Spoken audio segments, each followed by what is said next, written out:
on, you! Let's dance! I'm on it, Black Shoe! Time to strike! You think you can outshoot me? Captain Chemo on duty!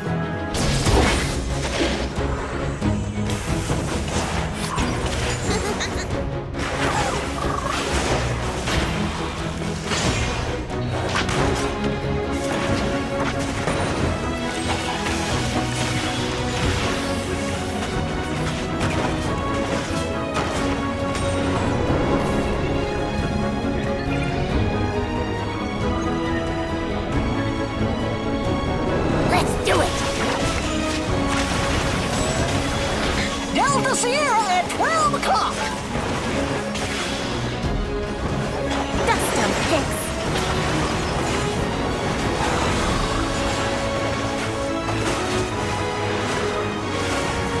Nothing a little gunpowder won't fix.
Good afternoon, ladies and gentlemen, and welcome to the Wild Rift Icon Series Singapore. I'm Fish. Joining me is Hungry Cast. How are you doing today, Hungry?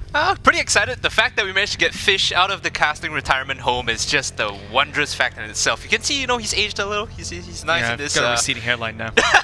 He's in this experienced casting role, right? And previously, you guys probably haven't seen Fish for a while, but now he's back. He's doing this Icon Series summer season, and it's gonna be fun. It's gonna be great. I meant to be retired, and then Grandin was like, "I can't cast this weekend. Somebody help!" So I had to step back in and, you know, show off my receding hairline once again. I'm very upset with you, though. I set you up with that whole hungry pun, and you're just like, "How are you doing today, hungry?" And you're like, you're supposed to reply with, "I'm hungry, yes." No. I'm you know, the people here with their 100+ and all the sponsorships, I'm making sure that we're all fully fed. Our thirst has been quenched fully. Yeah, that's not English word. Great is word. It? Not English word at all. And you know, shout out again to Grandin for not making it today. So that's why Fish had to come in. But today we're going to be going through our first Open Qualifier for the Singapore Icon Series. There'll be 2 Open Qualifiers, the first one taking place this week.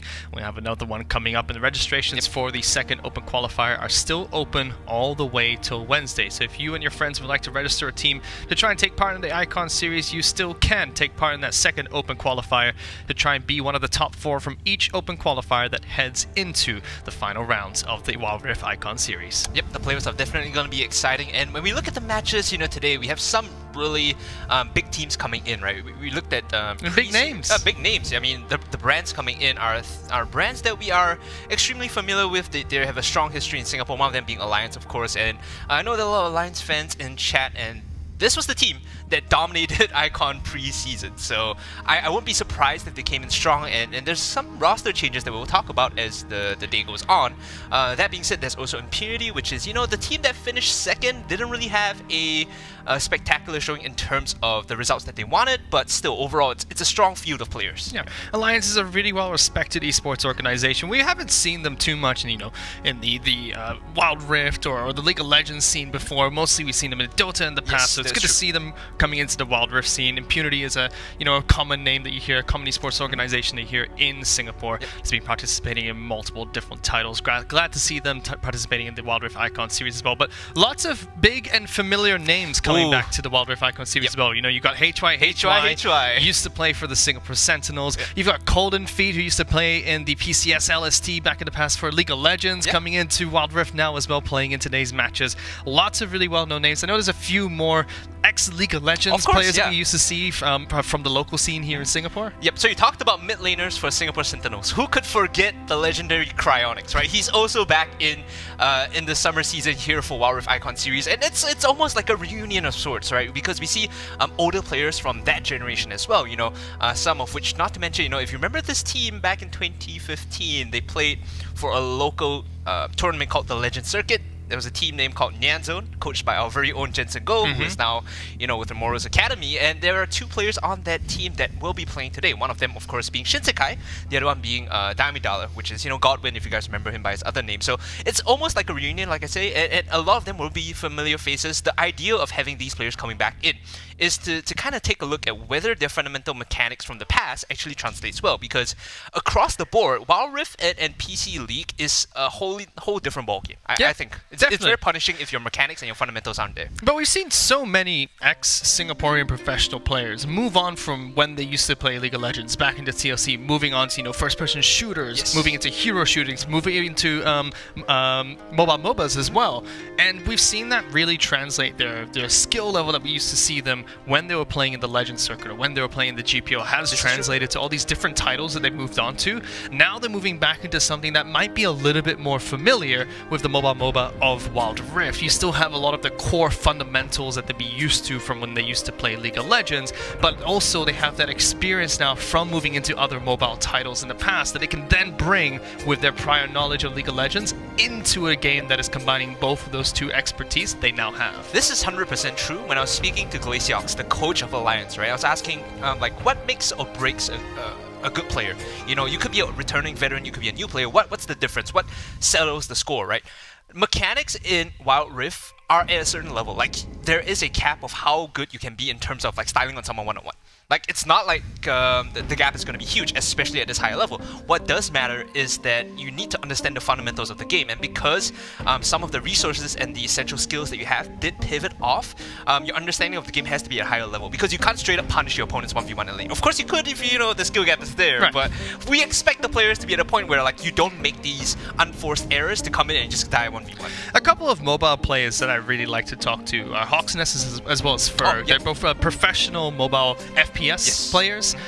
They've played in a few different professional tournaments. They've been on many different esports organizations as well. Both played for Cloud9 at a period of time. Now they're with Tribe Gaming, one of the most prestigious mobile esports organizations in the world. And one thing that you really notice when you speak to them about mobile esports in particular is that there is such a big jump from when people do start to finally understand the concept of mobile gaming in comparison to someone who's just picking up and playing with their two thumbs, basically.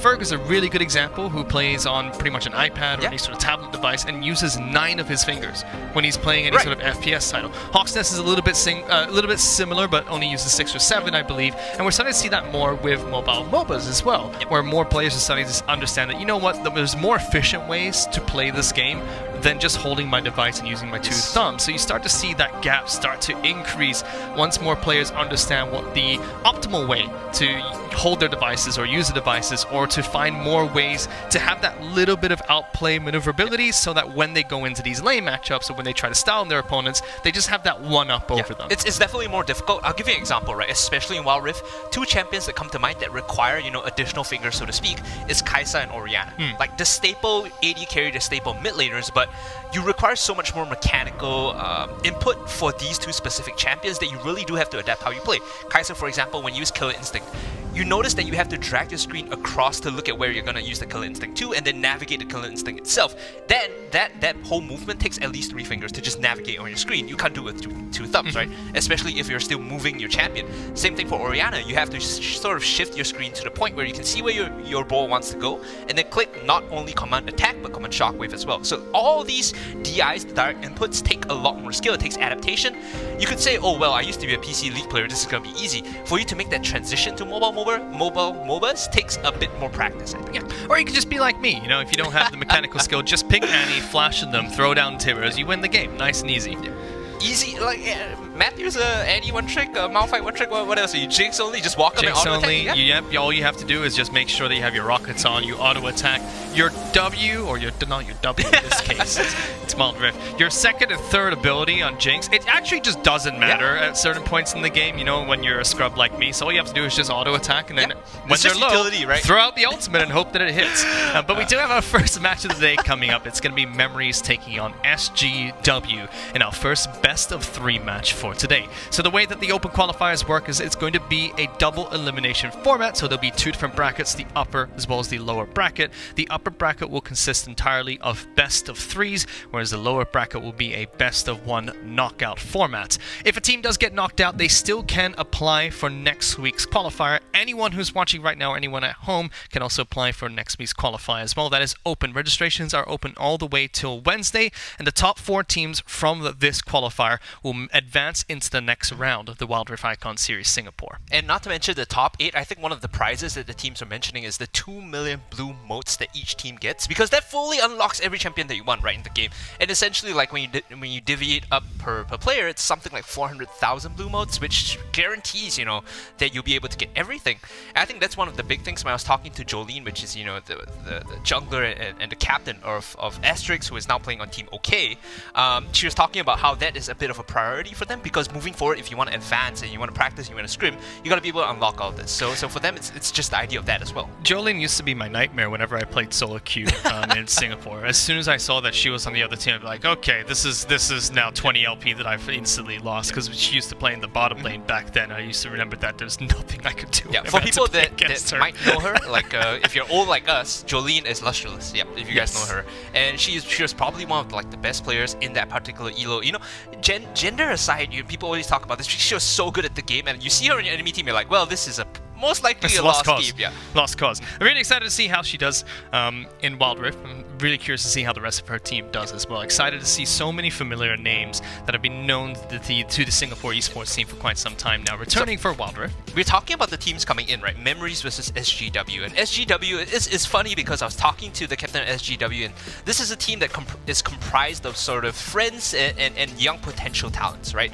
So I was doing my notes, I was talking to the captain whose name is Delvin, but you could call him Haki. He name changed previously, he was Cyrus. So he used to be the mid laner for Team Sequence in the preseason, Icon Series preseason. Now he's on this new team, and the idea for them is to nurture and pick up young potential players.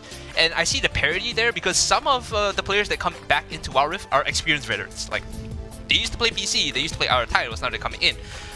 So Haki here wants to bring in new talent, and for SGW, the name is kind of funny. Like, I'm not sure if Singlish is potentially okay, but it stands for like Singapore got what, right? So like, what talent do we have in Singapore? I think it's a play on the idea that most of the traditional pro players that you see are always sticking within the same group. Like, if you are pro and you have friends that are pros, you are always going to play with the same people. It's almost impossible to get new talent. But to be fair, that the way that this team is really set up is very similar history to how many teams in Singapore have been established in the past, which is, oh, we're a bunch of friends, we're doing pretty well, let's go and try out for a tournament together. I mean, Aeon Green Potion, that's how Chowie got found when he moved over from Dota over towards League of Legends. We see so many of these different pro players in pro teams, they just started as a bunch of friends who wanted to play the game. And yeah, the original Scythe Gaming as well was the same thing. Gaming. You know, the old guard of like HY Tofu, all of them, you know, they were just a bunch of friends that used to play a LAN shop and like, hey, I guess we're pretty good at the game. Let's try playing pro, right? And I think that's the idea for SGW as well. A lot of them are relatively high-ranked players that, you know, decided this is our first foray into pushing the limits. We want to nurture the talents, and because the fundamental structure is there. Like, it's not to say the whole team is completely newbies. You know, they have a player called XCP on their team. He used to be a how do I put this kindly without offending anyone? A regional champion for a different mobile MOBA. on a team known as Resurgence. Yeah. So this was a Season 5 title that they won. If you guys know the game, you know the game. And he has that background, right? So it's not a full team of newbies. It's people and friends that know each other, that trust and believe in the experience that they have, and they want to create this environment pushing forward to nurture the talent. They do have young players, of course. Right. And I'm really curious, because it's almost as if there's 3 different categories of players. Players who have had a lot of experience in mobile esports. There's been many different titles that have been around for the past 6 or 7 years before Wild Rift was released, and people have had time to experiment with different mobile MOBAs. Then you have players like H2HY, used to be veterans in League of Legends, have a lot of knowledge about League of Legends, and now trying to translate that to Wild Rift. Then you have the players who are a bit of both. Ex-professional players who used to play League of Legends, then spent time in mobile esports and mobile MOBAs, and now are trying to bring the best of both worlds together for this tournament. We touched on that briefly earlier, and I do believe that the players in the latter category who have played other MOBA titles and have also played League of Legends in the past would have, in my opinion, the easiest learning curve. I would say they would start the gate. They start going out of the gate strong because they'd understand, the fundamentals of what League of Legends is about, how to use that to their advantage when adapting to Wild Rift, but also understand how mobile MOBAs work. And this is most obvious when you go into game and you see, 2 teams of 5 players going up against each other, right? The ones that understand and have a better grasp of the curve, you do see them execute like macro movements much cleaner. The understanding of what certain matchups are like is a lot better, right? And they go into the game more confident.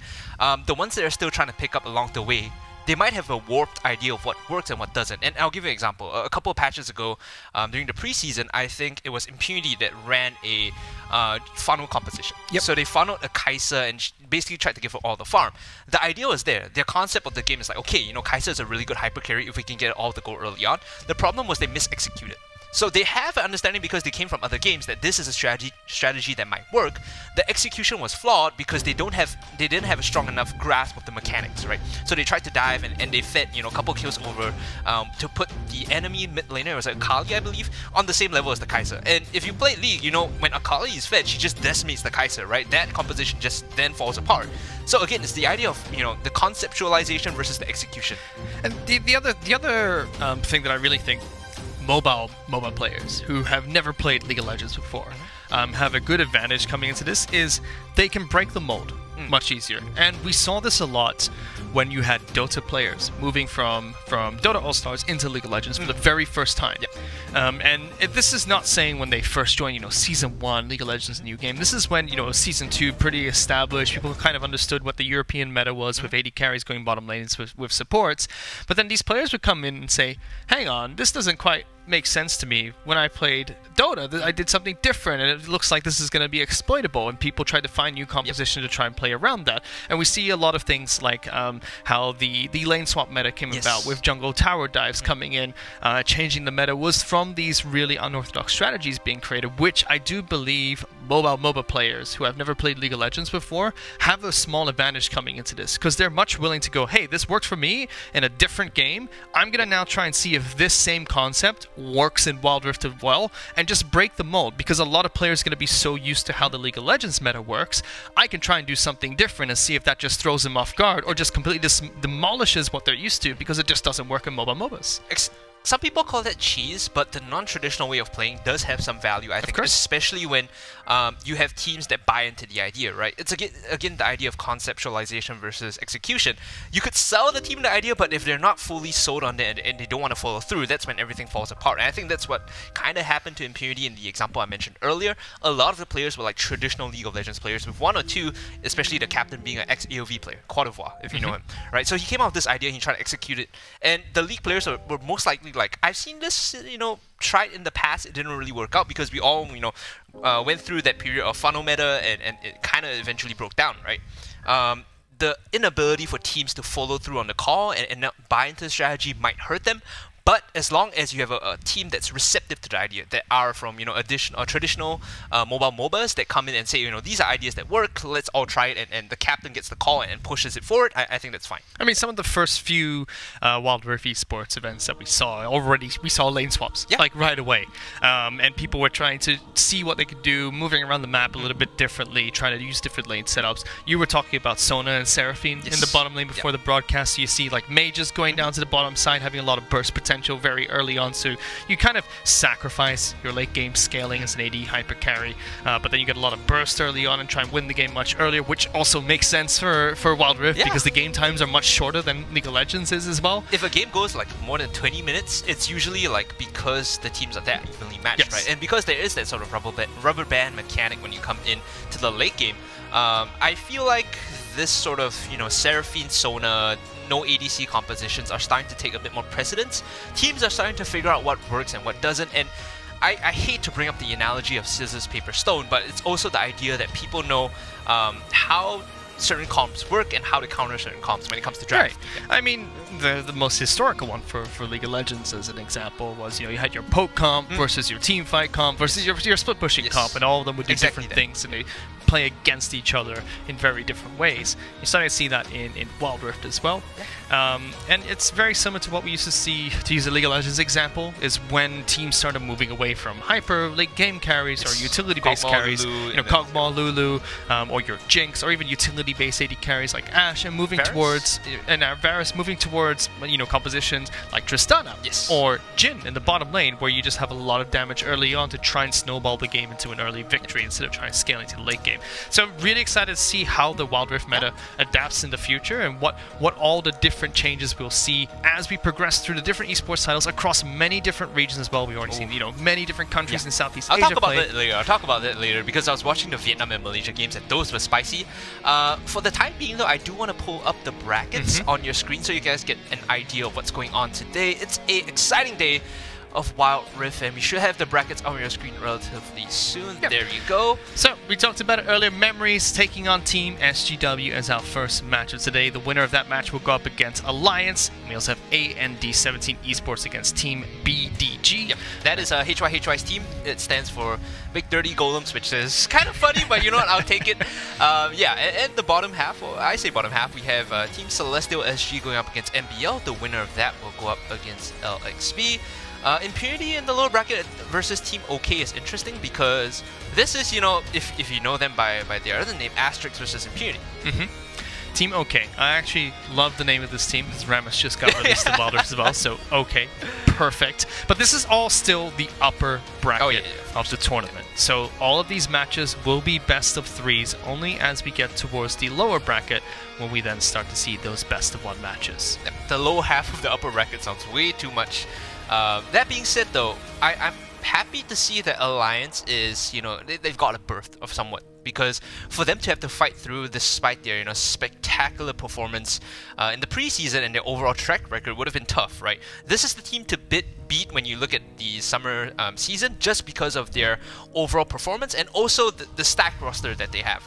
This is a team that comprises majority of league pros that also have that synergy because they've been playing together for so long, and the additional imports coming into Alliance make them that much stronger. Right, and if you're watching these matches today or you just want to have a shot at a tournament yourself, the second qualifiers are still open for registration all the way until Wednesday next week. You can register with your friends and try and take part in the open qualifiers as well. If you don't think any of these teams play very well today, well, it's your chance to prove them wrong, right? And also you're fighting for lots of prizes as well. There's $20,000 worth of cash prizes. First place will be taking home $12,000. Second place takes home $8,000. With third place taking home $2,000. With additional prizes as well from the sponsors here for the Wild Rift Icon Series. Secretlab will be giving away 5 chairs to the winners of the tournament. We also have 100 plus giving away 3 months worth of 100 plus to all the top 3 finishers.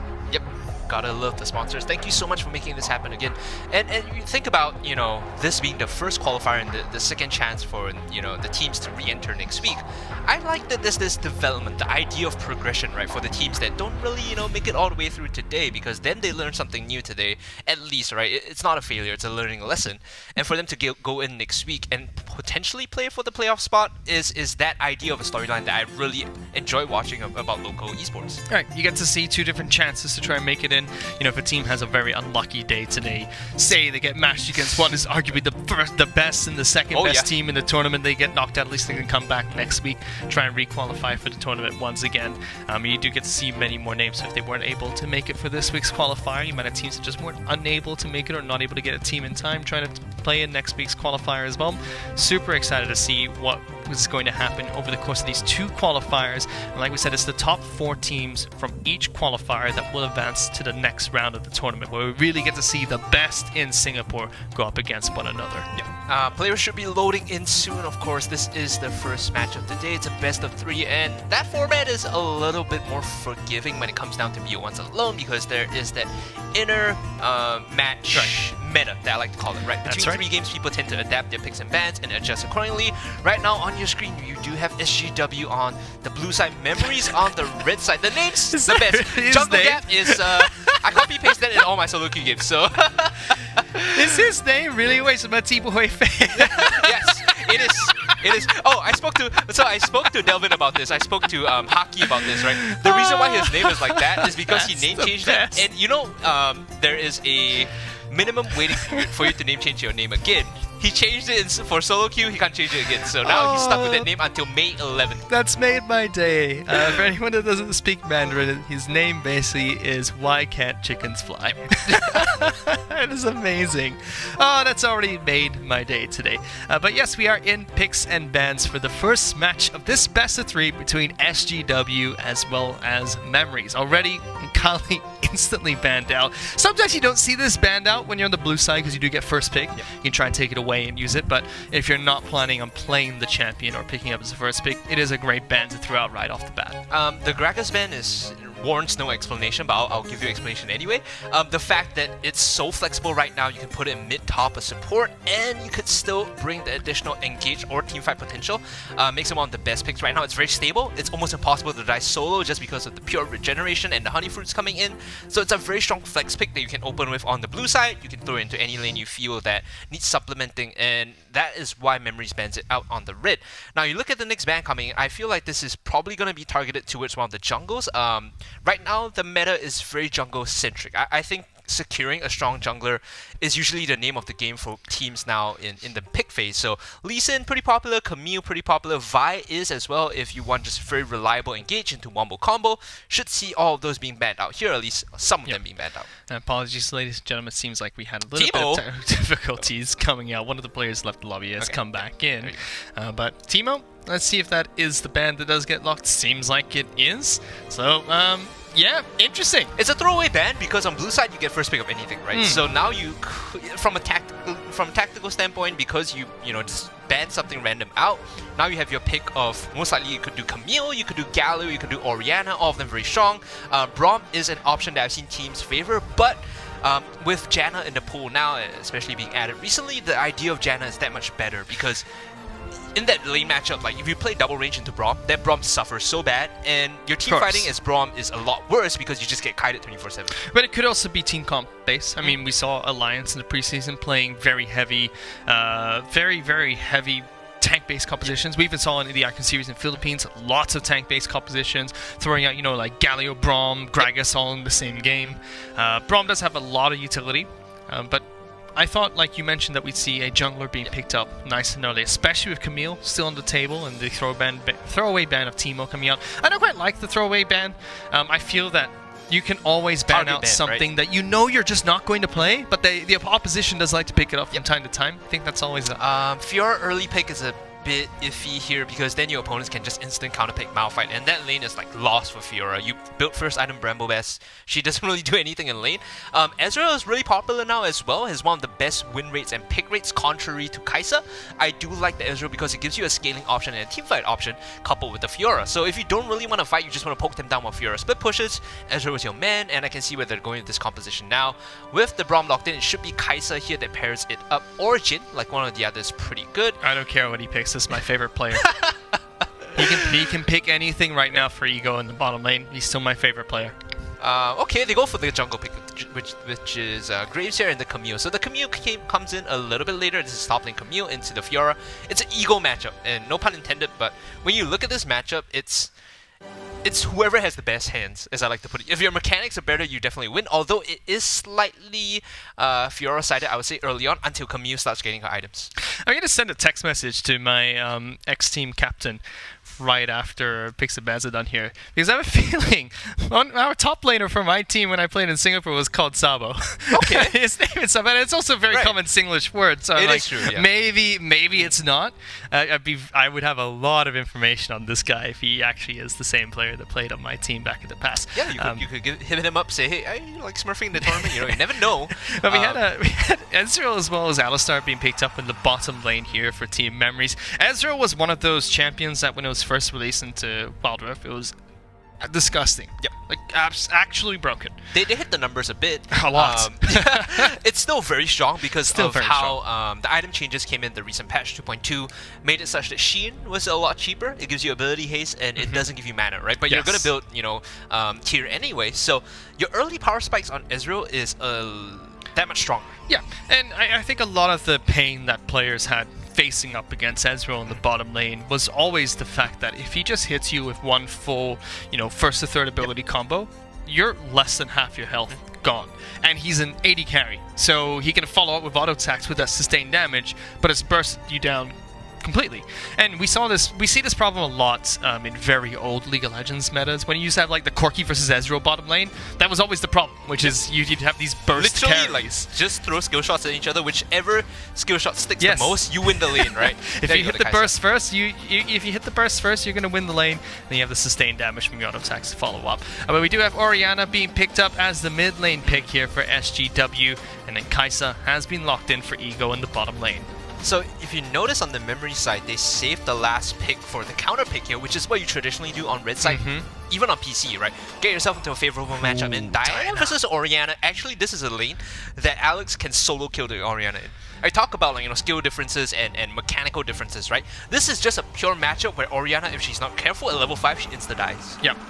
And if you look at the competition coming up from Memories as well, you do have Fiora who can split push for quite some time, going up against. I want to say it's going to be Camille in the top lane. Camille going up against Camille in that top side of the map. So we'll have a decent time split pushing.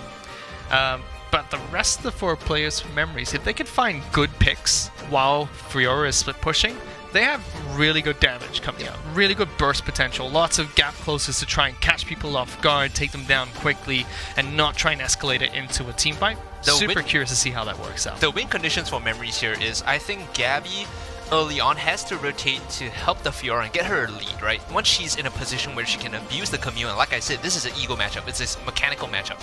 Once Fiora gets a hit, she punishes the Camille very hard in the side lanes, and then you have this 1-4 composition where if they choose to engage on you, Alistar is there to brick wall, and Ezreal is there to kind of function as the deterrent by poking them in first.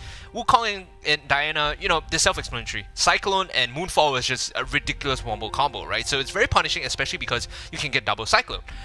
For the side of SGW, they want to play this teamfight composition. They want to play as 5 because even though Camille can split push, she's worth a lot more in this composition by coming in with Hextech Ultimatum and Shockwave. So you don't really want to Camille split pushing. You want her to survive lane and go even and then join in for the 5s together with Braum as well as Orianna to create this zone, right? All chokes right now, if you're on the memory side, you don't want to walk into any choke. Like you instant die if you walk into a choke without vision. Right. I'm curious to see how this matchup pans out. It's the first game of today, and it is a best of 3 between these 2 teams. I've been playing a bunch of Wild Rift. Riot's been doing a few internal playtests where we just play amongst all the different people in the office, and you see how we feel about the game. One of my favorite things to do right now is to pick a Mumu and go into the top lane and just walk into the wave right away and be like, "Come fight me! I've got lots of E's to try and throw out." But we are into the first match. It's going to be SGW taking on Memories in this best of 3 series. Already, SGW is trying to go for a cheeky invade onto the blue side of Memories map. Don't quite get anything out of it, but they do secure a couple of wards. Yep, the wave's already been set in mid, so now, if you're Haki, you want to respect this. You can see where the jungler has started, so at least for the next 2 minutes, you know that, he's actually getting a pretty good leash here coming from the Alistar. So because he knows where the jungler is, he's going to push and punish with his early range. Has to respect the level 2, though, when Diana gets the dash. finally both AD carries and supports will show up into the bottom lane. What do you think about this lane matchup here, Hungry? Ezreal and Alistar taking on Braum and Kai'Sa. Now, traditionally, this lane would go towards the Ezreal who could just poke out and outrage, but because the Alistar did give a leash, you know, they don't have the levels necessary to really fight against the Braum Kai'Sa. And of course, like, Braum Kai'Sa is a very, I wouldn't say active lane. It's good for peeling, it's good for scaling, but you don't really want to force fights until your jungler comes, because you see, the poke coming from Mystic Shots is very punishing, and if you use your stand behind you to jump forward to get the Unbreakable down and hit the winner's bite, then you know, you're left with no tools to disengage. If you force an engage, you're left with no tools to disengage, and it's very punishing. Yeah, we used to call Kai'Sa Braum the budget Connect 4. Because Connect 4 lane used to be Braum and Jhin. Yeah, because Braum would have to hit him 4 times, Jhin only has 4 bullets. Kai'Sa with the 4 proc passive, budget Connect 4 coming out, so both of them do synergize fairly well. You can see that they're the ones that are pushing in the lane quite aggressively against Ezreal as well as Alistar at the moment. Junglers are going to meet inside the river. Yeah, he takes a bit of damage, throws out the Mimic. It's just going to walk away perfectly fine, but that does give Scuttle control over to Why Can't Chickens Fly. Meanwhile, there is an engage bottom side of the map. Diamond Hands trying to lock them down. Jungle Gap does get some good damage on towards Braum. Force a heal. It's Diamond Hands who does take a lot of damage as well in that skirmish. Yeah, why did they win that matchup, like that 2v2 skirmish? Purely on the fact that, you know, Jungle Gap and Diamond Hands managed to get level 3 in time, right? Before that, there was an EXP gap, but because they managed to pull out the levels, that's what you expect. And meanwhile, the mid-solo kill might come in. Alex took quite a bit of damage from that turret. Haki's still trying to fight back, even though Wukong's diving aggressively underneath that turret. No summoners used by the Orianna, but Haki did force a flash, and so did Alex. Although it's a gank coming out from Memories, summoner spells are burnt in the wrong direction. Yep, that actually hurts a lot more for Memories, because you need that flash to follow up if you want to solo kill the Orianna. So that was a bit of an overextension for Memories. They got very greedy, and now it's tougher for them to convert into that 1v1 kill from the Diana. So Memories, they lose some initiative in the mid lane, and this gives the Orianna control. You have flash, you have barrier, you just walk up and punish the Diana with your rage. Throw out command shockwave if you really need to chunk her out, and overall this lane now goes towards the Orianna. See True Shock Barrage even being thrown out here by Jungle Gap because they want to get back to base. Alex again, still just trying to force Haki from going back to base. Does reset the wave for himself. And now you can see equalize wave bottom side of the map. Jungle Gap trying to get back to base as quick as he can. While we have some time here, Daryl, one thing I think we can talk about is the bot lane meta of using barrier as well as heal. We see all this in League of Legends quite some time ago when it was hyper carries bottom side of the map, but it seems to be like a real staple for bottom lane. Support will take that heal, AD carries will take that barrier. Do we really see any, you know, variances where we actually see more aggressive bottom lanes with Ignite or with Exhaust, for example? I feel like Exhaust is actually the choice here if you're the Braum, right? Because they have the Diana. The moment she flies in, you need to insta-exhaust her to reduce the damage coming out. Not only that, but the Wukong is also going to be a threat. And if the Fiora gets big, Exhaust is the only option you have to deal with her once she jumps in. So going for this is very defensive. They're putting and they're banking their chips on the Kai'Sa scaling, on the late game team fight, because they want that sustain, they want the good laning phase. All that being said though, they don't have to fight early on because again, Kai'Sa, Camille, and Orianna. This is a very big wombo combo composition when we enter the first dragon fight. Memories are hesitant to walk up. The Fiora isn't in a place where she's dealing with the Camille too well, so they have to get the Fiora a hit first, get her split push threat up, and then play the 1-4. Heal and barrier also is a little bit more versatile here. If you look at both sides of the top side of the map, lots of dive potential. So that heal as well as the barrier is going to come in handy whenever anyone tries to jump onto the AD carrier support. A little bit of a small gank being attempted here by Diamond Hands. Goes towards the top side of the map. Wukong's up there as well. That does give an opportunity for SGW to try and attempt a dragon. Now look at the map right now. You can see it's a cross-map play. They're looking to dive onto the Camille to get a Fiora hit.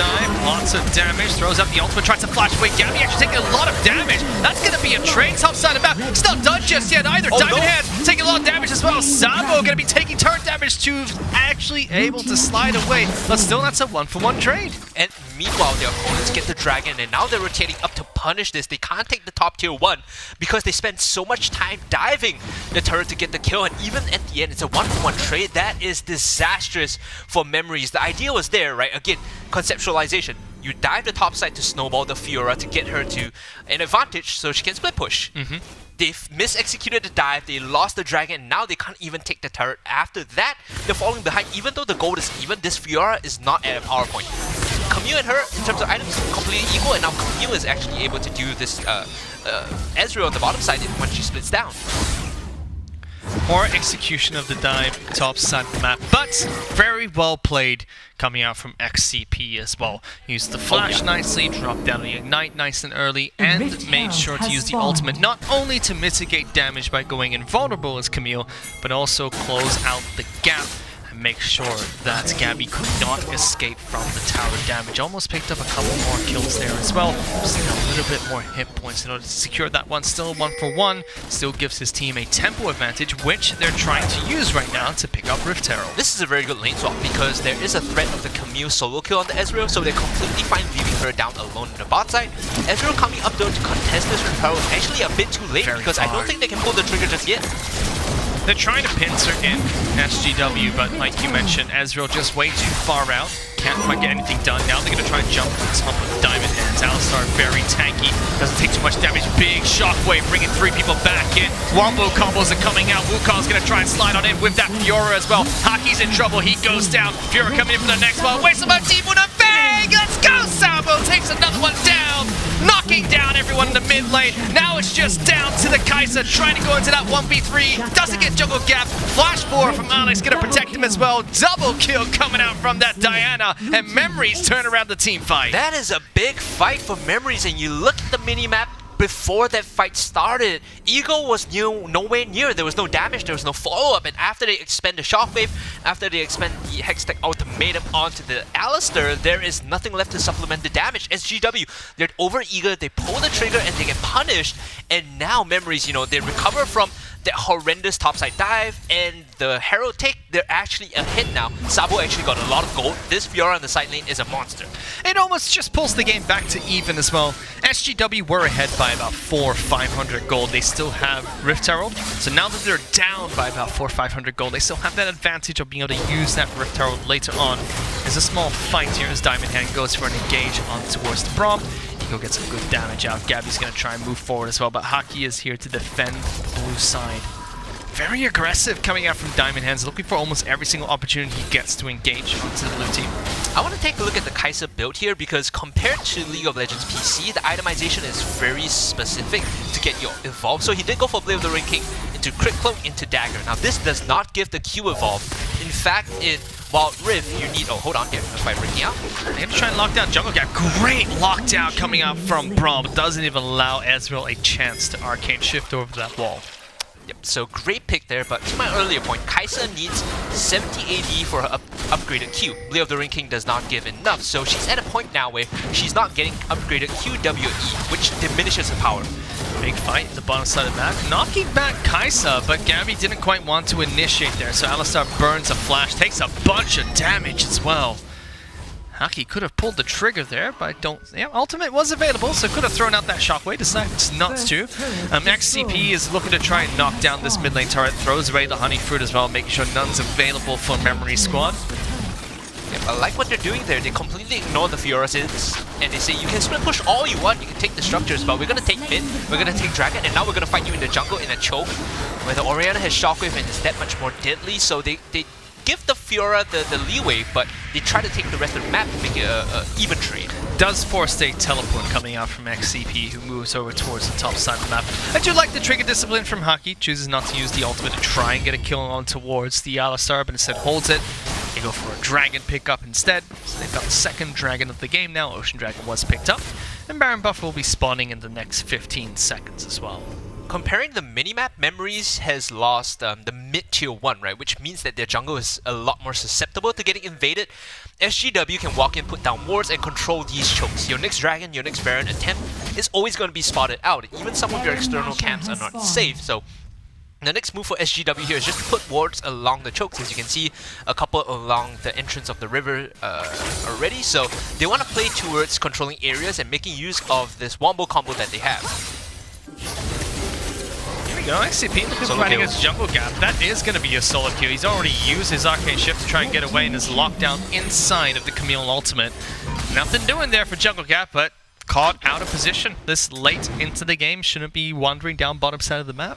It's a smart adaptation from SGW. They say Camille can't really deal with the Fiora in a one-on-one. We'll put him against the Ezreal who's gonna get locked down, right? Meanwhile, engaged on the bottom side, they're jumping in. Great knockup coming in. Memory's now taking this fight. Yep. The counter engage though with Still Spatial going Fissure. forward. Sabo tries to lock down the Braum. I think this is going to be the only casualty they're going to get. Desperately trying to pull Braum back away. Don't get there in time. But it could be a counter engage now with 3 members of Memory Squad taken down pretty low. Graves trying to dash on forward. XCP trying to get something as well. Meanwhile, Sabo and Haki going in for a little bit of a duel, throwing back the Orianna ball. Great slide away coming out from Sabo, make sure he gets away. Jungle Gap wants a piece of this as well, but relentless are SGW. Look for the bottom lane. Big shockwave takes down 2. Turret's going to fall as well. Sabi tries to clone his way away. XCP getting into the back lines, locking down Jungle Gap once again. GA has been bopped by the monkey as well. Gets revived straight back to death. And that's going to be SGW marching down the bottom lane.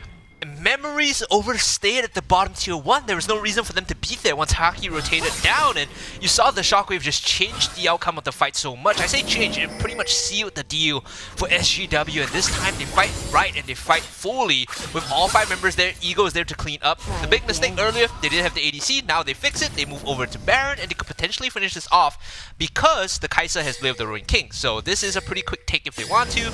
With Blade of the Ruined King and Runan's Hurricane, you get Evolved E, which gives you the invisibility, but you don't have the upgraded Icatian Rain, which does hurt your damage, but the invisibility helps you kite quite a bit against the Memory's composition.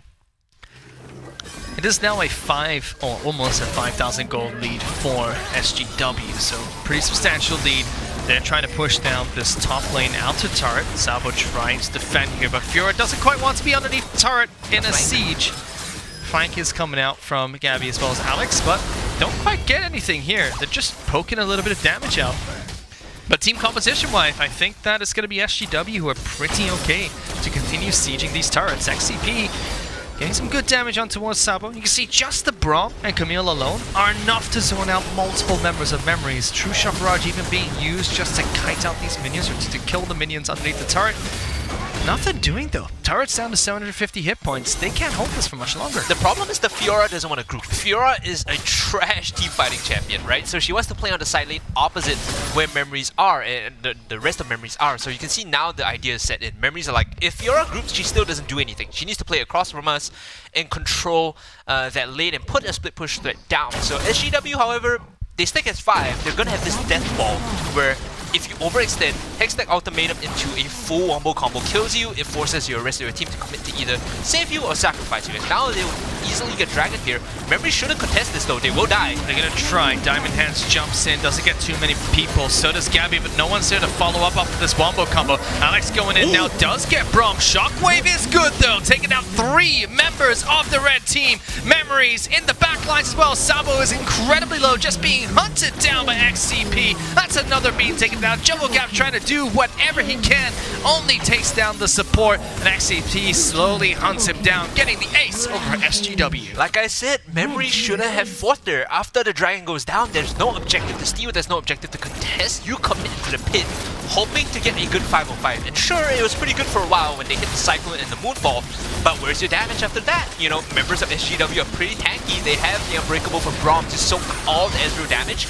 After you offload your burst and no one dies, you just lose the fight afterwards. And it was just, the trigger was pulled way too early. SGW were already ahead, you needed perfect execution.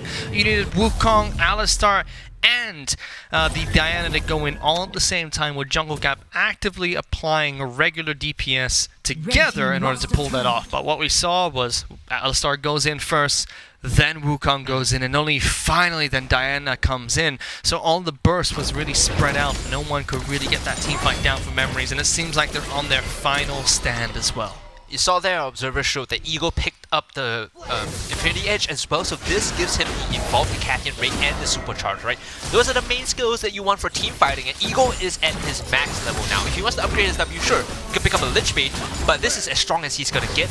And all these team fights, it's gonna be impossible for them to narrow down the Kai'Sa to really focus her because she's so slippery and she's gonna be outputting so much more damage.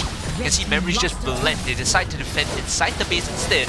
Meanwhile, on the top side though, it's Alistar defending against the Camille. I've seen that one go down before. Doesn't go well. Lots of split pushing right now. Even Graves is going to the bot lane against Fiora, just maximizing the use of this Baron buff. Memories really need to try and find that perfect fight, but they can't even do so before the mid lane turret falls down. XCP is just whittling away at this top lane turret as well, so that's 2 major turrets being taken down. Well, Graves is just slowly knocking down turrets. Very methodical coming out from the blue team so far, taking things one thing at a time. First it was Baron, now every single outer turret, and here's the Hail Mary play coming out from Memories. They jump in, but Alistar gets taken down right away. Wukong stuck in the back line, nothing doing there. Big knockup, but it just seems like SGW do not care at this point in time. Alex, the only person left alive. Monkey goes golden, but Monkey goes down. SGW move on over towards the Nexus. Methodical gameplay, and they take up game 1. If you look at that last fight, it looks very good. Like, Memories hits all the skill shots and all the outs that they need to, but it's the Braum, it's the Unbreakable that really prevents the follow-up damage from the Ezreal. Like, all your Mystic shots don't count. Your True Shot Barrage does absolutely nothing. Kai'Sa is walking just behind the Braum, making sure that she's in the right space, right? Close enough to hit the Q and the autos, not close enough to get sucked in by the Wukong onto Diana. And we saw Memories had a pretty good team fight midway through the game, but that wasn't enough for them to pick up the victory. They tried to pull it back, a few poor engages coming out from Memories, but it really was SGW who had that methodical gameplay from start to finish. My vote for MVP this game is not actually Haki, it actually goes to XCP. Don't you tell me what the game doesn't tell me, hello? Like, honestly, this Camille, he soaked the first 3-man dive, got a 1-for-1 trade, and then ensuingly was able to defend against the Fiora, who picked up kills in that skirmish, right? You think about how this matchup goes. If Fiora gets a hit, the ego play is the, hey, I'm just going to 1v1 this guy and hope to win the mechanical challenge, but XCP played it slow, he played it smart. He went up against Jungle Gap in the bot side instead. He decided that the easy kill, the free food, was towards the Ezreal, who hadn't hit his power point yet. So I think this top laner for the side of SGW is a extremely valuable one right now. And not to just mention, you know, this is one game. I want to see how big his champion pool is, because going up against the Fiora and saying, I'm going to play Camille, is an ego challenge. What if he plays, you know, these positive matchups? What if he plays Malphite into Fiora? How good is that going to be then? I completely disagree with your sentiment. Graves shouldn't be MVP because of his name. Yeah, I knew it. Period. I knew it. Yep. But you can even see from the goal graph, all the way till about 10 minutes in the game, it was anyone's match. And I think that Memories did have a few really good plays where they could have capitalized on it a little bit more. I would have really liked to see Sabo split push a little bit more effectively. I think that we saw Camille catching Ezreal off guard one too many times. That just gave SGW the momentum to try and take an objective or try and take some map position. Whereas Sabo was really just playing catch up, always just trying to find the Camille, trying to find the lane that he can go and split push, and not proactively making those plays. So I'd love to see if Memories continue with a split pushing composition, if they can put Sabo in a more favorable matchup. That is both the perk and the bane of Fiora. Like, when she's a hit and she's split pushing, you can't really do anything because she just 1v1s you like a monster. But when she's behind, she feels absolutely useless, right? And this is one of those instances where if you are Sabo, you need your jungler to come up and give you assistance. Granted, they tried to execute the dive, but it was misplayed, right? If Sabo is, you know, 2-3 kills a hit compared to XCP, and he's able to deal with the Camille and put constant pressure, that draws the rest of SGW to go and, you know, converge on the Fiora. Right, and this was only the first match of the best of 3 as well, so Memories still have 2 more matches to try and take this one against SGW, and all of the upper bracket matches that we'll be watching today will be best of 3 games, but we'll have a couple of lower bracket games that we play as well, which will be best of 1s. Yep. Those will be interesting, of course. I think the upper bracket is pretty much where the meta is going to develop when I look at any long-form tournament, right? And when we look at Icon Series summer season as a long-form, you know, 2 weeks, Qualifier 1, Qualifier 2, the meta is decided by the teams in the upper bracket and everyone adapts around it. So the opening games are always like a good tell. Okay, now we see Camille very popular, Alistar is pretty good, Braum is high in priority. When we watch the teams play further on, are they going to continue the same meta or will they develop their own? Because I know that Dragons has been pretty high priority and so has Akali. These are things that, you know, Alliance probably is aware of as well. I'm actually very curious to see what happens when Alliance does play. I think that's where we're really going to see the meta fully develop. Because I feel that Alliance is going to come in, you know, they've got their coach, they're going to be studying the meta, they're going to know what their draft picks are going to look like. They're going to, of course, hide some things that they're going to use only for big matches. But then we get to really see how a professional organization with a coach behind them thinks and tries to make sense of the Wild Rift meta. I asked for an official comment coming in for Glaciox, the coach of Alliance. His one-liner was, we're going to play something you don't expect this weekend. Teemo. Yeah, I don't know, man. Like, what else could there be? What else could I not expect? You can't surprise me with anything else, Alliance. Apart from Teemo? What else could he surprise me with? I don't know. Soraka mid? John has ideas about the game, but like his ideas, I feel like his idea of an unexpected pick is like we're just gonna play double mages bot or something. Okay. Been there, done that. Come on, like get something original. If they play Teemo though, if they play Teemo. If you're gonna make big promises like this, it better be something big, alright, Alliance? You know, we'll be watching you later today, so you better live up to that hype. Not I will be disappointed. The winner personally. of SGW versus Memories is gonna be playing Alliance. Thank you. So this is a solid, you know, kind of benchmark for the teams coming that wants to go up against Alliance. And when I talk about SGW, remember how I said, oh, I interviewed the captain, I was talking to them about their team goals and the background. This team was only formed last Sunday. Literally like a week and a half before the actual qualifiers. It's a very young team, but you can see that the shot calling and the teamwork there is still majority present. You know, they don't really have issues with you know, taking bad fights. There's no one overcommitting without any principle or any call. So I like what I'm seeing so far. Overall, the cohesion is there, right? When you go up against the likes of Alliance, it better damn well be there. Like you said, this is a team that just got formed, and if you watching at home want to form your own team and take part in the tournament, there's still another qualifier taking place next week. Registrations are open all the way till Wednesday. You can head over to iconseriessg.versusasia.com to sign up, where you have a chance to win $20,000 worth of cash prizes. First place not only takes home $12,000, but also win 5 Secretlab chairs, as well as 3 months supply of 100+, courtesy of all the brilliant sponsors here for the Wild Rift Icon Series Singapore. Awesome stuff. And you know, these chairs, they actually make us look a lot better than we actually look in real life. Like when it comes down to sitting and framing, it's a bonus to have these Secretlab chairs. I don't know. You guys haven't seen Matthew off a Secretlab chair. That's the thing. I just look good because I'm sitting next to you. Oh wow! See, I'm retired Okay. now. I can say whatever I want This is because true, you know yeah. what? Next week I'm After gone. that, You he's can't back do to anything. retirement home. You know, we just throw him back in. The nurses and all the wardens will take care of him.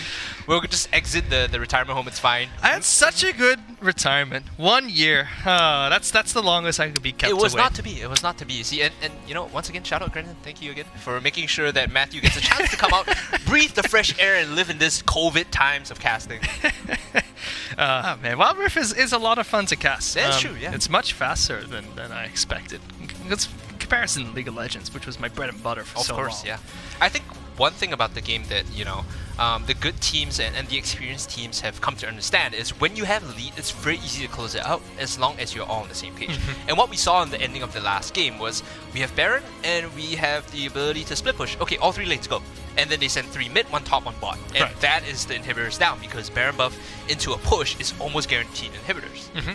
And I think one thing that we're seeing that I really like from SGW in that last game, which I do hope we see from more teams, is how they took every objective one step at a time. And even when we used to see really well-known teams in League of Legends, like in the LST or the PCS, sometimes they wouldn't take objectives that way. They'd get gung-ho, you know, they'd be really happy with their lead and try and snowball it even further.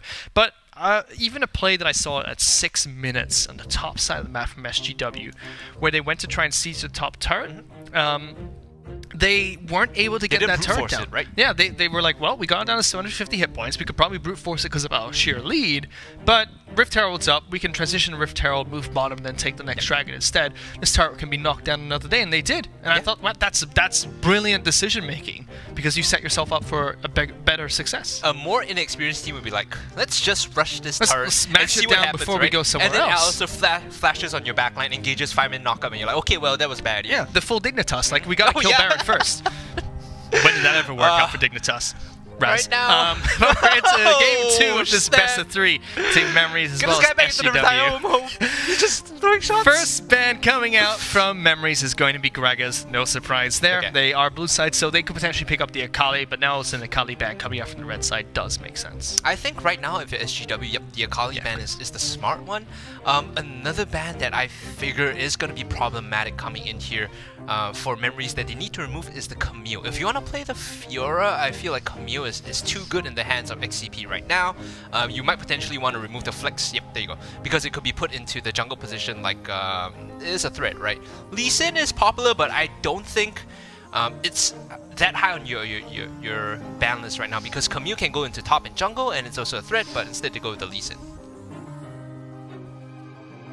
Final ban from SGW. Did It's they go not for Teemo Teemo again, right? again? It's not Teemo again, right?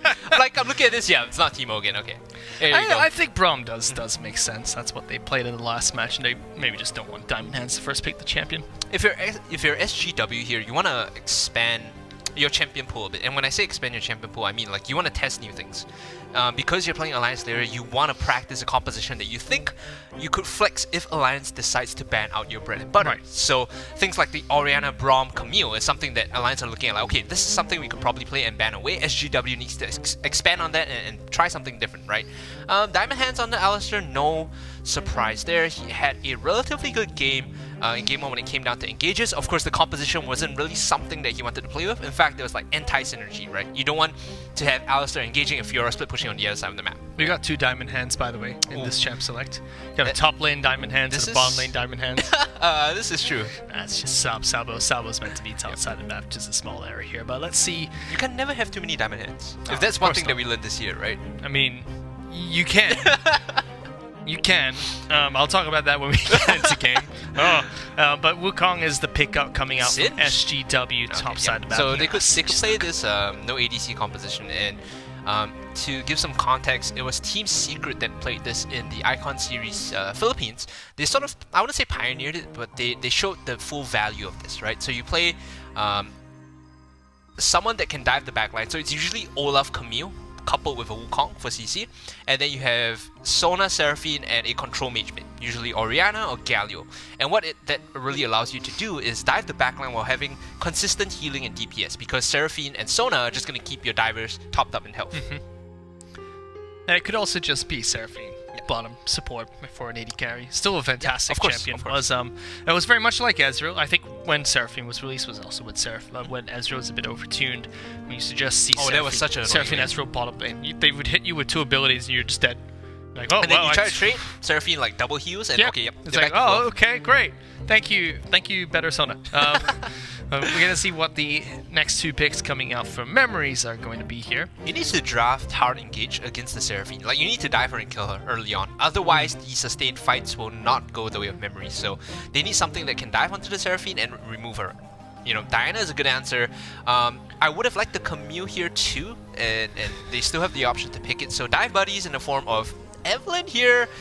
It's an answer, right? But it's one that needs to snowball. I think you could pick off the Seraphine definitely, but you need to snowball. You need to get to a point where you're big enough to just one-shot her. Otherwise, she turns and kills you. Oh, well, Evelyn is going to be the pickup here coming out from Memory. So a very gank-oriented jungler.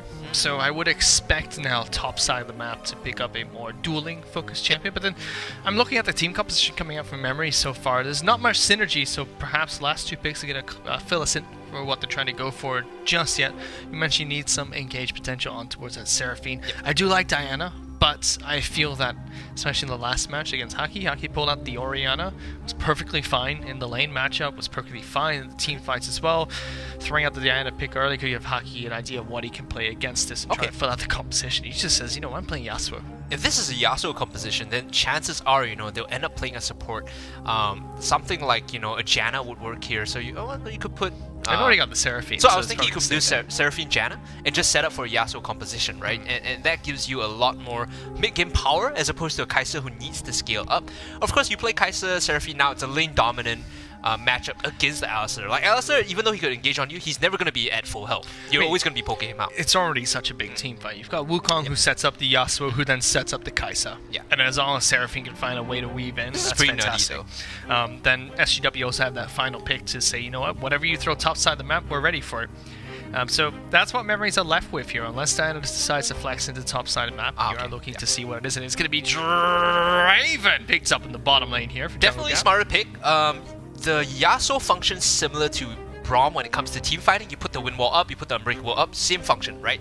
Denies the mystic shots coming in. So the Draven and the Nasus here is a lot more, well, I'll talk about the Draven first, a lot more link dominant. You actually have an answer against the Kai'Sa Seraphine now, because if level 2 you engage, you could potentially kill the Seraphine. Alright, Nasus, why? This has historically been the I want to play the game until 60 minutes champion. That doesn't happen in Wild Rift. Why? It scales a lot quicker, yes. Yes. That being said, it's also something that Sabo likes. If you think about how he played the Fiora, he likes the split push style champions. So Nasus is similar to Fiora in that sense. I'm not saying they're completely the same, right?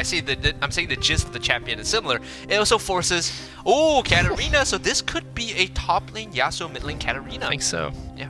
Katarina is pretty good in Wild Rift because you can actually move during the Death Lotus, which is great. And you look at the side of Memories, the only on-demand CC that they have is from the Alistar, who's going to be primary engage, the Draven stand aside, which is the knockback, and the Diana ultimate. So if you can dodge all the incoming CC, the first wave of CC, you actually can channel the full Death Lotus off. I think that SGW have just outcomped here. It's kind of cool, right? I want to be proven wrong. It's kind of cool. I want Gabby to show me what the Zevlin's all about and prove me wrong. But if you just look at the composition coming out from SGW, you just have no way for the carries from the Side of Memories to escape from all the damage. Wukong is going to come in easily and set up Yasuo. Yeah. So that's already going to be, say, Draven and Diana locked down for CC, giving Kai'Sa a good opportunity to get even a couple of auto attacks in. And on top of all of that, you have to worry about XCP throwing off a full channel ultimate. So you have so many things to worry about, and then a support who can also happily set up or follow up on any sort of engage as well. Oh, okay, so they swapped?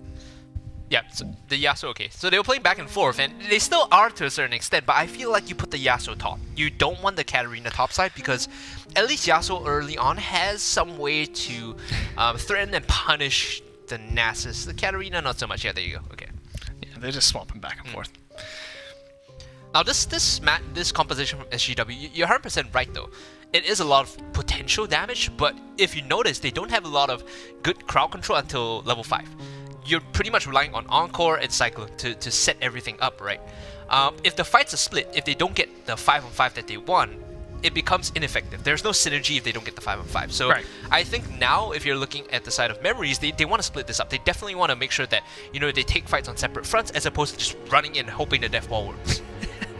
Well, Death Ball did work for them in the last game. That's true. In one of the fights. So let's see if Memories are able to pull this one back, or if it's going to be SGW throwing out this new composition, trying to take us all the way down at game number 2. We are heading into the second match on Wild Rift. Best of 3 game between Memories as well as SGW, upper bracket first match of the Wild Rift Icon Series qualifiers. Oh, Jungle Gap already knocked down low. He flashed as well.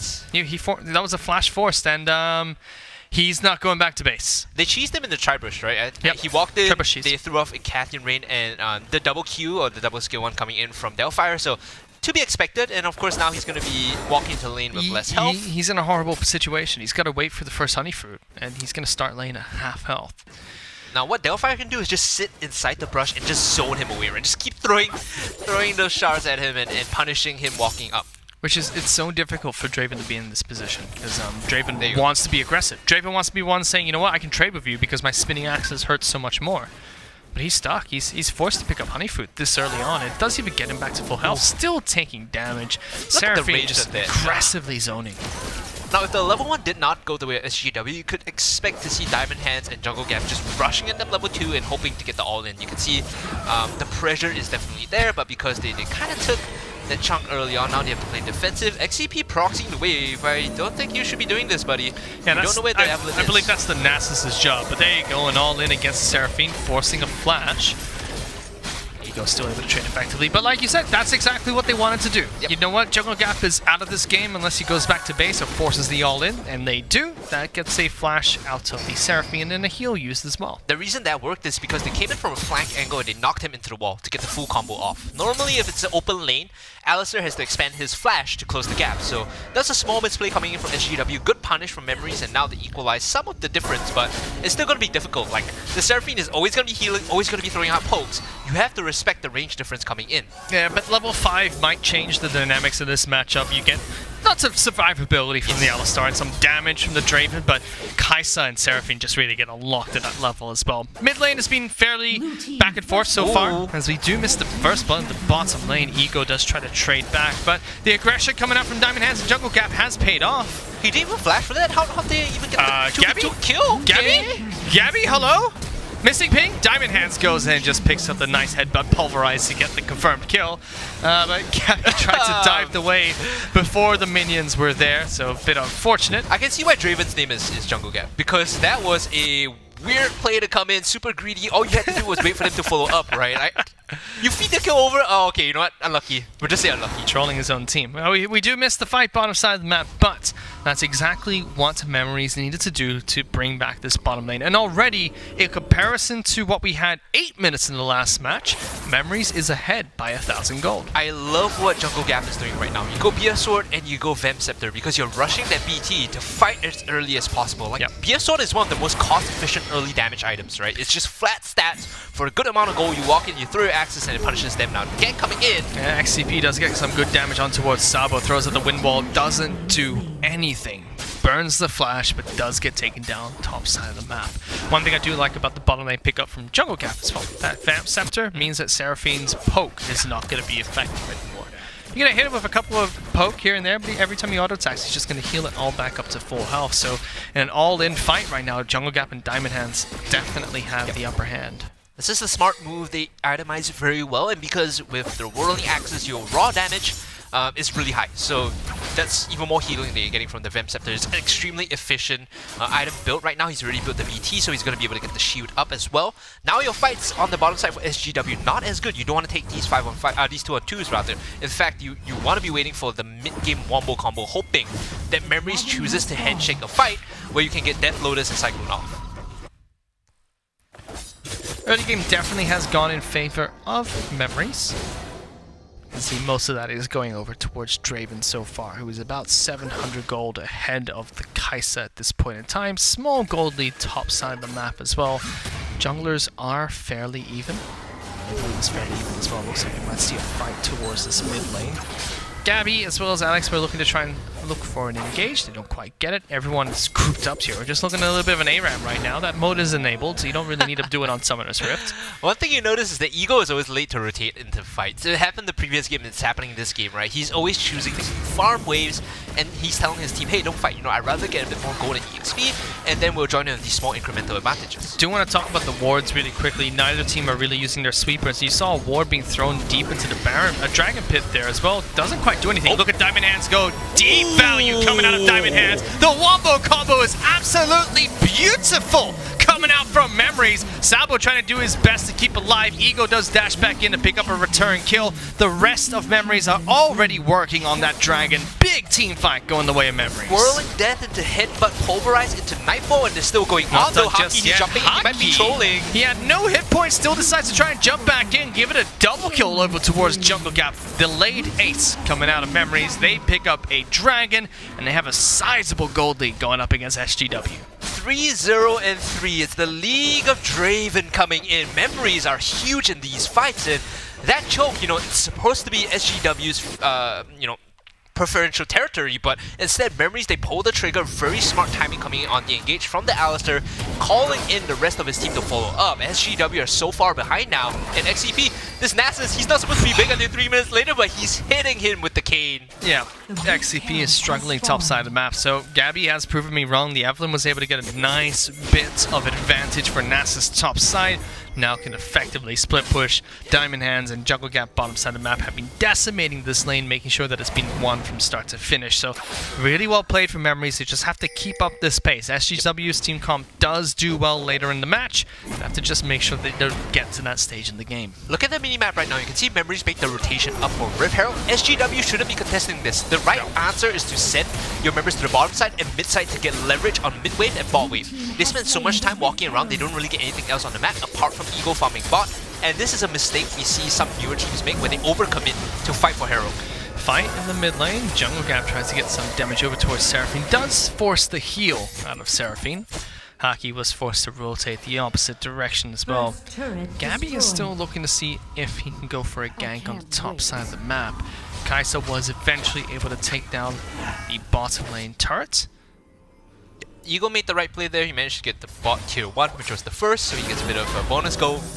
All that being said and done though, Memory still gets the Rift Herald. They could activate this to the top side to dive the Yasuo if they want to, and Gabby's holding on, like you said, towards this area. He's very susceptible to empowered Nasus Qs right now. There's a gank coming in bottom side of the map though. Wukong has been able to find the flank, jumps around, gets on top of Jungle Gap with a crowd control, but no follow-up just yet. Alistar with a pulverized. Jungle Gap getting some good damage over towards Wukong, but there is a Guardian Angel available for Wukong. Gets knocked down. There goes the Katarina looking for Jungle Gap. Gets with the final shuriken. Alex is now going to try and jump back in. Wukong trying to jump back in for the fight as well. Ego chasing on down. Good damage on the Diamond Hands, but not quite enough. Top side of map though, XCP trying to get some revenge over towards this Evelyn. Flashes forward. Stasis comes out from Evelyn the final second, keeping him alive. And Sabo walks back in with the cane to take up the kill. Oh, Gabby, I thought he was going to int again. Then the jungle gap would have been true, but no, the Zanya is good enough to keep him alive. And the respect that Memories show SGW in the bottom side is non-existent, right? They literally just run it and hope they can get the kills after, and SGW, they misengaged. I'll be honest, they misengaged, right? Wukong went onto the ADC, Seraphine went onto the support. Not the fight that they wanted, but still, with the Katarina coming to clean up, it's all good and dandy. Now the goal gap is still about 4k. SGW, their composition is starting to fit like a puzzle right now. They need the Wukong, they need the Katarina, they need to get the resets. It was really nice decision making coming out from Diamond Hands as well. He knew that if I stay close to my Draven, both of us gonna get knocked up, he's gonna be stuck. But if he splits away, Draven just has to deal with an underfarmed Wukong, which he did very well with. He had the lifesteal enough to sustain through the ultimate, and no one else could really catch up because Alistair kept them occupied. So, well played by Memories bottom lane despite being quite overextended. SGW are trying their best to really stem the bleeding here. And you can see that their team fighting competition is going to pan out, but just the sheer advantage in gold that Memories has right now has given them such a nice item power spike. Over the past 2 games, the bot lane of Memories has been quite impressive. Like, they've been winning the matchups that they're supposed to, and defending losing matchups. So I'm happy to see that they understand the mechanics of this, and how they play into the lanes is a very good bonus for Memories now. They should be able to get bot tier 1. SGW here, they should switch their attention and focus onto the dragon and possibly contest this, get mid prio, then move to the dragon. Yeah, you've got Yasuo split pushing top side of the map, so although Ocean Dragon has spawned, Memory's gonna get there in time. There's nothing really that SGW can do here. No! Walks into the fight, gets knocked down, forced to try and jump away. Big Seraphine ultimate coming out. There goes Wukong for the engage, but it's still a 4-on-5. Ego trying to do his best to kite away, but the damage is just too good coming out from this Memory squad, forcing the fight. 4-on-5. Memories take it. No Yasuo, and what was Haki doing? Like, the dragon is gone already, and he walks up and he gets punished by the Alistair engage. This is a problem that SGW have been committing, a mistake they've been making 2 to 3 times in a row. The objective is almost in, and they choose to contest. It happened with the Herald, it happened with the dragon, and now they're gonna get punished by losing the Baron.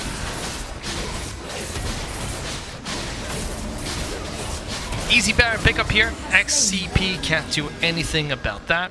Memories have been playing much better in this second game of the best of 3 series. That's the Draven, man. It's the Draven. Yeah, Jungle Gap has been doing well in this match. But I do have to say that the decision making coming out from SGW, this time round, Very suspect. very different in comparison to the first match. They were calm, methodical in the first match, not afraid to give things up.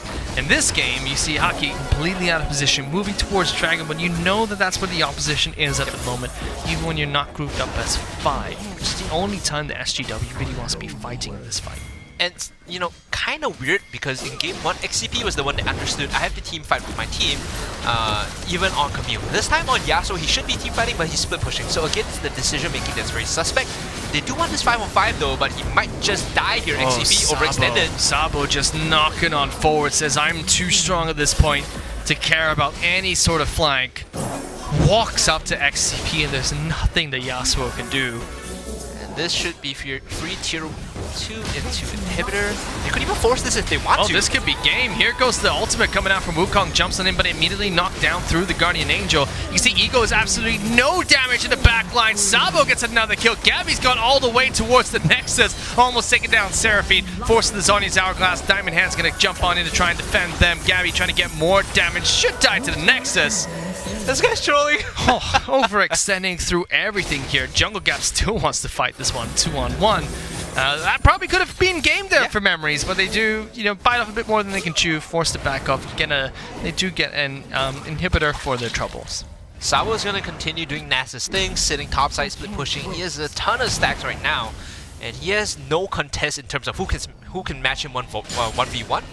SGW Game 2 decision making very suspect. I think they're making a lot of poor choices, especially when it comes to the idea of a sunk cost fallacy, right? The objective is gone, they keep trying to contest and they overcommit and get caught. So going into Game 3, I'm just going to call it memories are pretty much going to close this one out. Going to Game 3, that's something SGW will have to work on. You've got over 10,000 gold lead just 12 minutes into this match with a turret in the base taken down already. All memories really have to do is just pick one side, top or bottom, and just push on through. Let the super minions in the mid lane do everything else for them. You do have the dragon that they could potentially take here and just try and snowball a bit further forward. The glorious enchantment instead of the teleport enchantment is interesting. Like I thought he would be, looking to split push side waves 1-4 composition, but instead they're going for this run and down style of play. Should be able to get XCP here. Yeah, XCP, you're down so much gold this late in the game. There's no reason to be this far pushed out top side of the map. Gabby as well as Sabo able to make quick work of XCP top side. That means the 4 members left from the side of SGW forced to try and defend here. Big push will be coming in. This is probably the game-winning push if Diamond Hands gets the right engage off. Of course, he doesn't have flash for the next 5 seconds or so, so they'll be moving over to the dragon instead, and this is the final one that they want to pick up for the game. One of each, very nice, but they don't have the Inferno, which is a bit of a fuse bad. Baron Nashor has spawned. Memories, you don't need all these objectives. Just walk down mid. If you just drag your attack button towards the nexus and hit everything on your way, you're gonna win. Occasionally press ultimates. Yeah, just occasionally click your buttons. They're worried right now because the Wukong flag is a problem, right? SGW, if they get if they get a good cyclone off, it's not a problem in real life, but memories are worried about it, right? They're worried about getting caught. He's not a problem anymore. There's the decoy. It's okay, fish. They're concerned. They're not like it won't lose them the game, but it could lose them the fight, and that's something they're respecting. I like seeing this though. Memories giving a lot of respect to their opponents. I know. Disrespect. Come on. You're picking Nasus and Draven in the same game. I want more disrespect. Okay, that is true. That is true. Get the Baron. Go, boys. Finish it off and then finish the game.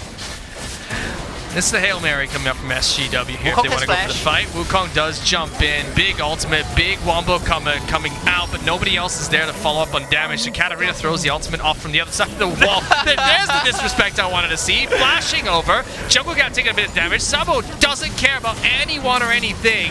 Eagle's gonna go down. Diamond Hands picking up with that killing spree over for the Damina, and an ace coming out for Memories. That should be game 2 going to the squad. So in their head, you're like, okay, that is the worst wombo combo that we could be subjected to. The 5-minute cycle into the last breath, but in their head, that's what they thought, right? In real life, it actually doesn't do much, so you don't need to respect your opponents that much. SGW, they dropped the second game and Memories tied up 1-1. Tied up 1-1 in this best of 3. Winner will advance to play against Alliance later today.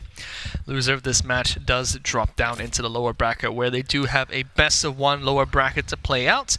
Try and see if they continue fighting towards the top 4 of this match. Game, you report XCP for inting. Like 1, 6, and 2, you report this guy, right? As Yasuo, you should be team fighting with the Wukong and Katarina early on, but this guy's like split pushing against a Nasus. This was a team effort coming out from SGW. I think a team effort loss. Collaborative int. I think you had Gabby doing really well top-sided map to make sure Sabo was set up for success. So that's one. XCP was knocked out of the game very early on. There was nothing Wukong could do top-sided map. Too fizzy focused bottom. Hockey running into random teams. And Ego and Delphi couldn't capitalize on the early advantage they had over Jungle Cap as well as Diamond Hands. So I think across the board, just much worse play coming out from SGW. Individually, right, yeah. But then we also see all the things that SGW did good in the first game being shown here by Memories. Memories taking things calm and slow, making sure they don't force the objectives when they don't have to, understanding what their win condition is, especially bottom lane. Jungle Gap and Diamond Hands like, you know what, we've been poked out. We just have to force fight to level 2. All in level 2, if we get that fight going for us, we're going to win back the lane. It's going to drastically change the dynamics of the matchup. First item, Bloodthirster is really smart from Jungle Gap too. Like, if you itemize anything else, you're trolling. Because you need that upfront sustain, you need that upfront shield to just run them down, right? That bridges your power gap in the mid game, or the power trough in the mid game. Because the question is, well, Nasus needs to scale. How do we get Nasus to the late game? a Draven that's fed with Bloodthirster walking in and doing damage and buying space does a lot for the Nasus to scale up. And by the time they got their unofficial ace or the delayed ace, Sabo was so huge that XCP couldn't do anything to him in lane. Look at the gold and the farm difference. It's a whopping 17k. And when I describe this to like viewers and I talk about the difference in gold, what is the break point, right? Where teams feel like they're far behind enough to not fight? Usually it's about 7k. 17k is 4 core items and then some. You can even see the Sabo really that was the one leading the charge with Jungle Gap in that game. Jungle Gap did really well to provide damage for his team, but Nasus was really the one that was just walking into a full one combo saying you can't do anything anymore. Draven, thumbs up, thumbs down. As a champion? In that game. Yeah, he did okay. Nasus? Yeah, he's the one that walked into the team. I go. wanted more disrespect. He gave me the disrespect. There you go. He flashed Flashing over Baron. the wall, hitting them with the cane. He's like, you know what? I'm done. Like, I've got my stacks. You can have them back. And he just started giving them back to the other team. Like, here you go. Take the stacks back. Will we see a Game 3 Nasus though? I highly doubt it. I feel like that was a... In terms of like what the pick was supposed to do, it's up Sabo's wheelhouse. It's a split pusher, but you don't get that free of a Nasus game every game. I think it works. I think that the Nasus pick really worked for their team because they were able to use it in a way that it locked down the top side of the map. So if they continue to play a similar thing, where you have a very even back and forth mid, you just farm top side? Yep, and not so much farming top side, but more of, you have a very aggressive bottom lane, like Draven Alistar, for example. Then you have a back and forth mid lane. You have a ganking jungler like Evelynn, who's a fantastic ganking jungler. So the composition doesn't make sense for fighting or split pushing. Right. But you isolate Nasus in a way that Evelynn just has to spend time top. And if you take down the Yasuo or the opposition against Nasus a couple of times, that's it. Nasus just snowballs out of control. That's what we saw in the game. Based on the second game though, the bot lane has been quite impressive to me. The Nasus getting all that space was very much the Draven Alistar's impact. The ability for them to reverse the lane, right? They walked in, Draven was like 1/4 health, had to take the honey fruit, but somehow they managed to find the solo kill, and we missed that on camera, right? But my theory is, of course, the Alistar managed to get really good engage on the flank onto the Seraphine, who pushed up, reversed the order of the lane, and because of that, you know, Nasus now has the space. And I mean, we already saw from the engage before the kill, that in the match, they were able to turn it back around from the poke that we saw earlier. So I believe it's just a follow-up that, hey, this worked the first time, let's do it the second time. They pick up the kill that time around. We are going into Champion Select for game number 3 here, SGW taking on Memories. I think Akali, Gragas is still going to be high priority unless either team decides to leave it out and let it through. In the game 3, when you have these like best of 3 metas that eventually shift, right, you might see a team just let a pick through and focus banning something else out because that pick just causes that much more problem. So an example of this, like if you say game 2 Nasus was a huge factor, it's a big problem, and Memories shouldn't get it, SGW might now pivot their ban to removing the Nasus instead. Memories here, I think you do Gragas and you do... Braum has been high priority for them. I think you take away Memories. I think Memories can continue sticking to their guns. I think they showed in that last match that if they get the way they want to play, there's nothing much SGW can do. I want to see SGW take away Alistar. Either ban it or pick it up for first. themselves. Because that has been the common theme in Memories composition so far. It's been Diamond Hands looking for engages. He's the one that usually pulls the trigger, and the rest of the team follows up. So I do like that point of the Alistar being banned out. Still, SGW and Alistar is not a be-all end-all to this draft, right? Memories has a composition that favors Alistar, but there are still answers in the draft. You could still pick Janna, although SGW hasn't shown that they play Janna. It's an option, right? Something that teams watching this will be like, okay, if he favors the Alistar, we'll just pick double range Janna and +1, right? And that makes that lane so much more dangerous for the Alistar, who's always going to be poked out. We are, I think, remaking? No, yeah. Still a few technical difficulties with one of the players, so they are slowly getting back into the match. But let's see what the bans come through are. First ban was at Akali, so let's see if that's all good. If so, we'll have to see what Memories decides to ban out next. I think we'll see the same thing here. Memories should should be same. Probably just take away that Gragas, as we have always seen. Not allow the first pick going over towards SGW's side. I'm curious why no one is playing the Galio. I feel like it's a very strong pick, even though the numbers have been tweaked a little bit.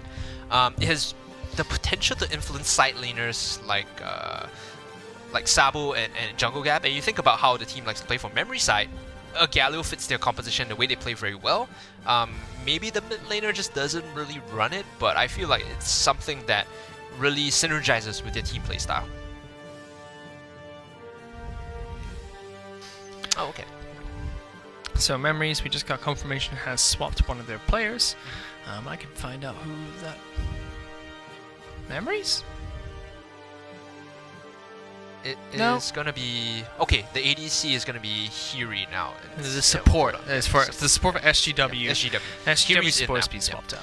And just a fun fact, I actually knew this guy like way before I started casting. Like I've been friends with him since I've been friends with Hiri since like 2016. But we didn't know both of us were in esports, right? He used to play competitively in AOV, and now he's making his first foray into Wild Rift. He used to be on a team. I think he was with Impunity, if I'm not wrong. I want to say Impunity, but now he's in SGW. He's trying his hand, and if I'm not wrong, he should be the ADC for this game. Gragas being banned out, the final ban here coming Natural ban, I think. I think if you're not first pick here, you really want to make sure that both Akali and Gragas have been taken off the table. And then the last two picks are really based on your preference and company. You continue banning out some of the more OP Premier S tier picks, or you can try to start to target ban. So I really would like to see a ban. Wow, Katarina. I would have liked to see Alistar being banned here by SGW. Unless that's their plan for first pick, which I don't think is what you need to pick up first. They've shown Braum as their go-to strategy. It did decent against the Alistar. We saw the value of the Braum Kai'Sa against Ezreal Alistar, and decent ban here is rightly so. Makes sense. Yeah. HI plays a mean Lee Sin, by the way. You should look up that later on. Lee Sin in Wild Rift at the moment is pretty silly. Annoying. Even when Lee Sin was first released, a lot of people were touting as the premier jungler to play. Being able to ward hop without a ward is critical, especially you can set up really nice combos with your kick without having to do any sort of fancy insect plays. But yeah, it seems like Hiri is even going to be picking up the Braum here, subbing in for the squad. Hiri could be the AD carry, sorry, so probably not. But the thing is, the roles aren't, as far as I know, the roles aren't really set in stone. Like I mentioned, this is a young team, right? So for them to flex players around different roles, it's not uncommon for other mobile MOBAs. In Wild Rift, it's a little bit more specific. Like you have people that do want to play specific roles, but my general knowledge of other games is like people flex all the time. Alistar, Diana, so they do like that. Wukong is going to be high priority now when you see this Alistar, Diana. I think Gabby might be considering the Wukong to complement this early draft. If you are SGW here, you've already showed the Braum, and you know that you're going to be playing Braum Kai'Sa, you can early pick that, and then allow your mid and your jungle, or mid and your top, to get decent matchups, right? So instead they're going to go for the early Graves. Very good synergy with the Braum, allows you to apply the winner's bite very quickly in lane. what did we see from Alex in the last match? He was on the Diana against Katarina. So Alex has only played Diana this entire match. He played against Orianna first game, Katarina second game. We'll have to see if we go back to the Orianna for game 3 here for hockey. Oh, don't do it, man. Don't do the Fiora. But this has been the staple composition for Memory so far. Alistar and Diana. SGW have mixed up a little bit, so we are going to see Why Can't Chickens Fly go back onto the Graves. This is... Oh, no. Okay, this is a problem here, because you do the Fiora with a composition that wants to potentially teamfight, right? And there's so many choices for Sabo here to pick into the Fiora. You could do Malphite, you could do Camille if you fancy a mechanical matchup, but just do the Nasus, right? Ignore her and literally farm. The Fiora early commit during your draft is a mistake. I think this is going to cost SGW here. Well, what I do like about this from SGW is, unless Diamond Hands goes back on towards the Draven, you do have a very safe bottom lane this time round. You know what your mid lane matchup is, so Haki can always go back to the Orianna. Then you really have to look at, okay, the pressure that came out from Evelyn as well as Nasus was really topside focus. So all they have to do now is say, well, can Graves and Fiora take this 2-on-2? Which, yes, they can. Fiora does very well into Nasus in the early game, top side of the map. Graves is a fantastic jungler in Wild Rift who can go toe-to-toe against many junglers. So if Why Can't Chickens Fly really shadows that top side of the map, mid and bottom can just stay safe. Maybe the pressure point they can try and apply is the split push coming out from XCP. The problem with the Fiora, like, you're right that they can fight early on, the problem is the Fiora needs to get a hit early on. It's not about like winning the 2v2, it's whether you can snowball the 2v2, right? And when the Fiora fails to snowball, we see what happens exactly like Game 1 Sabo's Fiora was unable to really deal with the split push from the Camille. It's gonna happen the same. It's gonna happen the same way unless they find a way to snowball XCP. And now they steal the Draven away, and this is a strong bot lane. Like the answer here would have been Draven, Alistar early on for memories. Now they're stuck, you know, pondering what they want to play. Could be the Ezreal here. Very cheeky coming out from Hiri there, picking up the Draven for his squad. Diamond Hands can't play that with the Alistar anymore. Oh, maybe it's not Draven. Seeing that might be changed. Hold on, yeah. Okay. But still, like, the point stands, right? The Fiora is so dependent on getting a hit to split push. She's very one-dimensional, but she does it very well. She's a very niche pick. Against the Nasus, who we saw Sabo likes to play a teamfight style. He doesn't really like split pushing. He goes for the Glorious Enchant as opposed to Teleport Enchant. Ezreal. Okay, Ezreal Braum. Very safe lane, very secure lane. Even if you pick Draven into this, they don't really have to fight you. They could just farm from far and scale to the point where Ezreal has more mana as well as Triforce. So this is actually decent, even if they do pick Draven Alistar here.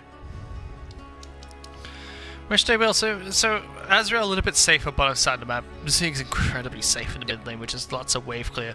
So I really do think that the focus we're going to see in this match is going to be that top side. 100%. Like how well does the Nasus and Evelyn do against this Fiora and Graves combo? And I think that SGW have got a good read on what Memories wanted to do coming into game number 3 and might understand how to play around that a bit better with the changes that they've made. That's pretty much going to make or break this third game. If they get the Fiora hit, Sabo is not going to be able to farm, and he's going to be zoned out because unlike the Camille, he doesn't have like any evasiveness or mobility to get out of a fight that he commits to, so Fiora's going to just smash his head in once she gets a hit. It's up to Gabby, it's up to Why Can't Chickens Fly to really, you know, make sure that the top laners can stand toe-to-toe and equalize that. Mid lane though, for Haki versus Alex, we don't expect much apart from Ziggs literally just clearing waves and not getting caught out by Diana. If you overextend, of course you're going to get punished, but he's probably going to take barrier here so he doesn't die. Yep, so the bot lane, as we talked about, Ezreal, Braum is the most defensive bot lane, right? Right. There's no way you can get engaged upon if you're Ezreal or Braum because of your mobility. You have Stand Behind Me and Arcane Shift, so it's very safe. You just farm with your Mystic Shots and start scaling with the tier items. It still is a wave that Draven and Alistar are going to be pushing in quite aggressively, so you will see a lot of aggressive push coming up from Memory's bottom side of the map.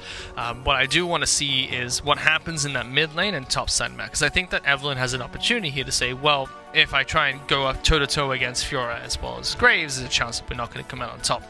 The entire idea behind the team comp doesn't work. Instead, try and shift the focus over towards, say, Ziggs, so bottom side of the map. Let them instead push back in and then make it a 3-on-2 bottom side of the map instead. I think if you're Gabby here, you get an early leash on blue buff, and then you path towards top side. So you 3-camp bot side, and then you move to red, and then you just sit top side and punish the Fiora when she takes the early trade. Or if you lie in wait and wait for the Graves to walk up. So if Evelyn gets the drop on Graves, if Graves walks into her, that is like a lost fight, right? So I think there's no way for them to snowball unless they really send the Evelyn to the top side. They need to focus the attention of Evelyn, getting her priority and sitting top first. So it's come down to game number 3 of this best of 3 between SGW as well as Memories, the first match of the first Open Qualifier for the Wild Rift Icon series here in Singapore. All of the upper bracket games will be a best of 3, and as it is a double elimination format, lower bracket games will be a best of 1. If you want to register for the second qualifications will take place next, please registrations are open all the way till Wednesday. You can find out more on iconseriessg.versusasia.com. But we're into game number 3. SGW taking on Memories on Wild Rift. Early push with the Braum passive to get the stuns off, so they want to edge in and find out where the Evelyn starts. This gives the top side a lot of information. They're not going to hit the stun, but they will know that if Evelyn starts on blue, they will have to back off. Well, they do get some wards over towards the blue buff. And they just poke him with Sabo. Meanwhile, is just taking an absolute beating from XCP. Yep. Didn't quite catch what happened top side of the map there. XCP probably was lying in wait inside the Tribush. Sabo walked past and level 1 Nessus sucks. Oh, hold on here. He has a pop barrier. Right away, taking a lot of damage. Harry gets some good poke over towards Jungle Gap, forcing both summoners coming out from Draven. Similar situation to what we saw earlier in the second game. Sabo, though, taking a lot of damage topside map, so already the lane's going much differently for SGW. Yep, this early matchup definitely good for XCP. Once he starts scaling, though, and when I say he, Sabo, once Sabo starts scaling, it's going to be a different issue, so he can continue to keeping the pressure up, but remember where the wave is set. Once Evelyn makes her rotation up and Fiora is past the river, that's where trouble starts.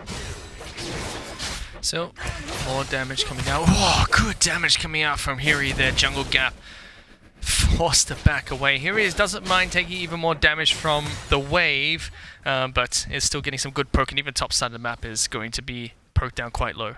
Sabo, he's stuck here. There's no way for him to really walk in and get CS reliably, so he's stuck turtling under the top tier 1 and he misses the cannon. That is a fuse bet. No help coming out from the junglers just yet. You can already see the ideas that are coming out from SGW. Both Ziggs as well as Graves are controlling the top side of the river, making sure that's impossible for Evelyn to get over towards the top side of that map. And here as well as Ego just going to continue controlling that bottom lane. Sub is having such a difficult time trying to farm. Look at the coordination coming here, and Gabby, he's going to get caught out. XCP instantly uses the lunge across the wall. I love that you brought up the earlier point of Ziggs and Graves playing towards the top side because they know Fiora is going to be overextended, so they cover her lane, allowing her to move past the river and continuously punish Sabo. As long as there's people towards the top half, they're playing top side strong, XCP can continuously put pressure onto the Nasus. Now we see Graves looking to try and see if they can make a dent in the bottom side of the map, but nothing doing. Still just goes back to farming, and right now the game is still fairly even. Despite all the pressure you've seen coming out from SGW so far, they haven't gotten anything from this. A little bit of a lead and farm coming out top side of the map, maybe bottom side as well, but nothing that's really going to make a difference just yet. Even more aggression coming up bottom. Diamond Hands just slams the ground in frustration. Sabo was forced to use his flash to get away from XCP earlier, and now because this is a Ignite duo top, like, there's a potential for the Fiora to solo kill Sabo if he's not careful.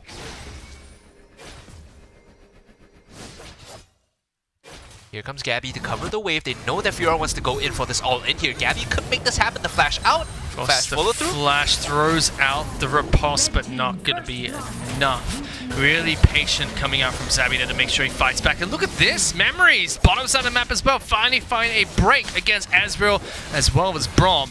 So attacking that top side of the map, attacking the bottom side of the map, and the question is, where was Graves? That was meant to be the perfect time for him to be top side of the map. Good flash coming out away from Hiri. Redemption even coming down as well. Is it going to be in time? Not quite. Fantastic dive coming out from the squad. Diamond Hands are taking quite a bit of damage. Flash forward from Graves, going to pick up one. Jungle Grab now trouble as well. Alex, the last member left alive. Great counter. He'll be coming out from the squad of SGW. Fantastic initiation from Memories. And just in time for the dragon to spawn as well. So a lot of the gold on the SGW side has been thrust towards Why Can't Chickens Fly. And this is a problem for Memories because we thought about Gabby as the one that was instigating things, getting the lanes ahead. Now if Graves and Evelyn shows up, no prizes for guessing who's going to be the one that gets the advantage. Now still, that's a first turret being picked up here by Memories. So top side's going to fall down nice and early. Gabby as well as Sabo just pick up the entire blue side of SGW's jungle as well. So when they lose a dragon, they usually get counter-gagged bottom side of the map. Still 1,000 gold lead in favor of Memories, and they do get their Nasus scaling ahead. Jungle Gap's also picked up the Bloodthirst already, so nice and early for the Straven. They're swapping XCP to the bottom side in preparation for the Rift Herald, and knowing that Graves is strong, they want ADC support to the top side to put pressure. So the idea here is they make this lane swap happen so that they can get the Herald and push themselves back to even goal lead and potentially pick up in tier 1 with Ziggs. Herald plus Ziggs is such a good demolishing tool. Flash not available for Sabo just yet, so this gank might be a bit awkward, but you see Alex fishing to try and see if he can pull back Haki for Sabo to jump on back in. Barrier and Flash are both available for Ziggs at the moment. Does thread on a ward. Sabo might get caught out here. There's the Graves. That's just going to be a flash of the wall, getting him back to safety. He just got that back up too, so that is just the worst thing in the world. Now he's going to be immobile, sitting in top. They could potentially dive him after they get Herald. Keep a mental tracker of that timing, and Nasus is always going to be susceptible now. XCP, he shouldn't be fighting this. He should just be receiving the waves once they come into his tier 1, otherwise he might potentially die. Good pressure coming out from Jungle Gap. Make sure you can get every bit of damage possible onto XCP. Oh, fantastic riposte. Actually locks down Diamond Hands. He's forced to use his ultimate to try and get away, but the damage from Jungle Gap, just a little bit too much. Meanwhile, top side of the map, it is going to be SGW trying to look for something in return. Rift Herald has spawned, so they're going to try and look for a fight, then jump back away. Gabby going in very aggressively, will die to the ultimate coming out from Ziggs. The rest of the team is going to be locked back. Great ultimate from Alex as well, but doesn't pull enough people back or get enough damage down. SGW do find a counter on the top side of the map. Gabby went in without his team. That is like the third or fourth time I've seen the jungler just run it down into a fight without calling for his team to back up. If you want to set this sort of play up, you need Alex to go in before you. You can't just walk in and hope that you get this multi-man ultimate off the back of just insane, you know, miscoordination, right? Memories here are just mis-executing a lot of their major fights, and it's throwing their lead away. Now's the time for Sabo, Alex, and Gabby to back off. Nasus, Diana, Evelyn, they don't have the wave clear to go up against a Ziggs, Graves, Ezreal, who's just knocking down the turret. If you got the solo kill onto XCP, you got the bottom lane turret, just take that and run away. XCP might die here again. Way out of position. The rest of the team's going to jump on in. Tries to use the riposte one more time. Not enough. We'll get taken down. Another time that he's been taken down solo, and what Memories could have done there instead of defending the top side of the map and being dove and giving a huge advantage over towards SGW is rotate mid lane, try and push that turret instead, force the rest of the team to fall back, then go and take the Rift Herald for yourself. But they're going for a fight. Alex looking for the back lines. Diamond Hands only picks up the Braum, knocking him out of the fight, taking a lot of damage himself. Redemption's going to come down. That's going to heal up a bit of the team, but the ultimate from Ziggs is going to cripple the rest of Memories. Incredibly low in hit points as everyone. Chickers can't fire moving forward as well. Ego trying to chase on down. Rifto getting in amongst it as well. Gabby and Diamond Hands forced to back off. The only two people not in this fight are going to be the Nasus and Fiora, still fighting on that bottom lane inner turret. This 4-man unit from SGW is just outputting so much damage. Remember that Graves got all the early kills, and because they have to just walk up, right? Memories gets punished. There is no clean way for them to engage in these random fights. And even if they get the flank off, SGW can turn it around because they have that kiting potential of the Braum. Just very forced engage coming out from Memories. Just Diamond Hands going in everything onto a Braum. And that's not the person you need to be. That's not the person you want to be trying to target in these fights. Memories had to fall back. They do get some split push pressure coming up from Nasus, and they are about 2,000 gold behind at this point in time. This could be a big fight that makes or breaks the game. Dragon going to be picked up here by Memories unless the steal comes through. Ziggs doesn't get it. Evelyn going to be able to pick that one up. Diamond Hands does throw out the ultimate, trying to disengage. So Sabo is taking a lot of damage. So is Alex. Ezreal was looking to try and chase forward. The rest of the team just says, you know what, you can take that dragon, we're just going to march straight down the mid lane. All SGW really have to do is just kite away from the initial engage from Diamond Hands or Alex, right? The moment they have that space, Ezreal is going to be outputting damage, Graves is going to be outputting damage, so they just need to create that space and make sure that they don't fully commit into a bad space, bad area. Then all that being said, they just need to poke, don't get committed on. Keep that distance, just farm and hit mystic shots and collateral damage if they need to. And good control from SGW. Controlling the red side of the map, taking away that red buff. They have lots of wards over towards the Dragon Pit as well as the blue side of Memory's jungle. So they can just wait 30 seconds until Baron comes up. Just continue shoving up these waves. They've already got the mid lane inner turret taken down as well. Whereas Memories have shown quite a few times now, it's hard for them to pick a fight. Very hard for them to initiate as well. So every time SGW pushes in, it's difficult for them to push back. Haki is actually pretty big on this. 6304. Sabo deciding, you know what, I'm going to go in. There goes Harry, going to try and pull them backwards. Good damage. Diamond Hands gets a follow-up knock-up. Jungle Gap's going to join the fight as well. 1-for-1 trade so far. Ziggs is in on it as well. Jungle Gap gets taken out by XCP, sliding into battle. The rest of Memories are being absolutely decimated. Turn that one around, only losing the Braum once again, forced to fight on the support. Well, what is that you said just now, Fish? Engage is too forced? That's another one. Run it in, and man, they aren't able to really focus down the targets that they want. As long as there's space, like I said, for SGW to kite around, here he's just going to be throwing mystic shots, and bouncing bombs from Haki means that anytime you're overextending, the Liandry's is going to take down. It's going to be slowly bursting you and slowly chipping you down. And with the Super Mega Inferno Bomb to burst you at the end, Memories have just overcommitted every time they fought and chosen to fight. That's a 5,000 gold lead in favor of SGW as well. I think they could have just taken Ego out and then backed off, but they decided we're going to keep pushing, and everyone else just kind of grouped up. Haki was more than happy to say, you know what, if you want to continue pushing into me, I'm zigged. You're not touching me. I can continue throwing my bombs out and just continue doing regular DPS against you. The minefield and the bouncing bombs is just like, it's so difficult for Memories to even walk into that. But another forced engage coming out from Memories, not doing them any good. You see the rest of the team slowly pushing on towards this mid lane. Nexus turret. Fiora is pushing bottom side of the map, using the Baron buff to make sure they can take down these objectives one at a time. Even Graves gone top side of the map to make sure they utilize all of their Baron buff. Exactly my point, right? I know that SGW has, kind of made some weird tactical mistakes in Game 2, but when it comes to utilizing Baron buff and understanding how to play, the 3-lane push with this buff, it's something that they're very good at, something that helps them close out the game. If you look at your minimap, Ziggs has gone all the way down towards the mid lane to pick up the minions. Baron buff does make your minions move faster when they have them. It's done that to make sure these waves can continue pushing. They crash on over before the minions from the red squad can get there. They take down the first Nexus turret. Give me an easy transition over towards these other two turrets as well. It has to be the Hail Mary play coming out from Memory soon. 10,000 gold lead is a drastic one, but they have to go before they get on towards this Nexus. Alistar jumps in, knocks back the support again. Ego just decides, you know what? That's perfectly fine, buddy. Double kill being picked up by Graves. Salvo's gonna be the next one. He gets stunned up. Nothing doing.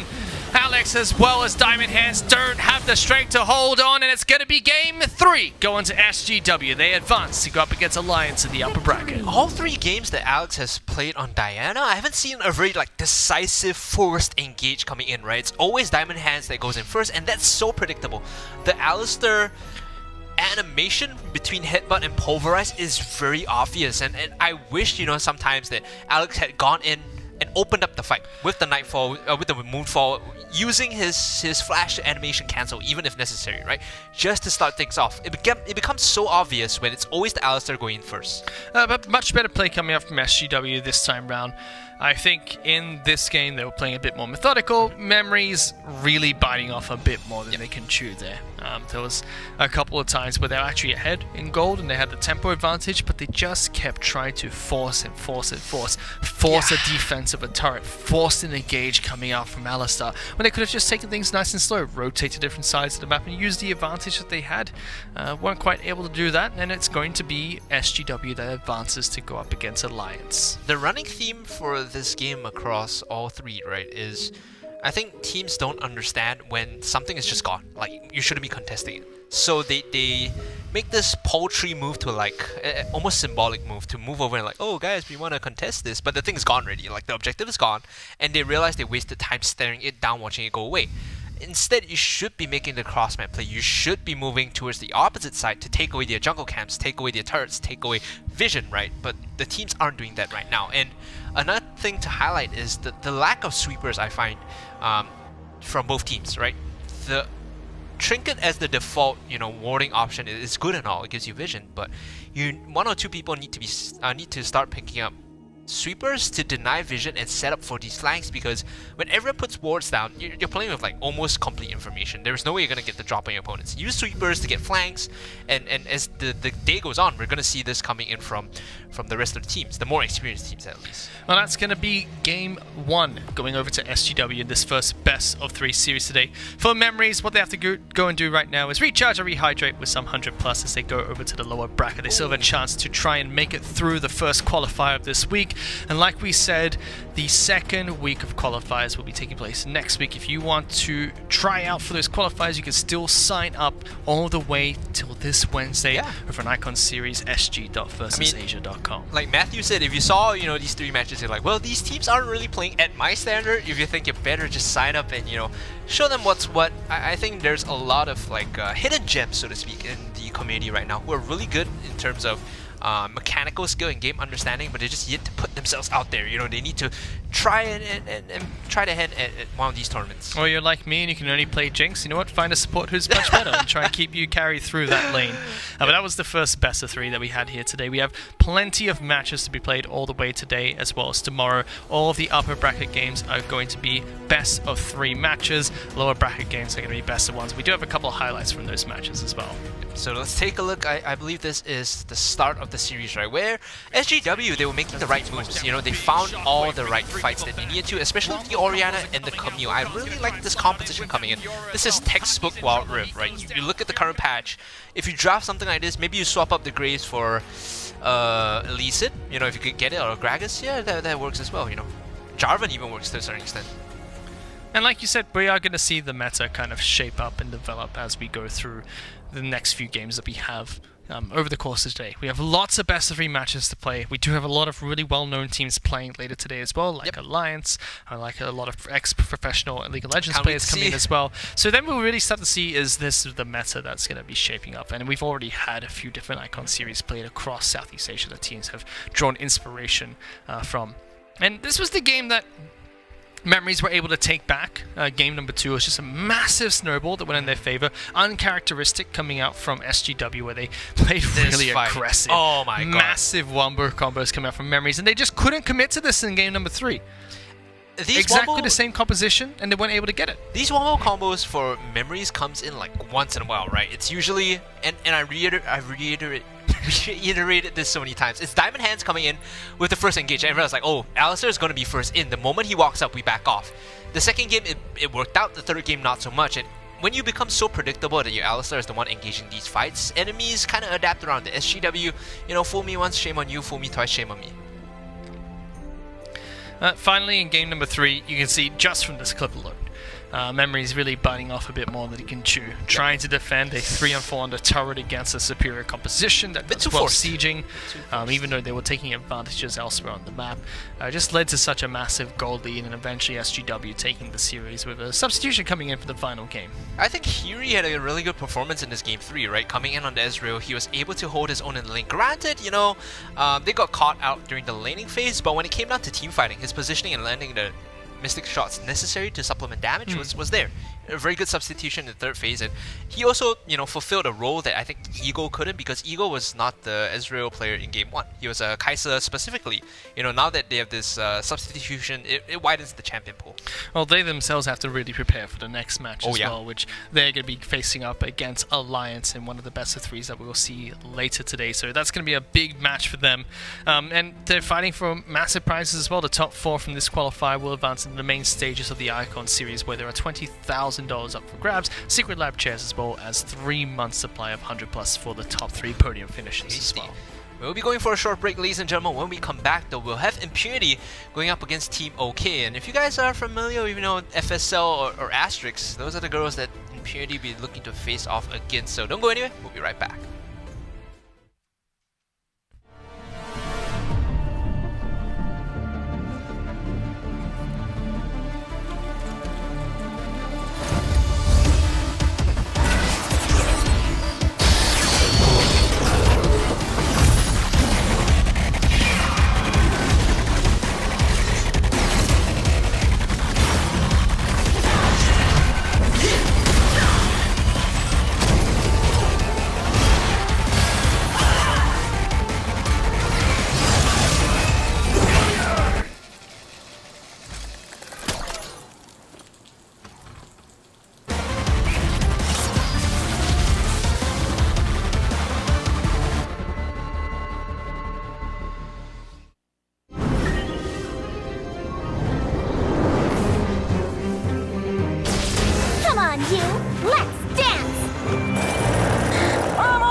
Time to strike! You think you can outshoot me?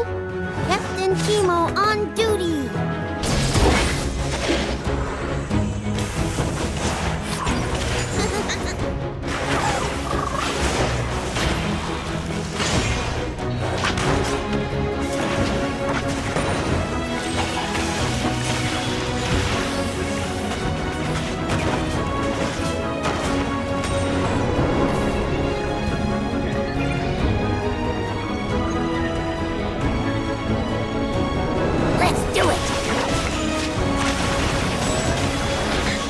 Sierra at 12 o'clock.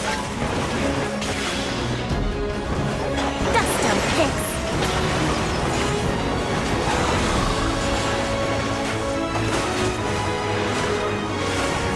Nothing a little gunpowder won't fix.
change of range.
Welcome back, ladies and gentlemen, to the Wild Rift Icon Series qualifiers. The first Open Qualifier of the Open Qualifiers in Singapore. That's a lot of Open Qualifiers.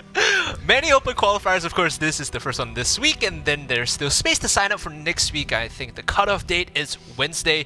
So if, some of the teams this week, like Memories, they bow out early into the lower bracket, and even if they don't make it through, they can always try it next week and learn from their mistakes. Yeah, you can head over to iconseries.sg.versusasia.com to find out more about how you can sign up for the tournament. We can take a look at the bracket for this Open Qualifiers model if you'd like. So we already had our first match of today. It was Team Memories taking on Team SGW. SGW does move into the next round of face-off against Alliance. Yep, that's going to be a difficult one, right? I think they have their work cut out for them. Just from what I saw in the first BO3, SGW not really there yet in terms of their macro decisions. laning wise, they could put up a fight, but then again, Alliance have some solid laners of their own, so it's a David versus Goliath situation. I'm hesitant to really put any of my chips on SGW. Looking at our next matchup though, it's gonna be Impunity Esports versus Team OK. I'm excited. This is a two banger, teams right? I actually know, so it's gonna be great. Like two teams that I remember from like League of Legends and watching them in the past. So Impunity, like a historical esports organization in they're Southeast one of the, Asia. the big three, right? Yeah, I worked with their FIFA players a few years ago when they played in the FIFA regional cups, and Team OK. I'm so scared of Lustrous, so I hope that they absolutely smash Impunity. Yeah. The Team OK roster though, it's pretty much your classic, asterisks from League of Legends PC. You have Mayo in the top lane, Candleburn in mid, Claria support, and Aya AD. However, Aya is not available today. I think she has some stuff to attend to, so subbing in is going to be Lustreless's boyfriend, I think is his IGN is almost. And their jungler though is interesting because in the past it was always Lustreless that was jungling for Asterix. They brought in a new player whose IGN is May. They met her through the FSL individual signup. So FSL had their Wild Rift event a couple of weeks back. I believe it was last week. They saw the potential in this new, plug and play player, and they put her in together with this Asterix lineup. Excited to see how she performs because historically jungle has not been a position that has had a main player for Asterix, right? They've always been subbing Lustreless in and out, and even herself, she admits that it's a position that she's not very familiar with. So we'll see if May can fill the shoes of Lustreless and bring that voice, right? Because in the past she was always the shot caller. She was always the one making the decisions. May, as a new plug and play player, might be faced with some challenges in being that team voice. Yep, very excited to see how this best of 3 goes. The winner of this match will be advancing through to the next round of the upper bracket. Loser of this match will be moving into the lower bracket where we'll see the teams fight out in a single elimination best of 1. They still have a chance to claw their way through this qualifier. If they don't make it, they can always sign up for next week's qualifier. The Icon Series Singapore is presented by 100+, and it's also organized by Elephant, the official partner of Riot Games for the Icon Series, and we also have Secretlab, the official chair partner of the Icon Series, all of which have put together some fantastic prizes for the winners of the Icon Series. $20,000 up for grabs for the top 3 finishers of the Icon Series, Secretlab chairs for the winners, as well as 3 months supply of 100+ for everyone who finishes in a podium finish. Yep. And once again, thank you to 100+ for ensuring that our throats stay well hydrated and none of us lose our voice because it is a 2-day event for the first week of the qualifiers. So today and tomorrow we'll be looking at the qualifiers, and then we have it next week as well. So always important to keep hydrated, and 100+ definitely helping brothers do that. Waiting for the players to load into game, we talked a little bit about Team OK, also known as Asterix. We have Impunity on the other side of the coin, and Impunity has seen some roster changes in the past compared to preseason. Their Baron laner, I believe, was Ares Resonance, has left, and now he's formed his own team with a bunch of veterans, which includes Cryonics as well, and Dami Dollar from Nyanzone in the past. So Ares is out, and so is Pain. Pain is left as well. So this is a new roster. Of course, it's still captained by a very famous mobile player, Cote d'Ivoire, who was his claim to fame is his performance in AoV. Right, so coming in as the voice, as the shot caller, as the strategist as well, he's the one that does the majority of the drafts. Will be exciting to see how Impunity has pivoted towards this direction. Right, and that's going to bring them a lot of wealth of knowledge. Well, coming in from AoV, coming from any mobile background, you have a lot of understanding of how different mobile games works, and you can try and use that to help, especially with the history that Impunity has with League of Legends. They'll be able to fuse the two worlds together and see how they do coming into this Wild Rift match. Best of 3 series. Winner does advance through the next round of the upper bracket. I'm really excited for this game. I'm actually super pumped to be watching all of the Wild Rift esports. I kind of have to root for Team OK here because I've always been casting, and every time I do FSO, I cast Asterix. I'm like, this team always exceeds expectations, right? They always push the bar. Now in Wild Rift, I hope that they adapt well. I hope that they adapt quickly and they push the bar even more to show that this is a team. Even though their goal as a team is just to finish top 8, it's not very difficult, right? That's their overall goal, top 8 or qualifiers for playoff. I think they can go the distance. I think they could potentially put themselves in a position to finish top 3. I'm retired at esports, so I have no favorites here. I have no horse in the race. So I'm perfectly biased for the very first time. I'm a perfectly biased shoutcaster. Nice. This is such a weird feeling. I'm never an unbiased caster. Normally you have like your favorites, Oh, right? absolutely. You talk up all your favorites and you're like, yeah, this is the best team, this other team is trash, don't even look at them. I hate the idea that commentators and esports personalities need to be of course, unbiased. I am that you need to be biased because that's way more entertaining to watch. Sometimes it gets me into more trouble than it's worth, so... No, you just tell people, you know what, you're wrong. That's the position of how you're like, no, you're wrong. That's it, finish. Yep. Being biased is fantastic. I don't know why people didn't do it more. I used to do it all the time in Singapore Sentinels. Oh. And then they would lose every single time. So I was Oh. like, fantastic. Thank you, guys. Really appreciate it. That is a name we haven't heard in a while, right? And some of their old players, you know, from the rosters are actually taking part in War this time. We saw Cryonics, we saw HYHY, some big old school names. The pivot might not work out so well. I think Cryonics, if I was looking at his performance, left some stuff to be desired, right? He's a player that we'll be taking a look at later on today. Champion pool was a bit small, mechanics wasn't really there, but enough about Cryonics, enough about the old SGS players. Let's look at Impunity versus Team OK. I changed my mind. There's a player named Spaghetti, and that's my new favorite team. Impunity has to win now. See, How do you there's a not joke here win about when your Matt name is and Spaghetti? too much spaghetti. How like he almost had me at Chicken Can't Fly. Oh. Right? That was fantastic, and now we Matt, got Spaghetti. Wow. I'm sensing a trend Best. here where you like stand food things like chicken, spaghetti. Is that No, something I'm we should just be? I'm just a big fan of great names. Okay, That's it. there you go. Like and Bias- Spaghetti, bias for the names. fantastic name. Like that's an A tier name. Spaghetti. Like, you know, Faker, B tier. oh, It's like, you know, okay. But Spaghetti, whew, fantastic. Nice. Now look at the draft. We see Akali and Lee Sin banned out again. No surprise, I do expect Akali to be banned pretty often. It's one of the tier 1 picks right now just because of the maneuverability and its strength in not just split pushing but also team fighting, right? So we see the Ziggs being banned against Candleburn. Ziggs was seen in Game 3. The power of the Ziggs, again, it comes down to very good siege, very good wave clear, very good team fighting. Does leave Gragas open, so that could force OK to ban Gragas out. Oh, They Jarvan go for instead, Jarvan okay. instead. Someone who wasn't picked or banned in the entire series of the last match. Jarvan not really the highest pick rate across Vietnam, Malaysia, or Singapore. It's a very niche pick, right? Although it's still like it has value in the early game setting up ganks. More often than not, you see Jarvan used as a response to Olaf. So this could signal that, you know, maybe Team OK wants to play the Olaf. They remove the Jarvan from the pool because Cataclysm is a natural counter to, you know, Olaf who's gonna get stuck. He has no mobility outside of that, apart from the Reckless Swing, which even then is difficult. Not even the Gragas being picked up first here by Oh, Impunity. man. Okay. They go for Camille instead. Camille here, it's a flex pick. You put it in top or in the jungle, and the idea of like Gragas being popular, the idea of Camille being popular is because these two picks have flex potential. You want to be able to send him to multiple roles, right?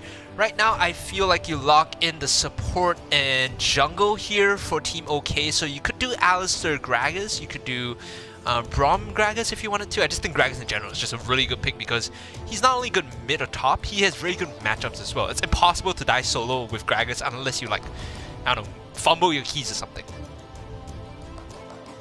Just waiting for what the first pick for Team OK is going to be. Better be Rammus.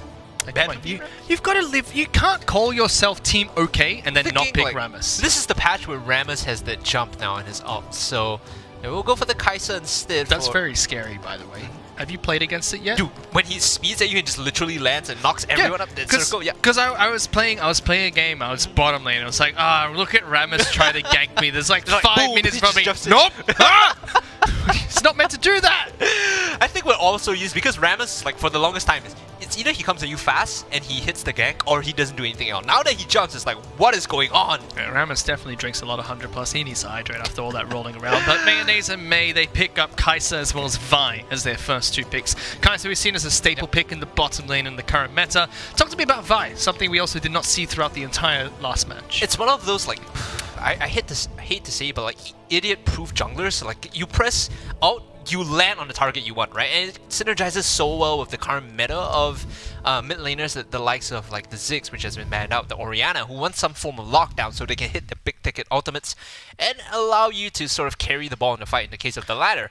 The Kai'Sa has, I think, been overvalued by a lot of regions. It's very popular. It has one of the highest pick rates in both Vietnam and Malaysia Icon series, but one of the lowest win rates when it comes down to ADCs. In fact, in Vietnam, 42% win rate, in Malaysia, 44% win rate, and that's with like 30 games each.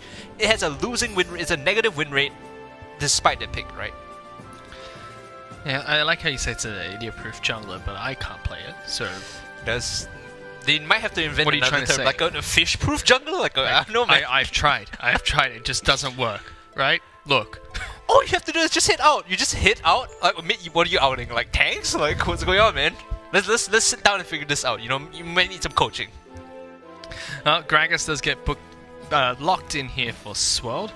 Just trying to figure out what Bush's champion of choice was. This is actually even scarier because now you have the Gragas who could potentially go into mid or top, the Camille which could go into jungle or top. By the end of this pick phase, you don't know what's what, right? Like if you are Team OK right now, you have no definitive answer of who's going where, and it's hard to draft around double flex. So we do have a small issue with the client at the moment. Bush did pick Galio as the champion of choice for Impunity. So really going towards that super tanky composition that we've seen very popular throughout Southeast Asia so far. Galio with Camille is just nutty, right? Hextech Ultimatum into like the heroic entrance is guaranteed zone control. Like you can't walk up into that. We see the Orianna being hovered right now. This is sort of like a soft answer. It's like if they decide to hard engage on us and Orianna isn't caught in that area, Command Shockwave is the reply. It's the counter engage. So to get at the Braum as well. This is a composition we used to see when Galio was first reworked in League of Legends, which would be Camille in the jungle or top lane, and you throw Galio in support or mid, and suddenly any Camille ultimate initiation just turns into a huge Galio team fight.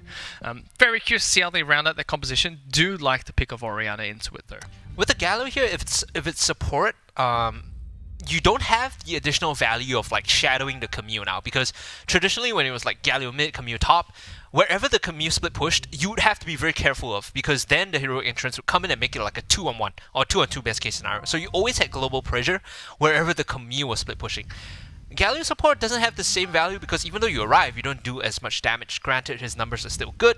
Right now though, looking at the Ezreal, okay, so it's going to be jungle Camille, top lane Gragas, and mid lane Diana here. A lot of AP damage. The Camille in the jungle doesn't scale as well. Like you generally go like first item GA. Could still be Gragas in the jungle with Camille going top lane. I do like the Camille in the jungle more though. It's the early ganks coming in, and the dueling potential is a lot stronger. Like Gragas, you have to go something like Predator, which is kind of awful. I mean, what's nice is they can still flex it. They can still say whatever almost picks here at the very end, we can decide then what we want either matchup to go into. So very nice composition being picked up here by Impunity so far, rounding it out with Ezreal, just waiting for Team OK to decide on their final pick. The triple flex of Camille, Galio, and Gragas is something I expect Cote d'Ivoire to like really consider, right? When he's doing all the drafting for his team, he's like, okay, now we have so many options, even Team OK wouldn't know where they're going. And it always gives them at least one favorable matchup. At least one, right? Gragas into Orianna is more favorite for Gragas, if I remember correctly. And, you know, right now they haven't showed their top side for Team OK, which is something that's going to be a problem. I don't know what they could pick up here that would allow them to get an even matchup, because there's so many options. You could put like Gragas top, he goes even. If they pick something bad, you just play Camille to it. Okay, the eyes never lies. They choose Pikachu. All right. He's going to be the top lane Pikachu for Team OK. Good answer here, because now you have secondary counter engage, right? You think about what the Orianna was supposed to do against this composition. If they overcommit, Shockwave pulls them in. Now, actually, you could put the ball onto Vi and then commit with the Shockwave. If they re-engage, Slicing Maelstrom. It is a very nice, I like the team composition because it's very nice. Good answer. Run at you and press R composition. Very, very nice. Impunity do have a more meta-based composition. They have lots of different ways to pick fights, good synergies. Diana does throw a little bit of a curveball there where that's really assassin focus. Against a composition from Team OK, it's very hard to assassinate anyone in this lineup, especially with all the crowd control. You're going to have to run straight through before you get there. Impunity and Team OK both have similar win conditions in the sense of like a death ball 5-5 team fight. Yep. What this comes down to now is execution and margins for error. When I say margins for error, it's like which comp can potentially mess up the engage. You look at Impunity, if they don't go on the right target, they don't go on the right out timings, they could potentially mess it up, right? If Camille outs like the Braum for some reason, like you misclick, and then you layer the heroic entrance on top of that, you probably lose that fight. Or if Diana doesn't get the good moonfall into multiple members, or if Gragas, you know, throws explosive cast before they get everything together, you could potentially mess up that fight. The margin for error on the Impunity side is a lot wider. It's a lot more, it's less forgiving, right? Whereas Team OK, they have a lot of like press one button and then we just run it. There you go. It is going to be Gragas going to the top lane, as you mentioned. I think this does make sense against Kennen. You still have your gap closer to close. If Camille does come up for a gank, Camille has her own gap closer, and the sustain from Gragas is just very nice, especially against a ranged champion like Kennen. To talk through how I arrived at this decision, I'll just want to walk the viewers through the strategy, right? If you're deciding between who wants to go up against Kennen, a ranged lane bully, do I want the Camille who needs to get gold in order to be effective, or do I want the Gragas who's okay losing the lane and just being a tank to go up against the Kennen, right? I'd rather give the gold towards the Camille in the jungle, send Gragas to the losing lane, and just have him tank it out. Just don't die. Or hear me out, what I would do is just be Kennen. Beat Kennen. Like No, just be Kennen. Oh, be Kennen. Because then I don't have to worry anymore. Yeah, you know, I mean, I'm just ideally- a ranged little Pikachu that just throws lightning shurikens Dude, everywhere. that lane has always been like the worst, right? Even in That's why I play it.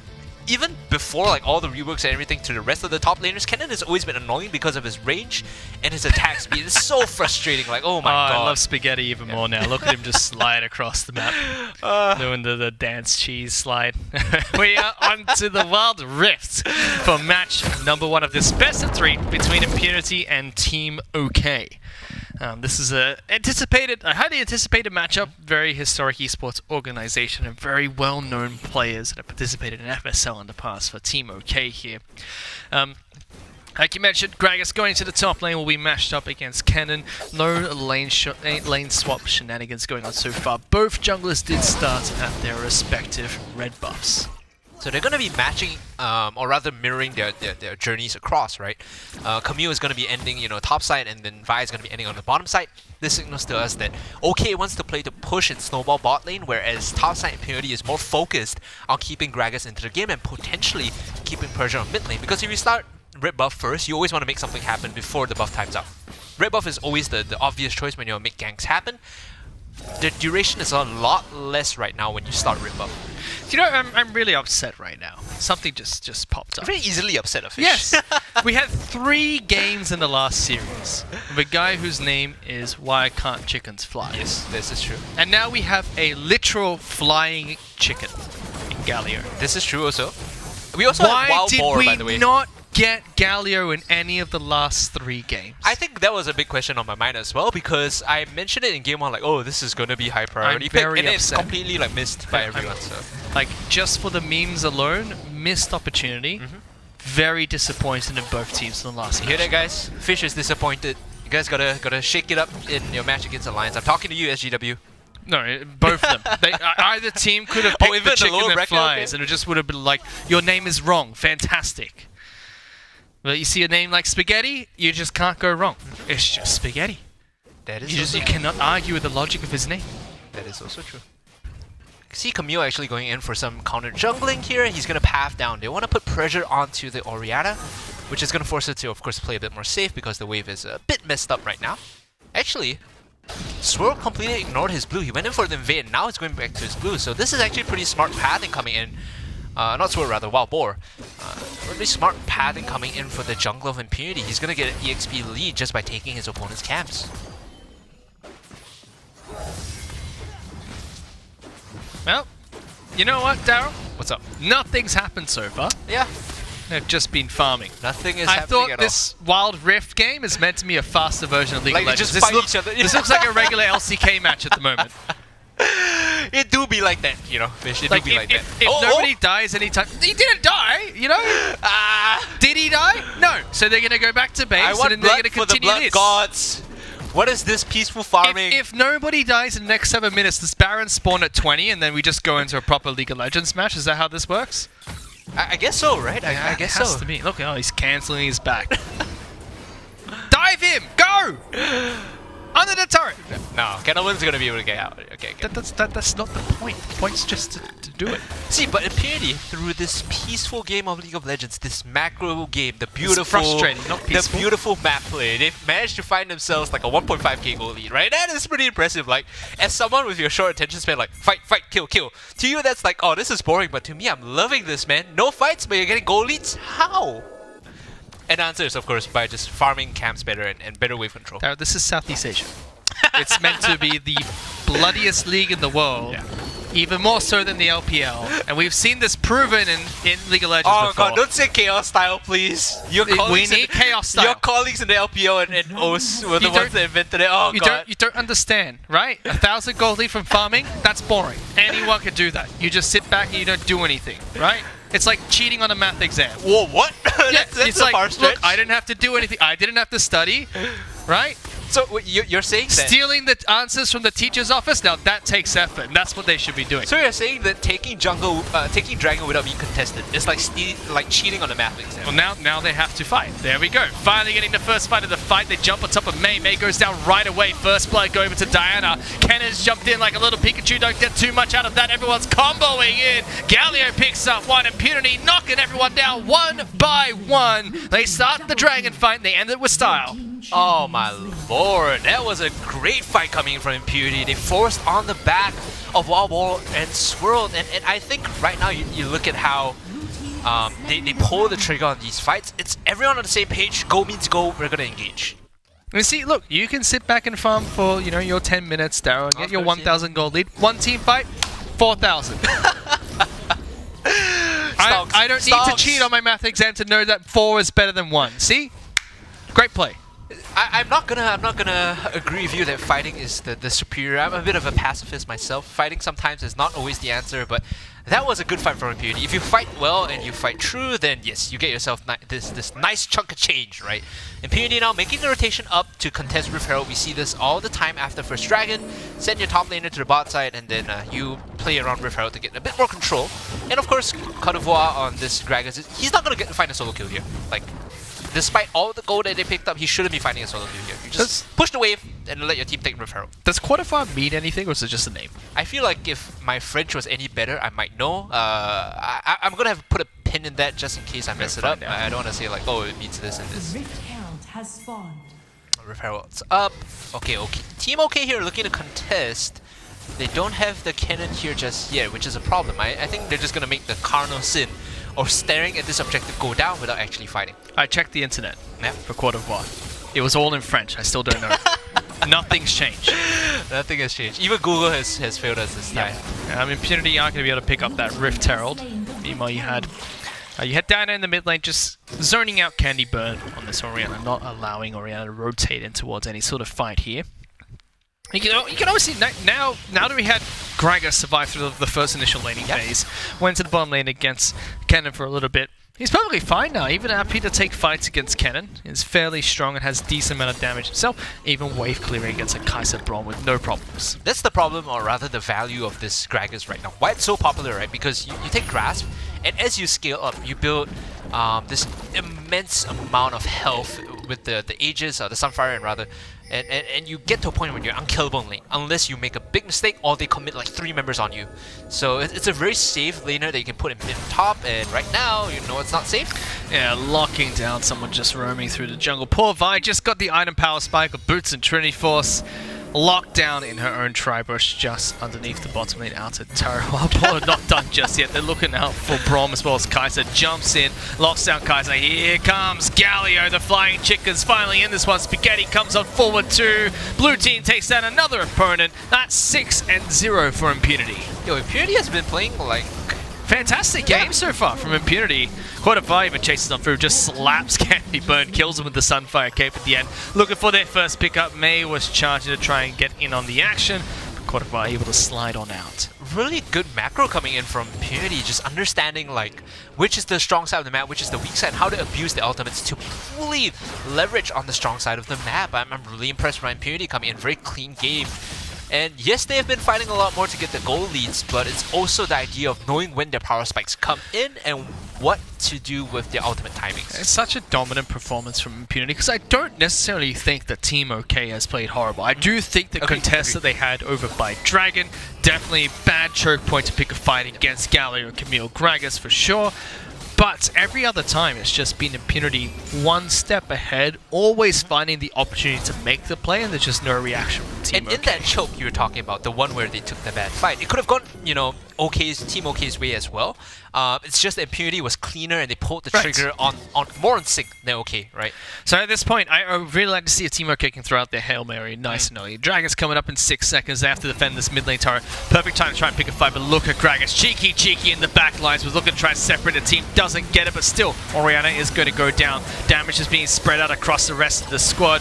There goes Wild Ball. Mayonnaise going to try and jump in with a slicing Maelstrom. Does get one, but Wild Ball uses the Zhonya. Is going to be able to go in vulnerable. Doesn't take any damage during that. Rift Tower comes into play as well. Finally, a member is going to be taken down. One person left from Team OK. Impunity lose nobody, and they're marching on through with this Rift Tower. Did you see how they were juggling the aggro under the tier 1? That was insane from Impunity. They knew their positions. They knew who had to go in at the right time.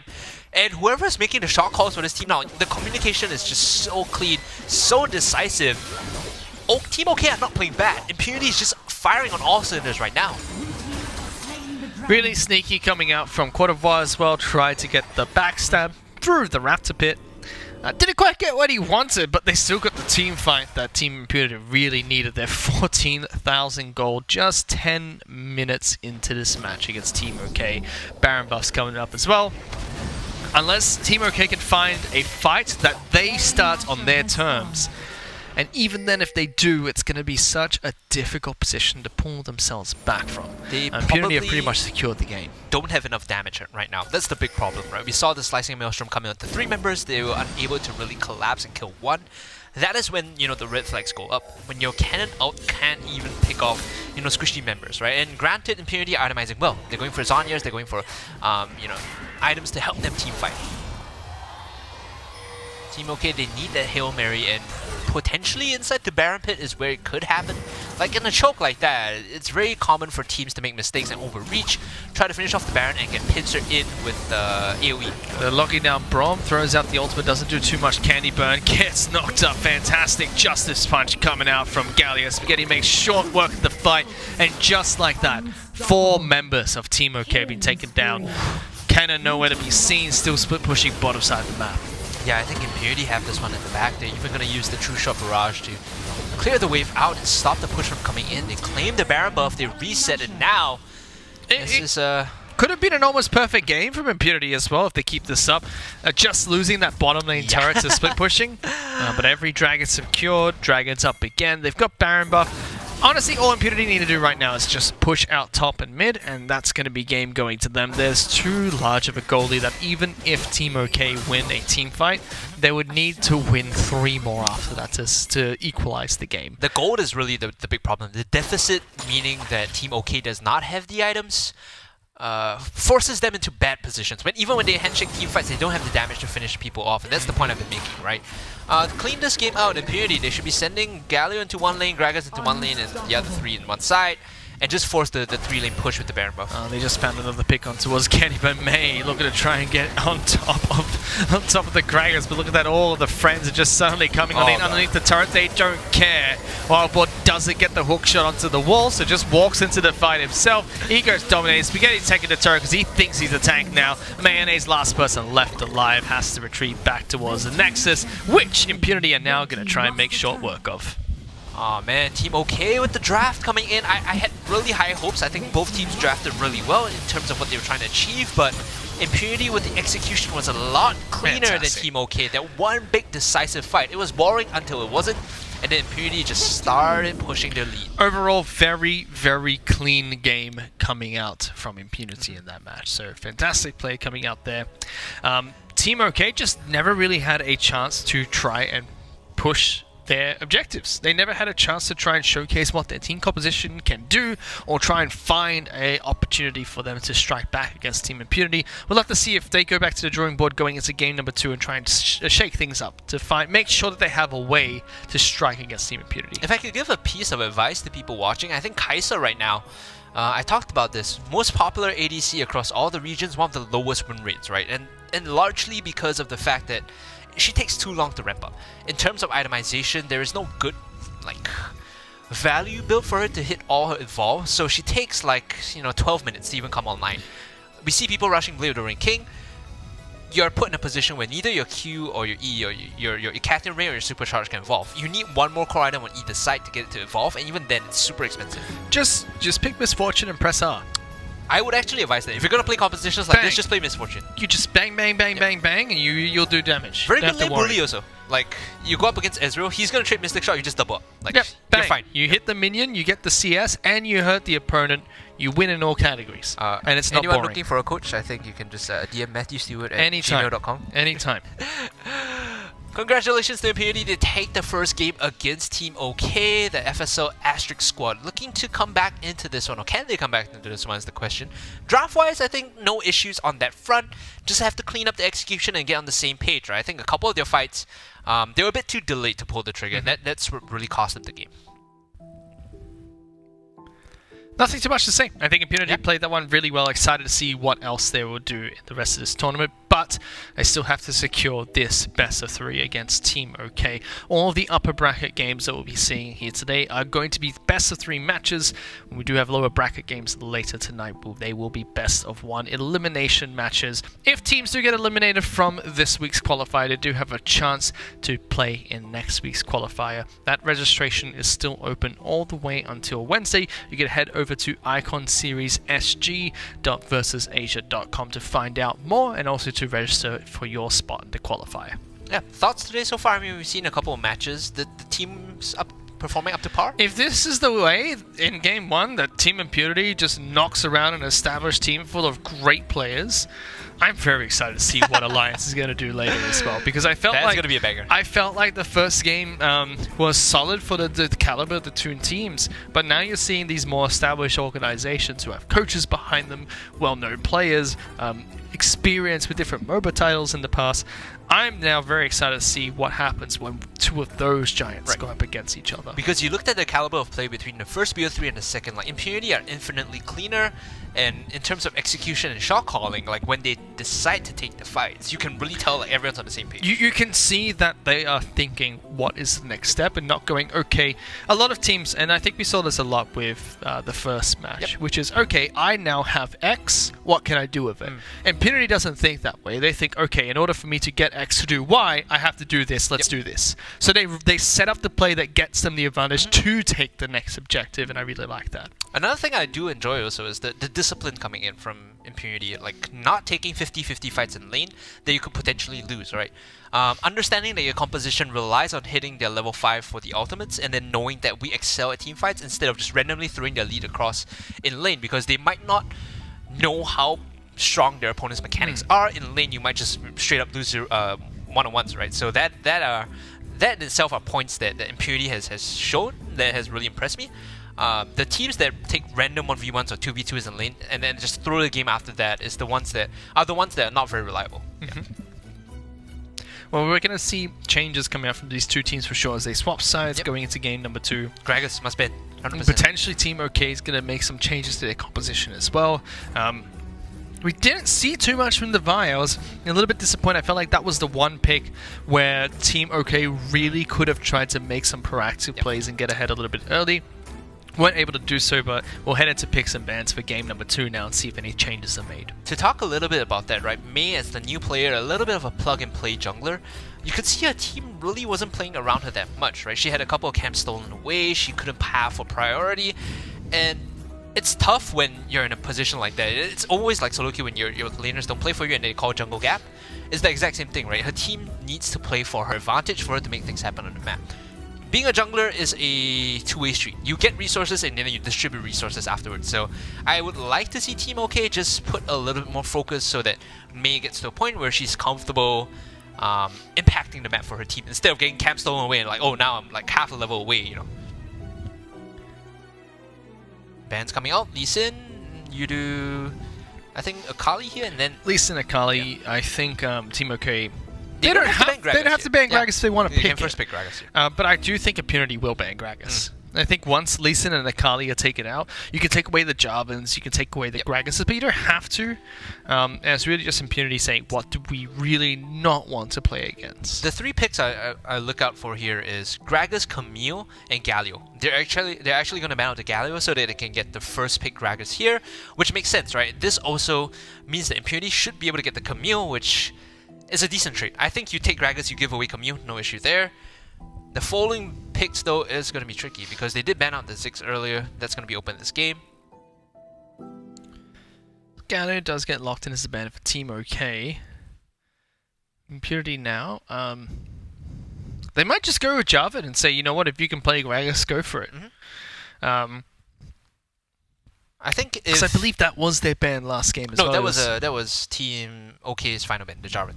The last ban from Impurity was Ziggs. Just leave Ziggs open, it's fine. If you leave Ziggs open and they do Gragas Ziggs, that could potentially... That actually isn't too bad, because Gragas is going to go top, Ziggs mid, then you have that anti-synergy. Explosive cast and Super Mega Inferno Bomb is not where it's at, man. Okay, Diana, okay, that makes sense. And Diana's seen a lot of pick rate in the tournament so far. Very comfortable champion for a lot of mid laners in the game. I think you need to put it on a player that has agency, someone that knows how to call for the team to go in, right? You can't be the follow-up. You have to be the one starting things off. And good Diana players will see that window, right? Okay, now I can go in, I'm going to flash E and then get the ult in, so yeah. And what I do like as well about the Diana ban is that it leaves both Gragas and Jarvan open. Yep. So if Team OK picks one, and Peter can go, well, that's fine, we'll pick the other. Also leaves the Ziggs open for whoever wants to use it. Jarvan Ziggs is so ridiculously strong if you get the correct start to the game. Again, it's about playing for the junglers and making sure that they can approach team fights without insta-die, right? We saw Mei in the previous game literally just walk up and die because she wasn't getting any resources and help from her team. So now you see the Ziggs come in. This is Impurity saying, okay, now we can do Camille Gragas. Yep, Camille Gragas should be the play here. Then the response, I guess you could do Ziggs, Jarvan, Alistar? Ziggs, Jarvan, Braum is good too. You could even just go Camille Jarvan here. Say, you know what, that's fine. You can take the Ziggs, you can take the Gragas, but then we get a powerhouse pick that you obviously didn't want us to have before. Yep. Ziggs here, first pick, does mean that Impunity can open up their final pick for top lane counter if they want to throw Camille into the jungle, and it still is a nice counter pick. So they might not even need to pick up Gragas or Jarvan here, but of course I say that like, you know what, let's do it. They're more concerned about the Jarvan. Make him wrong. They're more concerned about the Jarvan being an issue, I think.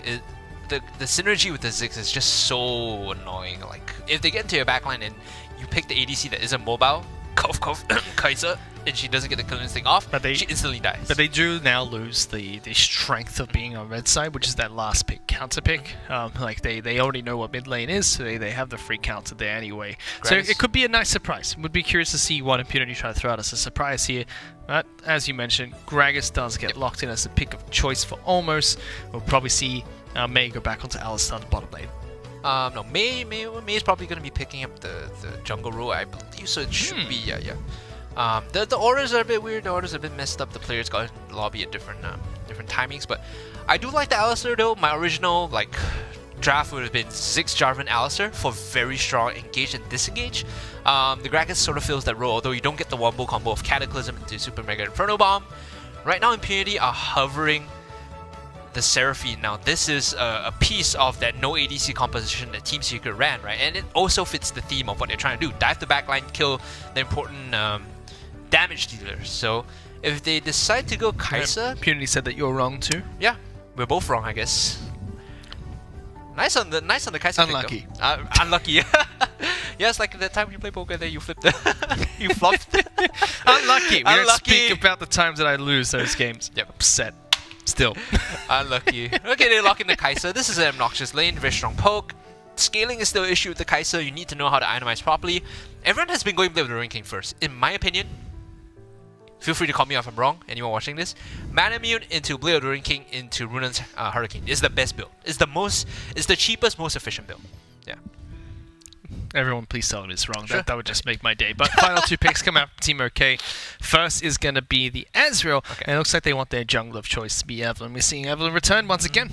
Evelyn is not the best answer to jungle Camille, but we saw the value of the Evelyn when you want to get your lanes ahead, right? You set up camp, some lane, put a tent there, and make sure whoever's laning against you doesn't get to play any Wild Rift. But now we do get to see what Impunity wants to play into the Ziggs in the mid lane. Not necessarily a counter pick, but Ziggs being shown very early on. But they now can decide what is going to round out their composition and try and take on this Ziggs that was banned out last game, and it's straight greedy. up Katarina. Greedy. The only way Ziggs cancels the Death Lotus is with the Satchel Charge. If you get the right combo off though, you actually are able to juke away. So I do like this matchup. I've played it quite a few times. The Katarina has like a 60 to 65% win rate if your mechanics are good. So it's definitely Katarina favorite, especially when you take a look at the junglers. Like, it's really hard for Evelynn to gank the Katarina given her mobility. But Jarvan though, if he comes in from the right angle and puts the pressure onto the Ziggs, like, you could knock him out with the Satchel Charge bounce with your flag and drag. So we're seeing a lot of the powerful picks come back in. Gragas this time going over towards the side of Team OK. No more of that Kennen that we saw from the last game. Alistar and Ezreal still strong. The bottom lane, Seraphine and Kai'Sa. For the side of Impunity, and Ziggs finally unlocked out of the bench, going up against Katarina here. So very similar compositions. Impunity is going to be looking for those big 5-on-5 team fights again. Team OK, what's their game plan here with Ziggs and Evelynn in the mix? All the attention right now is going to be paid onto the Gragas. The Gragas is the big tool because Explosive Cast not only resets the Katarina, it also resets Hextech Ultimatum. If you knock Camille out of the Hextech Ultimatum, it's cancelled, right? So there are multiple tools for the Gragas to use to really get to deny the engagement, deny the damage. Right now though, as we look at the Ezreal Alistar lane, this is pure scaling. Like, you just want to get the 3 items and hit that power point, right? So I think for the side of Team OK, they can't take these unnecessary fights early on. Just wait for the Ezreal to get to a power point, wait for Ziggs to get to a power point, and then use Gragas to deny damage. Very curious when they set up shop as well. It doesn't look like there's a great opportunity besides for the mid Evelynn, lane. right? Yeah. Yeah, Evelynn. This is a weird Evelynn game. You want to go up against what, Camille, who's got Jarvan in the back pocket. This is why I say, like, Evelynn's okay if you want to set up camp somewhere. Just don't let them play any Wild Rift. But damn, dude, they don't have any lanes that facilitate that. This feels a bit like awful, right? How are you gonna set up for this? Well, let's see what they do as we will head on to the Wild Rift for game number 2 of this best of 3 between Impunity and Team OK. Impunity had a shocker, it was an absolute shellacking of game 1. Almost a perfect game as well. They only lost a turret during a split push, and we'll get into that match really shortly. Yep, should be into game right now. I believe we can see it on our screen. So apart from that, we should be jumping in. Hold on.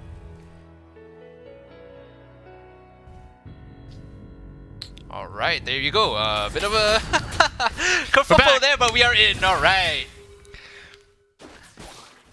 Right now you can see Cote d'Ivoire on this Camille. Again, I've been talking about, like, Gragas, right? You don't die in lane unless you make a big mistake. Against Camille though, she has the potential to punish you if you're not careful of how you space. She's always going to have to drop on you and the ability to jump on you, although you can knock her out of the hook shot with body slam. So that's one of the things that I do like about this matchup. Malbo right now is going to be clearing from top to bottom, so he's looking to put pressure on mid or bot. He trusts that Cote d'Ivoire is going to have a pretty free lane here, have no issues in terms of just laning against the Gragas. Won't get punished either. Oh, there you go. This is the solo kill if he's not careful. Good damage coming out from Spoiled, but Cannibal does trade back quite effectively, and I think we're just going to see the same thing we saw in the last match. This early game is just going to be really, really slow, but there is a nice little charm on towards Wild Boar. Great damage from Scarlet Petal. Picks up first blood over for Impunity. Spaghetti's just moving up forward. Flag Drag comes out once again. Double kill being picked up, and Wild Boar stays alive. They are slaughtering Team OK, and there's nothing they can do about it. They're still chasing. Flash forward, good damage on towards Candyburn. Is it going to be enough? A couple more autos, throws out the barrier, but Scarlet Petal wants one more! The airy charge almost there to take him down, but not quite. So close, and man, was that lockdown from Scarlet Petal huge or what? They get such a big lead. This time, Impunity, they sized up their opponents. They say, mechanically, we're probably going to slam them 2v2. Let's just take these fights. And meanwhile, on your screen, you can see Cote d'Ivoire punishing Mayo. Impunity don't have any respect for Team OK after that first game because they've just been slamming them. And you're really seeing exactly what Team OK want to do with this composition. We want to fight early, we want to force you into these skirmishes, because Evelynn is not going to be useful in these skirmishes. Right. She has to set up the pick, and when you're just fighting brute force, Jarvan is going to be doing a much better job. These lineups, right, the flag and drag into the root coming in from Seraphine, like the line skill shots actually hit like a truck, so you have to respect that. take a look right now. Interesting, and I should have mentioned this in the first game, this is my bad. Scarlet Petal is traditionally an ADC player, one of the more famous and more long-standing players in the community. This time, defaulting to support instead, so he's gonna be holding Spaghetti's hand, and when you've been an AD player, now you swap to support, it feels good, right? Like, oh, this guy he was in a position which I'm playing now, and he has an understanding of the role.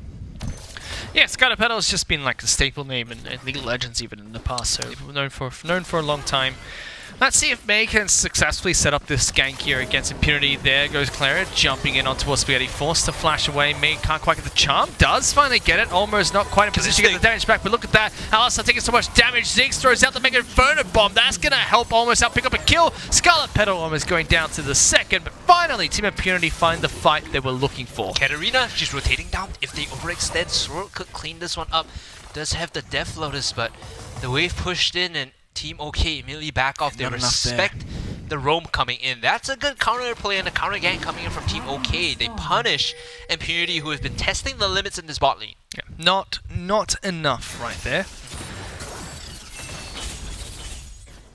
That does mean that Impunity can regroup and try and set up for this dragon. Even though it was Spaghetti that died in that fight, because of how long it took Team OK to get back to base, position priority is on Impunity. They pick it up nice and easy. 3 wards being thrown out as well from Team OK to try and stop that pickup. Sweeper was used nicely to deny the vision there. Impunity with the small gold lead amounting to about 2,000 right now. Evolve that goes on the Kai'Sa, that's good news because then she's going to be scaling and hitting her 3 item point that much quicker. Like I said, it takes about, 10 minutes or so for Kai'Sa to get all her items up and running, and that's when she gets all the evolves that are important too. This time though, she does go for she does shift towards the early BF Sword, which gives her, there you go, early BF Sword plus Vamp Scepter plus that Longsword brings her that much closer. I believe that is 5 damage away from the evolve, if I'm not wrong. Lots of raw damage coming out. She wants to do evolve, he said. Yeah. The raw damage is nice, especially when you have a nice little early game lead. You can use that to snowball effectively, but Impunity have swapped up their AD carry, throwing him in towards top side of the map. So if Team OK to try and match this, but once again, Wild Boar is just here, trying to mirror out anything that goes on up here. Look at the damage coming out there. Wild Boar even trying to get a cheeky little flag drag. Connected with that knock up there could have mean death for the Alistar, or at least a popped ultimate from Claria. Swapping down, this is the Rift Herald dance, and oh man, you can see why Gragas is such a frustratingly strong pick. Even against Cote d'Ivoire, who was, pretty much a hit early on during the laning phase, he does percentage health damage with the Grasp of the Undying, as well as denying the hookshot with the body slam. Even denying the low sweep with the body slam there, not allowing the health regeneration to come out either. Rift Herald does spawn, and it's Impunity that we're looking to try and set up for it. They have a couple of wards deep in towards blue side of the jungle. They've already got the Rift Herald for themselves, but not going down without a fight. Team OK is going to collapse and look to try and reclaim the position here. They've got all 5 of their members close towards this side of the Rift Herald. So Cote d'Ivoire for Team Impunity is on the bottom side of the map looking to try and take a turret, but they're not taking it. Team OK are not fighting for it. This is so good. Team OK learned from their game 1 mistakes, which is Impunity will swap for the Herald, let's send all 5, but Impunity make the instant adaptation, says we're not even going to contest this, we're going to let Cote d'Ivoire push down. Hold on. Wild Boar going for a really heavy initiation to the back lines, almost takes a lot of damage, but Spaghetti's tanking the turret. Force heal coming out from Seraphine does keep him alive. There goes Wild Boar once again, not taking turret this damage this time round. Can he get out in time? He does. Lots of damage onto Team Impunity, but no one goes down. Kyra gonna try and reinitiate towards Spaghetti. Simply just dashes away. Mei tries to get some damage down. Wild Boar with the Cataclysm into the spinning death coming out from Katarina as well. Impunity with a big team fight. They pull and push the aggro so well. They just finessed that fight, and it seemed like at multiple times Impunity were in trouble. But the way they swapped the aggro is just such a thing of beauty. Oh my goodness, Impunity, now they get this Rift Herald, and unless OK are here to fight, they might just lose more. So poor little Gragas just tries to body slam with the wall, but Katarina's already there. Oh, loses 1 hit point, finally goes down to some bleed over time. Impunity, though, just playing these team fights phenomenally. They know when to be aggressive, they know when to push their advantage, and when to back off as well. Fantastically played so far, 7,000 gold lead. I was about to talk about the strategic aspect of, well, Team OK adapt, they said 5 to contest Rift Herald. Impunity, they adapt by saying, no, we're not going to contest this, we're going to let Camille push and get gold. But in the end, they just out-mechanically style on their opponents by calling for the fight and then winning every one-on-one and 2v2 that they took in the top side. Such an insane play coming in. Now Impunity just need to look to see how they're going to close this one out nice and clean. No more perfect game. This time not a turret, it is a kill. But like you said earlier, 7,000 gold lead is very difficult to come back from. You can tell the big difference and what this matters to the teams when you look at the core items, right? So right now you can see multiple core items completed on the Impunity side. Team OK still struggling to find their first on the Gragas, as well as the Ezreal, who has like cheap items. Sheen and Manamune aren't really like core items, they're like scaling items. It's only really Ziggs that has a couple of items under his belt with 6,000 gold. Faring pretty well against some of the players from Impunity, but just the rest of the team really far behind. True Shot Barrage there is going to knock away some of Impunity, but there is a nice little heal coming out from the Redemption. This could be the fight that Team OK decide, you know what, we have to take this one, but there goes almost being jumped on. Big damage, big wombo combo coming out from Team Impunity. Team OK are trying to desperately fight this one back. They finally pick up their second kill of the match. There we go, Candy Burn doing some good work and picking up a double kill for his squad. Jumping back into the fight once again. Good flash for Spaghetti, being knocked around, bumped around, finally trying to get out this one with a flash forward, but Gragas, he's chasing, wants to slide on in, throws out the cask. There goes Clarizor, just a couple of slaps with the cowbell, and finally, Team OK pick a good fight to try and fight back. They denied the Death Lotus at the start with the explosive cast. That is the win condition for these 5-on-5 fights. OK need to be able to stop the Katarina from getting her full off, and they were able to reset the fight with that as well, which is why they were able to pick up the kill. So they understand what they need to do to win these fights. The execution was there this time. Impunity, they get punished for being a bit too over-eager and just jumping in and hoping to pick up everything, hoping to pick up the fight. I think Impunity, they need to practice some restraint now. They need to give Team OK some respect because they've identified how they're going to win these fights. Still, they have this goal lead. They're slapping Team OK with like bags of money right now. You can see the items are starting to make a big difference. That's very aggressive from Camille, running straight in towards red side of the jungle. Gets jumped on. Team OK should be able to get this kill for free. They do get the dragon for themselves. Great ultimate coming out from Gragas, separates the team, but no one is there to follow up on anything. So it looks good for Team OK. They don't get anything for it, and they lose the Infernal Dragon. I think Impunity don't really have any respect for Team OK right now. You can see Cote d'Ivoire was walking like 4 members, tanked them up, and then he flashed out. Like, who does that, man? He does get his second completed item for himself though, so Cote d'Ivoire is very far ahead in items in comparison to Gragas at this point in time. So although it looks like Team OK are fighting back pretty well, picking up a couple of kills here and there, not bleeding too much in these fights, they are still very far behind. Cote d'Ivoire caught out once again though. Reoccurring trend coming out from Impunity. Where's the respect? He's trying. Okay, he might actually get away.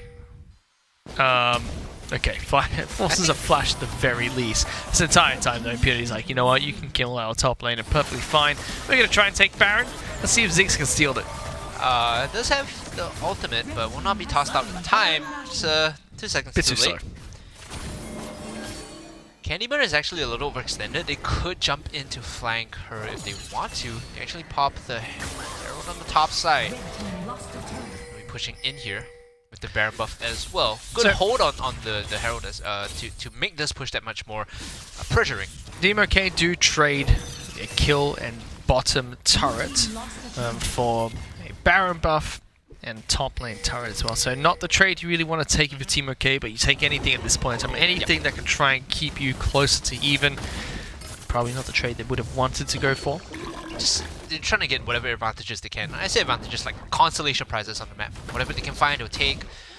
Granted, right now they still need to scale. Impunity, they're holding on to their gold lead 8k. They want to pull the trigger on this fight though. Ooh.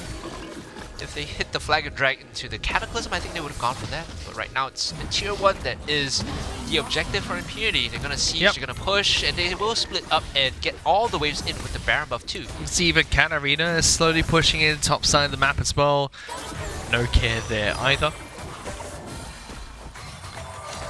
Cote d'Ivoire as well now joining the rest of the team in the mid lane. He doesn't have Baron buff for himself, but they will slowly rotate over. Catch up with the Katarina, look to try and help out there. Nice lockdown, and there goes Wild Boar trying to get into the back lines, but it is on top of an Alistar, doesn't take too much damage. And they say that they're pushing on further forward. Spaghetti trying to look for that one. Mega Inferno Bomb doesn't do too much to the Impurity squad. They're still perfectly okay. The reason they're able to like walk in and taunt and poke at them is because they picked up the Harmonic Echo on Scarlet Petal. That is such a ridiculously broken item on Seraphine, right? It gives you your 3 nearest teammates 60 plus 10% AP heal every time you use an ability or have the charges stacked up. So because Seraphine casts double spells once every couple of activations, Comes up a lot. You get a lot of healing off. Oh, Qualifier, hello, jumping into the back line. It's going to take a lot of damage for that mistake. Somehow gets back over to safety. Bit of a Houdini move from Qualifier there. Didn't quite make sense. Almost nice and true shot barrage as well. It's probably like the 4th time we've seen him do this as well. It's about sending a message, Fish. It's not about getting What's kills. the message? Kill me, I'm okay with it. Evelyn tries to get a quick assassination to Scarlet Petal, but misses the ultimate. Mega Inferno Bomb. Trying to get it over towards him as well, but is able to heal back up.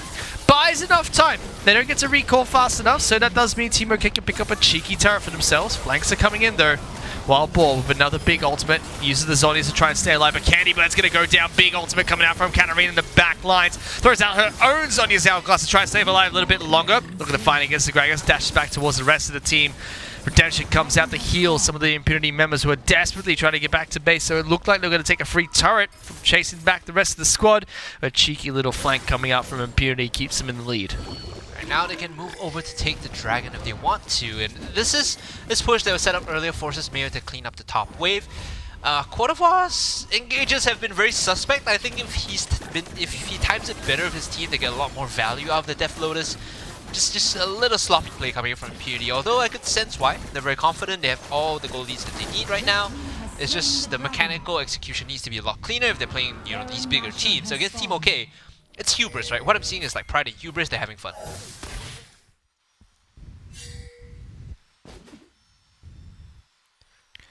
Baron's back up 15 minutes into this match, but Impunity 12,000 gold leads, 3 dragons already picked up. Team OK, they're stalling, and they're doing good at stalling, but that's all they're getting out of this so far. Impunity are just 1 or 2 team fights away of trying to take this victory. Looking for a fight once again. Trying to jump on towards Mayonnaise. They don't quite get it. Swirled gets some good damage, but no crowd control to lock him down. Camille still split pushing bottom side of the map. Why doesn't Spaghetti have a Runans? He has like full 80 items, but no attack speed items. He's not going to get the evolved supercharge. That Quadavar doesn't really care about Mayonnaise, just fighting the turret underneath. There's an Evelyn showing herself on the bottom side of the map, so that means Impunity will try to start this Baron immediately. Team OK understand the mistake they've made and they try to back off. Alistar goes in first, pop the ultimate, fairly tanky, great Cataclysm locking in the 80 carry. They're going to go down. Only left with Mayonnaise and Candybird, and Candybird has nowhere left to run. Big slaughter of a team fight coming out from Impunity. Cataclysm in a choke plus Death Lotus is a death sentence coming in for Team OK. That's Thresh's ability, he's not in the game. Still, it's a combo that works. If you get the kills, it works, it works. Impunity will pick up the Baron here to close out the game. Unless, Quadavar decides to be Quadavar and run it down. I don't see how they... I don't even think Quadavar can run this game down at this point. Is that a challenge, Fish? Is that a challenge? I will challenge him to it. I don't think it's possible.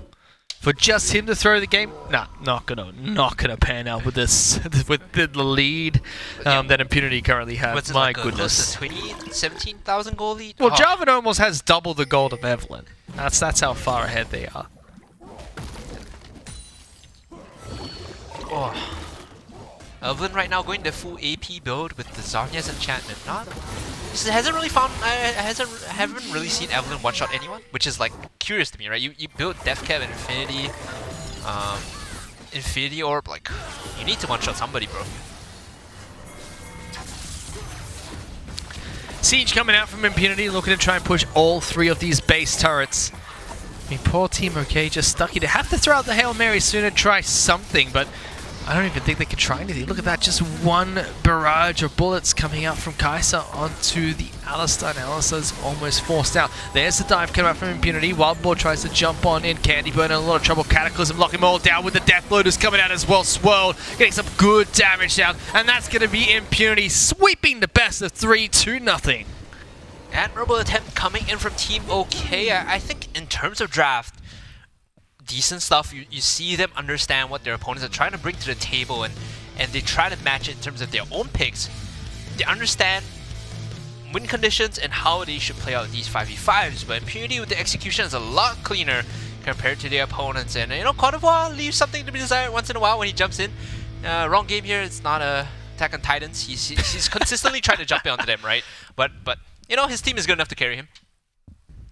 Yep, really nicely played coming out from Impunity. They get the 2-0 sweep against Team OK. We're going to share some highlights from that match before we wrap out that Game 2 of today.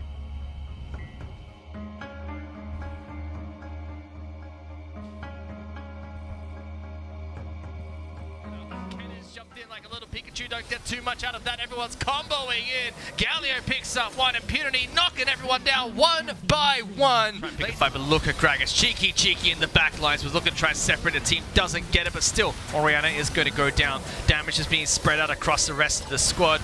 There goes Wild Ball. Man, he's going to try and jump in with a slicing Maelstrom. Does get one, but Wild Ball uses the Zonya. Is going to be able to go in vulnerable. Doesn't take any damage during that. Rift Tower comes into play as well. Finally, a member is going to be taken down. One person left from Team OK. Impunity lose no. Coming in, I had really high hopes. I think both teams drafted really well in terms of what they were trying to achieve, but Impunity with the execution was a lot cleaner than Team OK. That one big decisive fight. Scarlet Petal picks up first blood over for Impunity. Spaghetti's just moving up forward. Flag drag comes out once again. Double kill being picked up, and Wild Ball stays alive.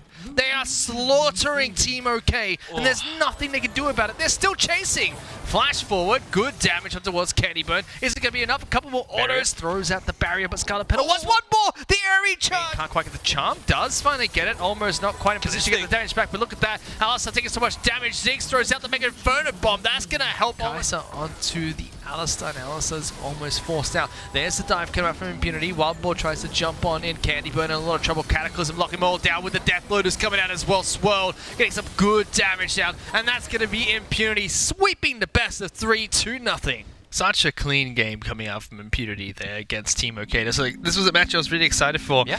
Team OK are no pushovers, and you just see how strong Impunity were in that match. This is a good sign because we look at Impunity as the age-old rivals to Alliance when it comes to, you know, Wild Rift and Singapore, and they need to start on a strong note. They need to get things off rolling and then, you know, go into the later day with that confidence, you know, after beating teams, established teams in fact, like Team OK. And speaking of Alliance, we'll be seeing them in the next match that we have today. They'll be playing a best of 3 against SGW, who picked up the first game that we saw today, 2-1 against Memory. So really excited to see Alliance in action later on today.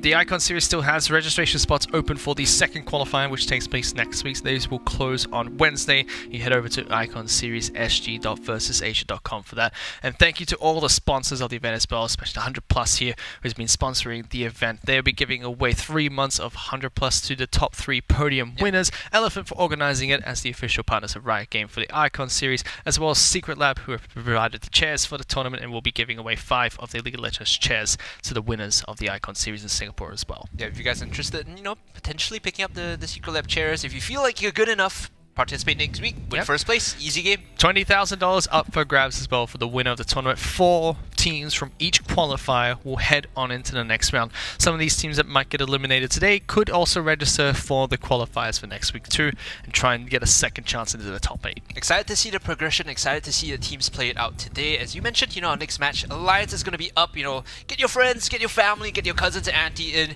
Alliance is going to be a banger going up against SGW. For now, guys, we will be going for a short break. When we come back, we'll see them play.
think you can outshoot me? Captain Chemo on duty!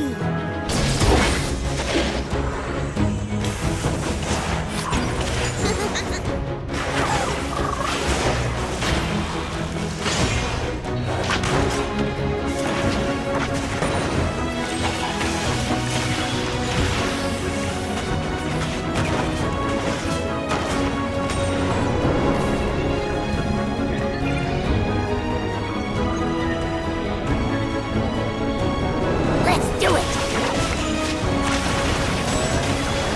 Delta Sierra at 12 o'clock. Dust 'em, Hicks!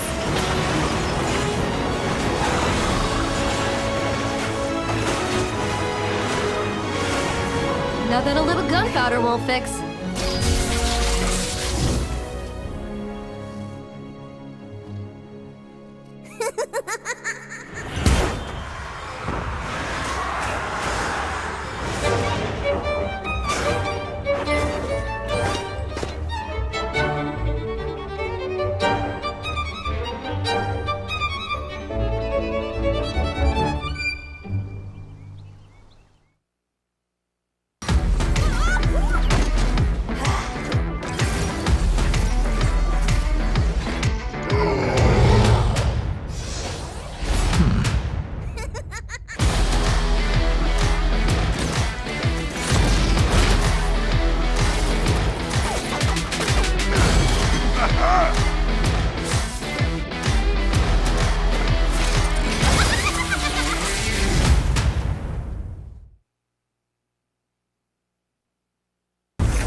Look, you got me.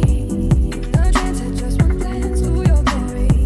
I needed it. Look at my past. Do you need anything? You can use me. I'm yours. Do you see anything? You wanna change, arrange me?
Welcome back, ladies and gentlemen, to the Wild Rift Icon Series Singapore Qualifiers presented by 100+. I'm Fish, joining me is Hungry Cast, and we're about to go into our third best of 3 in the upper bracket for today. Yep, we have Alliance going up against SGW in just a bit, and I'm excited to see what SGW has in store because their game 1 wasn't the cleanest, and Alliance is a team that, well, let's just say, you know, they're no pushovers, right? They are probably the best team right now in terms of Wild Rift locally, and with their new roster, I think they stand a very good chance at being top 3 regionally as well. Yep, I'm super excited to watch Alliance play as well. Premier esports organization, we've seen them in Dota 2 in the past. Very excited to see them putting in a team for Singapore in the Wild Rift Icon Series. And I mean, you've been talking to their coach. Apparently, they've got something amazing planned for today. Hey, Timo, man, get over it. It better be Timo. If not, you better actually make me amazed. Because if I'm not amazed, I'm disappointed forever. On a serious you'll note, lose a fan. apart from trolling picks, on a serious note, they did bring in the bot lane from Sea Serpents. This was a team that played in the Sea Invitational 2019. Coden Feet and Rich is the duo now in the Dragon lane, and this is by far, like, cast my vote for the best bot lane in the tournament, potentially the best bot lane in the region because their experience as well as their synergy is so strong. If you see Rich play, like, I highly, even though we only have 2 bans, I highly expect like Alistair to be highly contested by either teams in the bands or for, you know, Alliance to just straight up first pick. I'm really excited to watch Cold & Feet again. I was a big fan of his when he played in the League of Legends C Tour, now the PCS, so excited to see what he can bring to Wild Rift. And all these players are fighting for $20,000 worth of prizes, as well as Secretlab chairs and 3 months of 100+. The Wild Rift Icon Series is presented by 100+. Like we said, we've been drinking it all day. It's fantastic. Yeah. I was trying to say earlier that 100+ is actually one of my favorite drinks. Yeah. And it's something that my family, who used to live in Singapore, they miss very much. Wait, is it 100+ in Australia? It's very hard to find in Newcastle, which is my hometown. It's very difficult because it's not a stable drink there. But every time they come back here, so it's actually a drink that I grew up on, and we have cartons in my house. So 100+, please send me some, please. Thank you.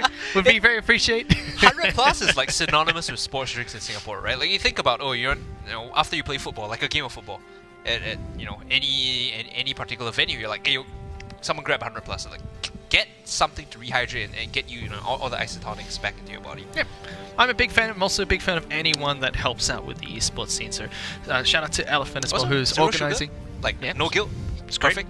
Shout out to Elephant, who's the official partner of Riot Games for the Icon Series as well, who's organized this tournament, as well as Secretlab, who have been sponsoring this tournament, and will be giving away 5 of the League of Legends Secretlab chairs over towards the winners of the Icon Series as well.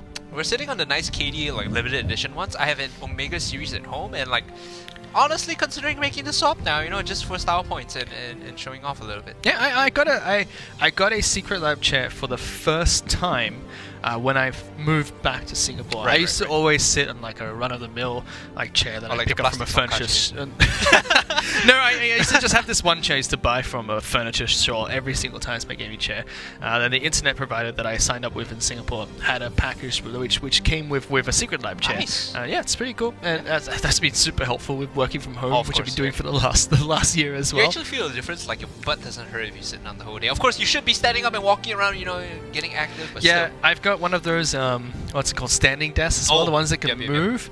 One of those new age COVID book from home people. Guess how many times I used it while working from home as a standing desk? I'm gonna be generous and say like 1. No, never. So I don't know if that speaks for my laziness or the comfort of Secretlab chairs. You can be the judge of that. Yeah, exactly. We should be going to games soon, and well, Fish, maybe just a normal wooden desk would do for you, and a nice Secretlab chair. Reinvest that money to something more swanky, But this is the first qualifier of the Singapore Icon Series. There will be another qualifier next week. If you want to register a team for the qualifier, sign-ups are still open all the way until Wednesday. You can head over to iconseriessg.versusasia.com to sign up, or to find out more about the Wild Rift Icon Series in Singapore as well. We're going to be getting into the next game shortly, but before we do, let's take a look at the brackets for the tournament so far. This is the upper bracket of the tournament, where we had Team SGW take down Team Memories earlier today. AND17 Esports played against Team BDG off-screen earlier. You can see Team BDG picked up a 2-0 victory. NB also took down Team Celestial earlier today, and we just watched Impunity take down Team OK. Yep, so Big Dirty Golems will be in, I guess you could call it the semi-finals of the upper bracket here. And Alliance and Team SGW will be playing for a spot against Big Dirty Golems in the semi-finals. That's going to be interesting. Right now, we have Alliance on the red, SGW on the blue side. Draft is underway. Like I said, I highly expect Alistair to be a contested pick between both Someone teams. better pick Galio in this game because my favorite player, Weisma Tipuhui Fei, is back. I'm so happy. That's such a great name. I can't believe I actually asked. Top tier name. I asked the coach, not the coach, the captain of SGW, like, does he have an English name we could pronounce? Because Matthew might not be able to read How that. dare you? And then I remember Matthew speaks Mandarin. That's disrespectful. Hey, I'm just saying, man, it's for your benefit. I'm an inclusive. I'm someone that tries to make the cast better. But one thing I found really funny is we've been watching like the Twitch channel, the Facebook page, as well as the YouTube page for Versus Asia, and I saw on the YouTube page somebody was asking why does XCP keep dying, and you can see XCP's actually replied that I got stuck in class and had to play from there. Oh, I love it. This guy is tactically running it down, right? It's not his fault. He's trying his best within the constraints that he's been given. Guys, please don't play from school. But he also followed up with I missed my chair. Yeah, fair enough. Yeah, He's Ben's a heading Secretlab home. jet anyway. So hopefully XCP is home now to play up against what is arguably one of the favorites of this tournament as well. Definite favorites. To start off the first draft, this best of three, you can see Akali as well as Camille have been banned out here by SGW. Ziggs and Brom have been taken away by Alliance. Ziggs seems to be a very popular mid laner as a huge pick from many teams so far. It's very easy to execute when you think about what Ziggs brings to the table, right? Very good wave clear, area denial, as well as siege, right? His satchel actually does take down turrets very quickly. So you think about what it represents to teams. It's team fighting and it's sieging, and that's those are tools that a lot of pro teams definitely want. Wave clear, team fighting, and sieging. Like, it's the holy trinity. Right now with the first pick here, because Galio was open, they could offer that. Otherwise, Gragas of course made it through. So you take Gragas here. What is the response for Alliance? You could do Camille banned out means you could do Galio and Alistair. Not too bad, although that means you can't flex the Galio. Of course, Lee Sin is open, and that is an option for Shinsekai. I'm actually really surprised that they didn't pick Lee Sin as the first pick here from the side of SGW. I feel like that was like a no-brain pick. I can explain. Gragas is a flex, Lee Sin is not. Even though Lee Sin is slightly more powerful, you want to give more flex potential to your composition. So now you can get top or mid a matchup that is more favorable for them. Even though Lee Sin is stronger, it's very predictable. You know what where Lee Sin is going to go and what it does. I also remember that Shinsekai, before I left the Southeast Asian scene to head over to the Oceanic Pro League, I remember everyone saying he is the next Tofu Boy of Singapore in the top lane. I know that he went internationally for a little bit. He went to try out in Taiwan for a bit. Yeah, and now playing Wild Rift for Alliance. So excited to see what Shinsekai can bring to the table. This is good. Cold Feet's also picked up Kai'Sa as his pick of choice. Yep. I read some of the comments on chat, and yep, I definitely agree with you guys. Rushing Blade Ring King is not the most ideal. It's a good power spike early, but it's very expensive, right? The build in itself costs 1,000 gold for recipe alone, and that is not, that's not efficient for Kai'Sa, who needs every single item and every stat possible to evolve Q first as soon as possible. I like what we saw the previous game with the Kai'Sa build, where you rush BF Sword into Vamp Scepter into Longsword, because that gets you super close, if not already, to the evolve Q. But we also have Galio finally being picked up here. Yes, the chicken can fly. Yep. But we also have Corki being picked up. Corki is a recent addition to Wild Rift. This can be played as an AD carry. It can be played in the mid lane still. What are your thoughts of the champion? Think of Corki as Ezreal, but you're trading late game scaling for early agency. So his package has been nerfed. It comes up every 150 seconds, if I'm not wrong now, which every time you have the package, you need to make a move happen on the map. You need to start or initiate a team fight with it and cut people off from the rest of the team. So you're trading that scaling for the early team fighting power of the Corki, and not to mention, his Triforce Spike is a lot better than the Ezreal Triforce Spike, because once he gets Triforce, he can then build into crit items. Ezreal is going to want tier, possibly Triforce or Frozen Fist, and then build from there on. So I think the Triforce Spike with Corki now a lot stronger, especially because they changed it to add ability haste, which means the rockets come out quicker, your Phosphorus bombs come out quicker, and the Gatling gun as well. Oh, Lux. Okay. Lux being picked up by Rich here. It could be support Lux, but most likely, okay, yeah, Most could be likely support support. Lux. Yeah. So support Lux being picked up here for the bottom lane. Really excited to see what Golden Feet and Rich can do in this matchup. Yeah, two players that I really enjoyed watching during the LST. See what they could do here in Wild Rift. So that's 3 League of Legends players that I know. That I've watched closely in the past. I believe Raven is as well. Yep. Long-time League of Legends player. That's 4 of them. All playing for Alliance. All of them. Even CWJ as well. If you remember from a very long time ago, he used to play on a team called Insidious Gaming. He was the ISG. jungler for ISG. Yes. So if you remember, all of them are old school players that have at one point either played in the GPL, PCS, or LSD. That's awesome. So all ex-League of Legends players now playing for Alliance in Wild Rift. We'll have to see how they do with their fingers and thumbs instead of mice and keyboards this time round. TF as an answer to Galio is quite interesting coming in for Raven. I'm assuming it's going to be a Raven mid lane TF here. It could also be a good answer to Corki. You know, the package is something you have to worry about. In League of Legends, you use the package this time as to try and take objectives like turrets or dragons or Rift Herald. But with even with the timer being increased now for Wild Rift, it still is on such a fairly short cooldown that you can make very rapid plays. So TF's a nice answer to be able to say, you know what, if Corki goes somewhere, I can get there in time. The funny part here is SGW is like, oh, you want to play globals? You want to go, bro? Okay, we're going to pick the Pantheon as well. And Pantheon, they put him more in line with the PC version, but he's still so powerful. Like his Empowered Spear with the execute potential, I mean, it's very strong early, and once you scale into armor reduction, it has that shredding armor potential together with Corki, a lot of strong synergy. And early on, if you stack your say you build a Black Cleaver, and Corki goes into Gatling Gun, you are shredding up to like 30 armor in a fight, and everyone's at negative armor, literal free auto attacks do true damage. And with Graves, of course, why not? I was so upset when Riot reworked Pantheon, by the way, because I used to be the Pantheon jungle one trick. Like I used to do the whole like I'm gonna take Gromp and then gank. Yep. This was, if you guys don't know, Fish is old. He's talking about like Gromp instant gank cam. Yeah, miss it. But then they were like, let's rework him to make him a powerhouse in the top lane in the jungle. Everyone's like, support, let's go. Let's play him support. You can play him mid now, actually. So I unfortunately I don't think he's gonna be mid here. In fact, it should be It could be. It could be mid actually. It could be Corki Galio bot with it could Pantheon be Pantheon mid. top or Pantheon mid here. But this is a very open-ended draft because we expect it to be Corki Galio bot. Everything else is up to discussion apart from Graves in the jungle. Hey, let's just shake things up. this? You know what? Gragas Galio bot. Let's go. That's what we want to see today. Or Graves Galio bot old school. You know, last time when Graves was an ADC RIP. Oh, Never forget. That was funny. Z used to give him attack speed with his little shotgun. It was funny. But the composition for Alliance be locked in. It's going to be Olaf being picked up here. So top lane Olaf being played with Lee Sin going into the jungle. It does look like we will get the Corki Galio bottom with Pantheon going into the mid lane for Haki instead. This is a bit interesting because Golden Feet is currently hovering the Lee Sin. It should be jungle, Shinsekai in the jungle here. So I'm not sure if they entirely swapped up their roles. That would be surprising to me.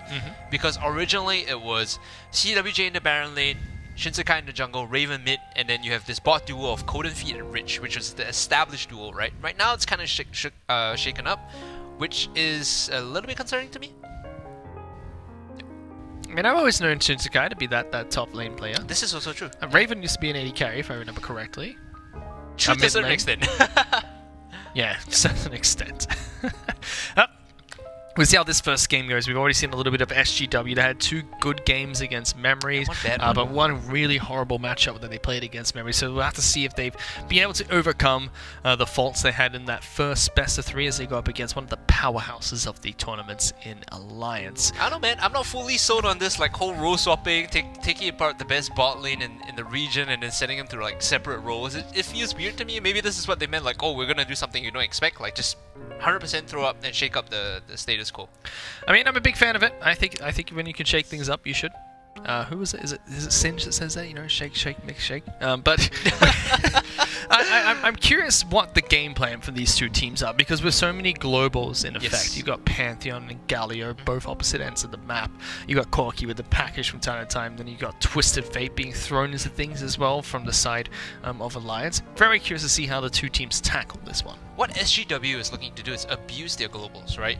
You never want to cast all the globals at the same time, but what you do want to do is make full use of the timers and maximize your man advantage whenever you can. So imagine a scenario where Alliance are, probably looking to siege down a turret with 3 members, Oh, you then can always join in or Gonna hold be on to your join in. no, Rich just walks into the entire team of SGW. Doesn't get taken down until here he flashes for first. Oh my goodness, that turret hit him like an absolute truck. SSK's coming as well to make sure his team can pick up that kill. What the heck is happening?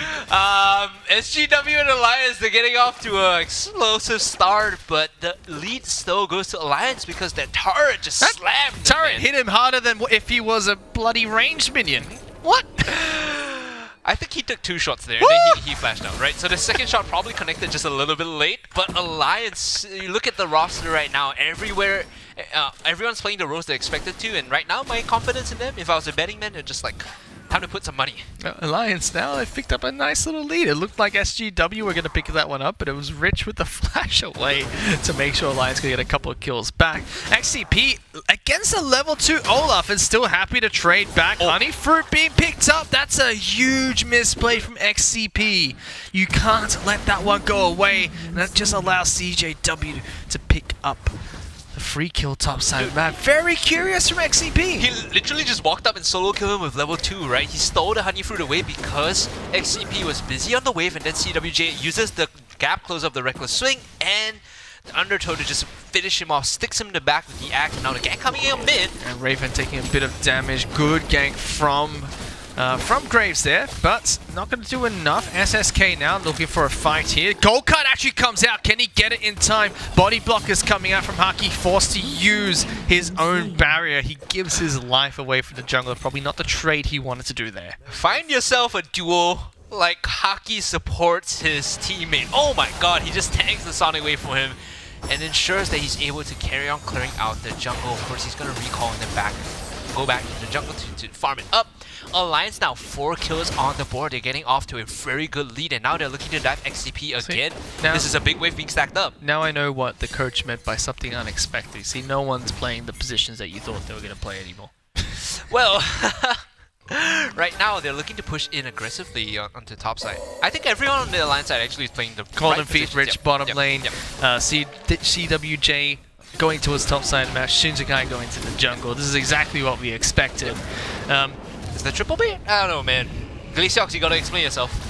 Exactly, see? Nothing doing, but now Twisted Fate's going to come down to the bottom side of the map. Good taunts going in towards Golden Feet. Does get out of turret range. Stun card comes out. Ego last man standing. Simple smack coming out for the double kill. Bottom side of the map. Very clean play from Alliance. Haki now trying to make something happen. Good body bump, but doesn't connect with all the people. Golden Feet is able to flash away. And the click from Haki doesn't get anyone. Gold card swag comes out from Raven. Another kill for Alliance. Bottom side of the map. Oh, this team is so good. They might grow the fight out, and they swap the aggression. You can see that Haki was just so confused on who to go on. At first, he went in with the body slam and the flash to get a 2-man stun, but then he didn't chain it enough because he thought he could finish them off just with the barrel.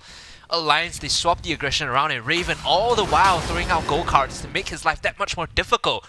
Alliance, the communication is on point at SGW. They need an answer quick, right? Topside is not the answer because XCP already got slammed in, and CWJ is not going to let him go. A little bit too slow from CWJ there. He could have popped the Ragnarok a bit earlier to get out of the stun and try and fight back, but decides not to go for the engage against Pantheon there. XCP, despite the early misplays, is trying to hold his own top side of the map. Alliance, though, with a 4,000 gold lead this early in.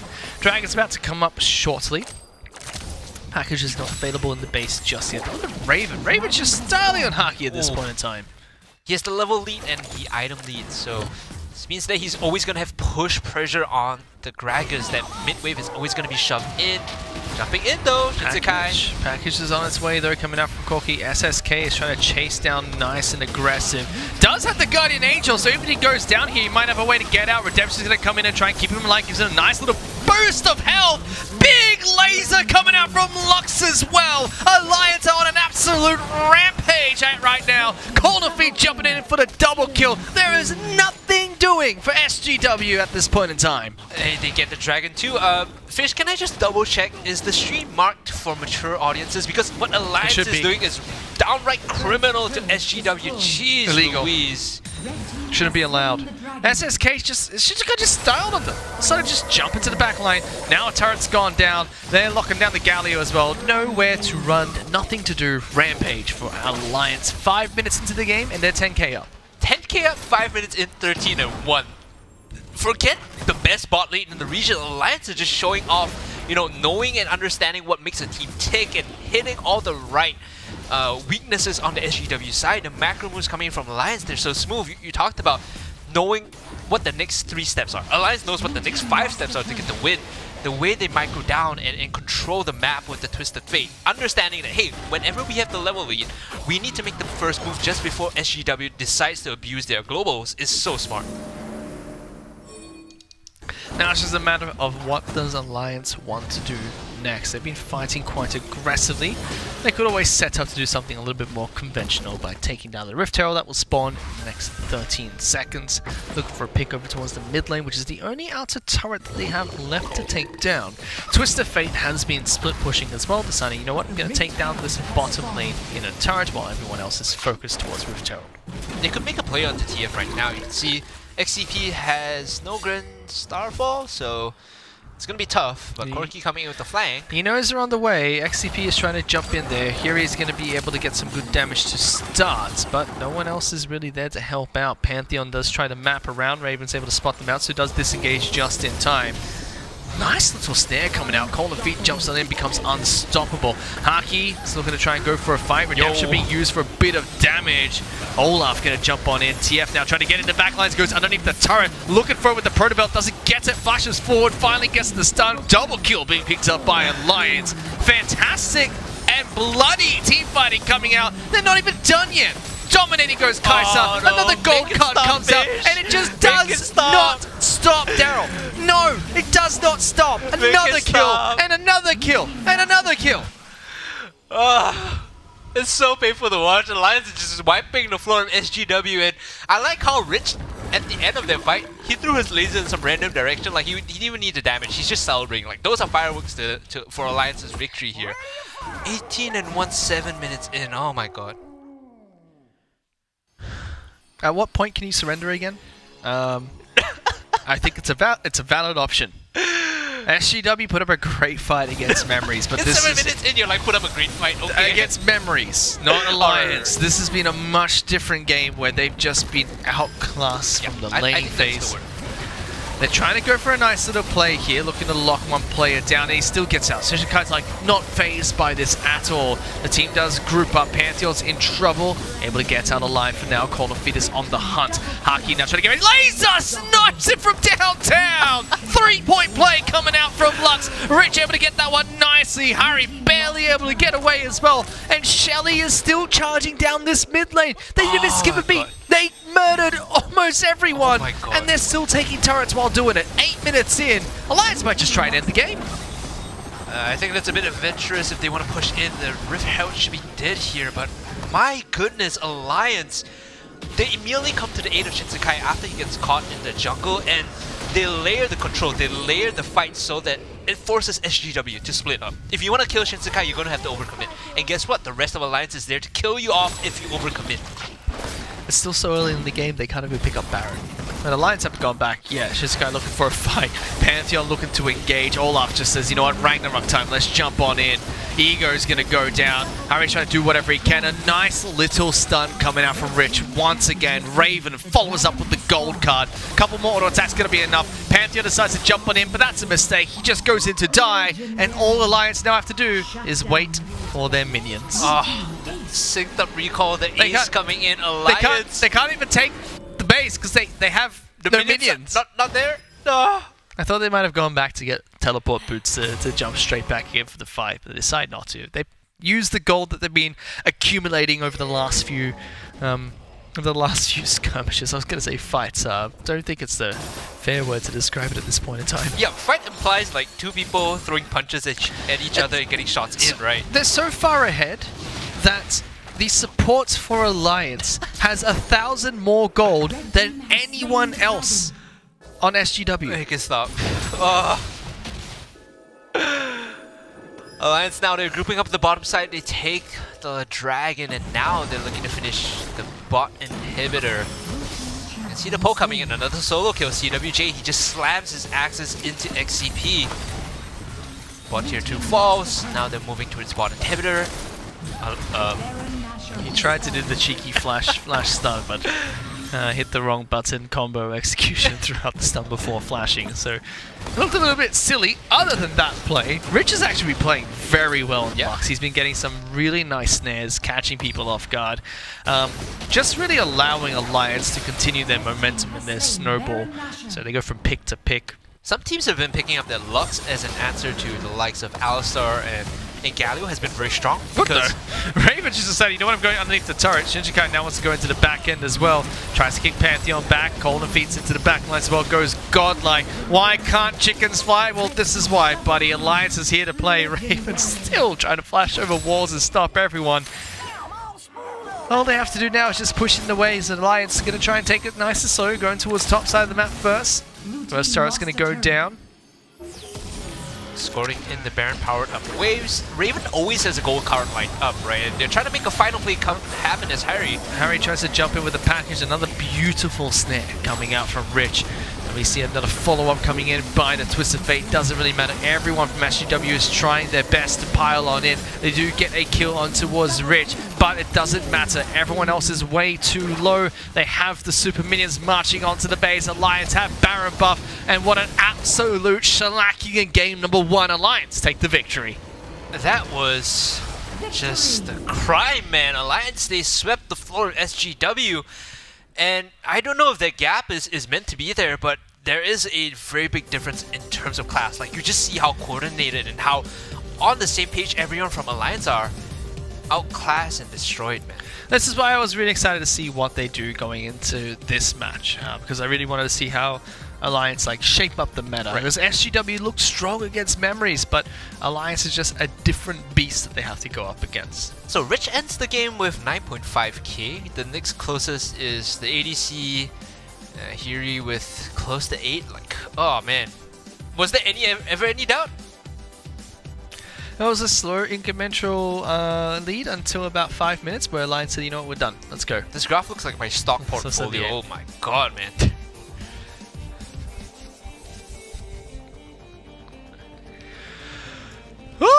I need a bit of 100 plus. I need to recharge after that one. Oh, Going that into was game 2, like, I'm looking at this game, I'm like, okay, Alliance are on a different level. Is there anything that SGW can do to just, you know, straight up equalize the score? Because, I don't know, man. Like, I think what SGW just need to go back to very, very simple Wild Rift playstyle. They need to go pick nice little snowball comp, play their lanes nice and safe, group up for the first dragon, say, you know what, we're just going to all press our ultimates at the same time, and then we just pray, please. Thank you. Yeah, Let's see I if think it works. it has to be simple. It has to be something they're comfortable with, right? They tried to outmatch Alliance with this, oh, you have one global, we're gonna pick 3 and execute better than you guys. But they never found the window because Alliance was always ready to pounce on any window that they were given. You know, knowing the levels and the timings of global ultimates coming online, Alliance was always ready to punish. But even in the lanes itself, like you could see, CWJ was just saying, I'm going to take your honey fruit. All Pantheon had to do was go up and auto-attack him while he tried to take it for himself, because he's got the turrets to defend himself.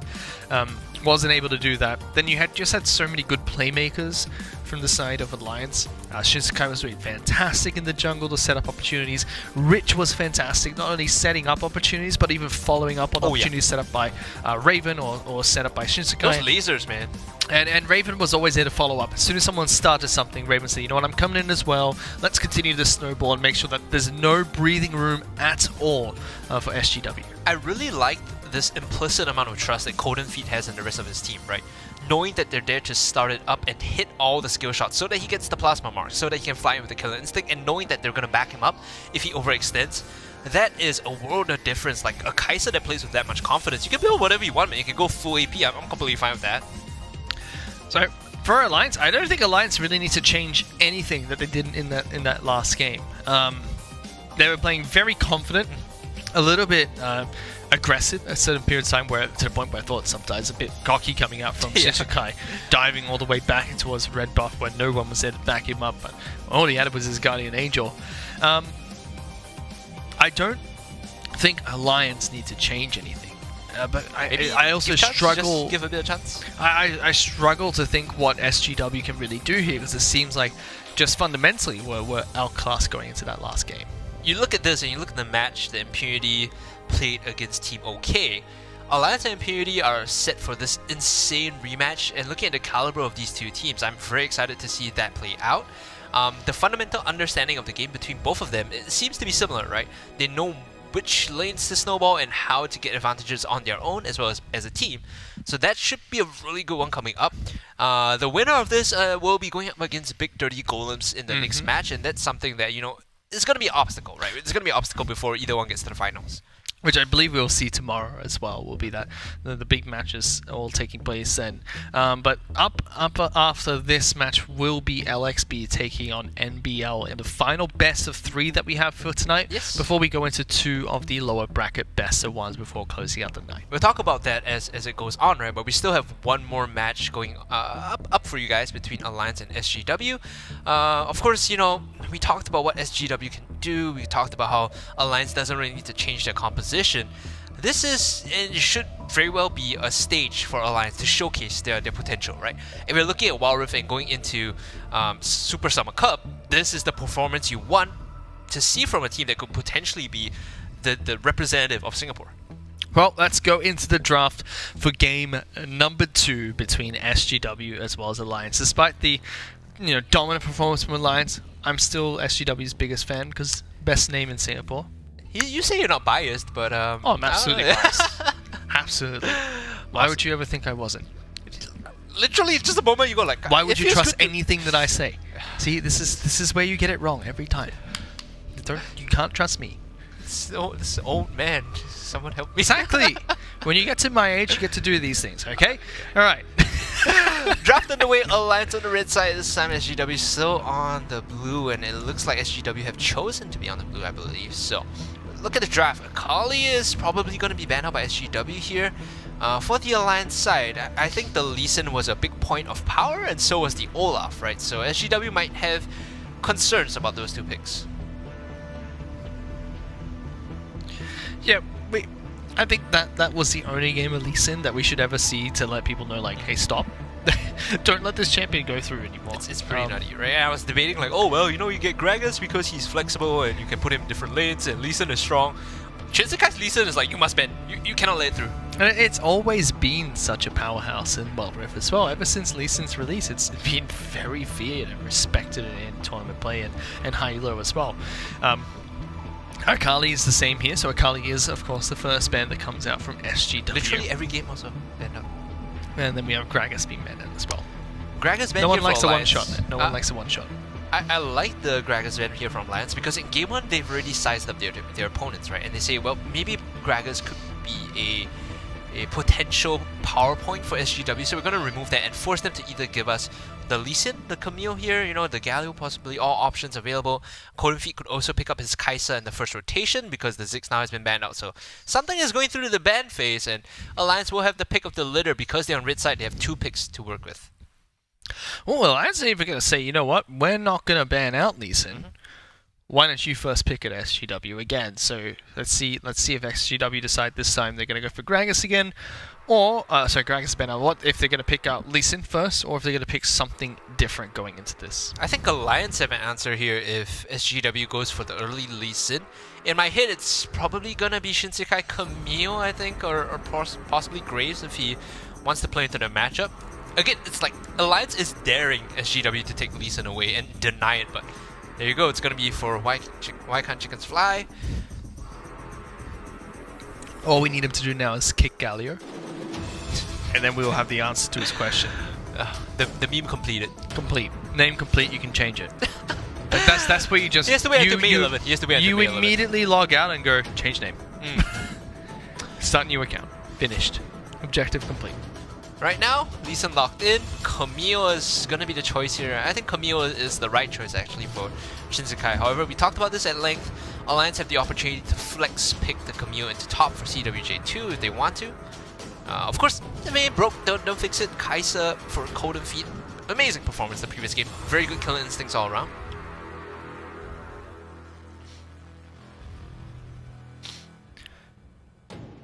So standard picks coming out so far.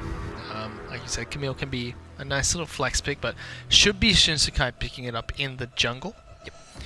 And we'll have to see if that does change later on. Now that Ziggs has been banned out, right? you have to think about what they want to do to supplement your composition with this Lee Sin, because Lee Sin as a jungler is very adept at getting your laners ahead. You want laners that need to be snowball, right? So picking stuff with on-demand CC, reliable lockdown helps the Lee Sin gank lanes. You also want laners that can potentially run away with the lead. So I think actually going for the Galio here would not be a bad option if they want to play mid Galio. Lee Sin Galio is like one of the stronger 2v2s right now, I think. Like, your setup is so good. Justice Punch into the taunt, Lee Sin literally walks in. He doesn't even have to W for it, right? Walks in with the CC and then hits all the skill shots. Well, EO is going to be picking up Alistar, and Corki does get picked up again for free. We saw SGW play against 3 different games of Alistar in their first match against Mistake. So let's see if Ego knows how to play the champion as well. And I think it's a little bit more, straightforward. Let's see if we can get some good pulverized combos with this Alistar, try and combo out with something. They save their solo lane picks for last as well, unless they're planning to flex the Corki into mid lane. Alliance here, they could go for the support. They could do Janna, they could do the Lux. It's pretty punishing against the Alistar, as long as you don't get caught by the hit. But Pulverize, Galio here is actually a flex pick, but it complements with the Camille so well, right? I think XCP should have taken the Galio away to deny Galio Camille.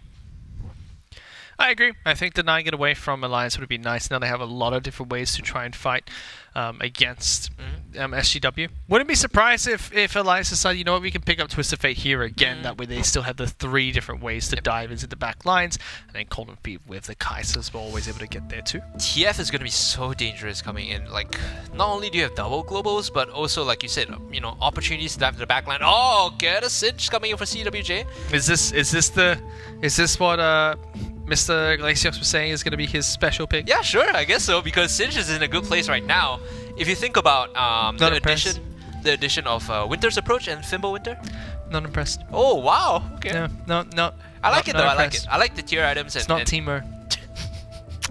It was played yesterday already in PH. I was watching the match. Riku was casting it, and the Cinch was used to pretty good effect, right? You can early upgrade the Righteous enchantment, so you get like a free Righteous Glory just to run in, and it's pretty high value in terms of the stats that you build, because you can do, I think, tier Rylai's and then get the Fimble Winter into whatever else builds on top of that. So you could go like, I think yesterday he went Force of Nature because it was triple AP.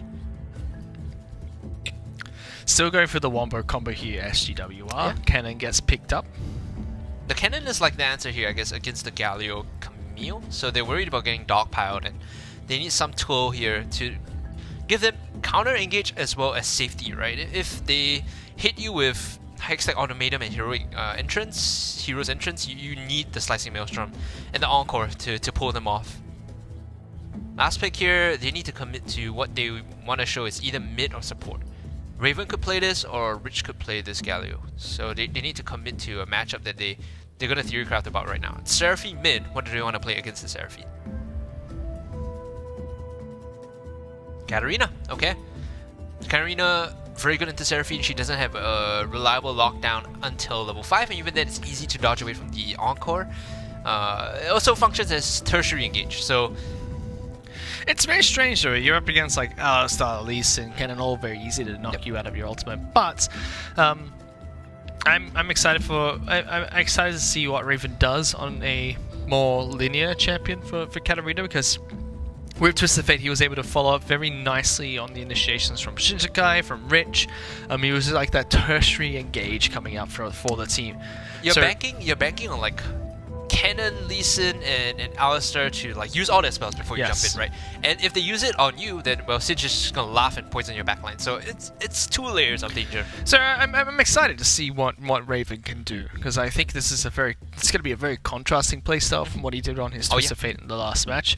For SGW, I do like that they've gone a little bit more straightforward. I think the main question for SGW going into this Alliance game is it gonna be enough?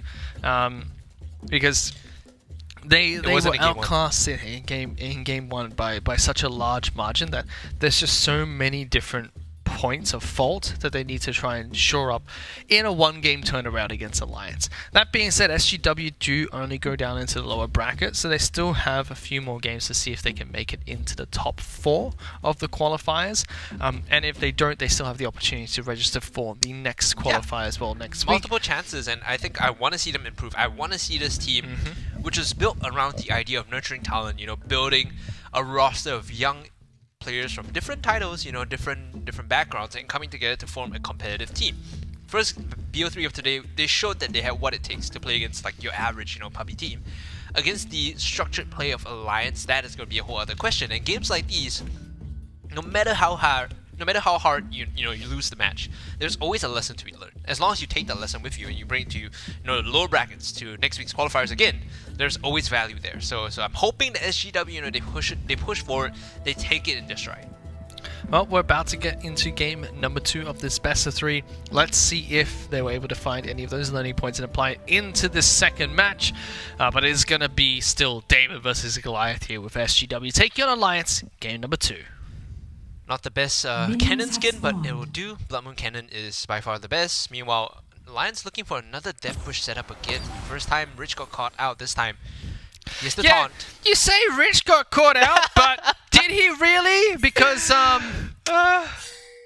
caught out and Alliance turned it in their favor, okay? He got caught out, but then he just, like, 2 other people died. Big value, big value coming Big in. value for the other team. Raven's gonna come in. Actually, Rich with some cheese of his own. He's looking to come in and put some pressure onto Haki, but also wants to give the level 2 over to Cold and Feet first, who's gonna get punished here. Yeah, so wasn't able to get what he wanted. Let's see, bottom side of the map. Cold and Feet actually taking quite a bit of damage very early on, where he's been able to very successfully poke him out. Raven being very aggressive against Haki in this mid lane, dashing back out after getting some good damage down at the back lines. So far, very standard, very stable. You can see Up heal? Okay, he was worried that Alistar was going to engage with a flash pulverize. very early heal being used here, but it's very similar to last game, which is so far nothing much has happened. It's very quiet. But if you look towards all the lanes, Alliance does have the more aggressive lanes right now. Top lane's pushing in. You see Katarina being very aggressive. Even bottom lane, Colin Fina Rich being very aggressive against Harry and Ego. Lee Sin manages to get into the enemy jungle. It takes away the blue buff here, so they're jungling vertically right now. And this is a problem because Lee Sin comes in, and like we said, Ego has very reliable CC. If they set it up, they could potentially kill off Cold and Feet and Rich. They have to respect this though. They have to understand that they're a bit far extended out past the river and they need to back off.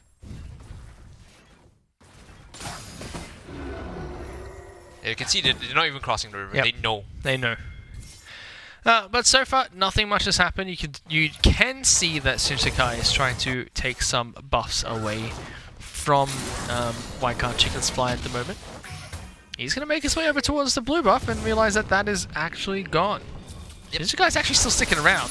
Jumps on top of him, gets some good damage. Blast Cone's there, doesn't decide to knock it back, but such good damage over towards him, even getting someone towards Haki as well as he makes his way out. Forces the flash out of Lee Sin. Fight bottom side of the map, Cold and Feet does get stunned up. Good damage on towards this Alistar as Rich. He falls backwards, used the barrier there by Cold and Feet to make sure he gets away. Doesn't get the proc for the big damage of the Hari, but training back nice and easy bottom side of the map. They traded the barriers there, but both ADCs still have their flash, which is important, right?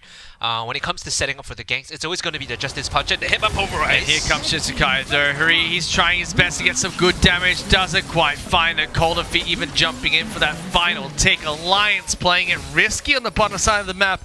Both AD carrying support down to less than 50 hit points, but a nice gank from Shinsekai secures the kill. Alliance just have better fingers, man, when it comes to that 2v2. Even without Shinsekai, they already found that opening kill, and then Shinsekai was there to clean up. Why Can't Chickens Fly coming into the mid side to hold the wave. What I'd like to see here is for them to bounce the wave across. You can see that Rich is here because they want to help Raven push out so he can get a base and reset the wave.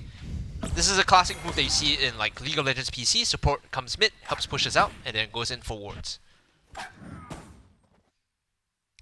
First Dragon's going to come up in 30 seconds. That's where we saw things really start to go south in the last game.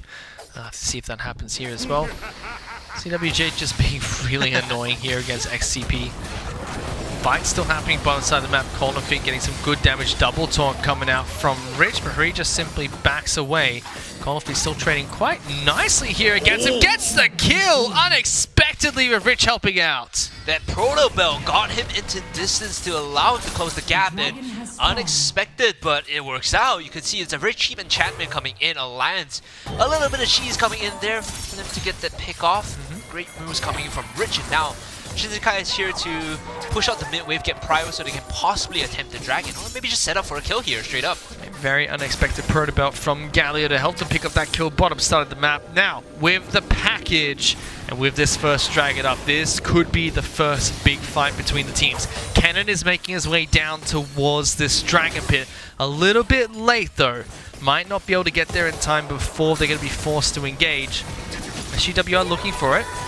Takes the Baron, doesn't get the dragon, but here comes the fight. Kennen's joined the fight right on time. Galio's going to try and stomp on down. Lee Sin taking a lot of damage. Raven really wants to try and get this one. Flash is a little bit too deep against SGW, and they find a good fight here against Alliance, but it's Alliance to pick up the Inferno Dragon. Great moves from the Lee Sin to save the kick.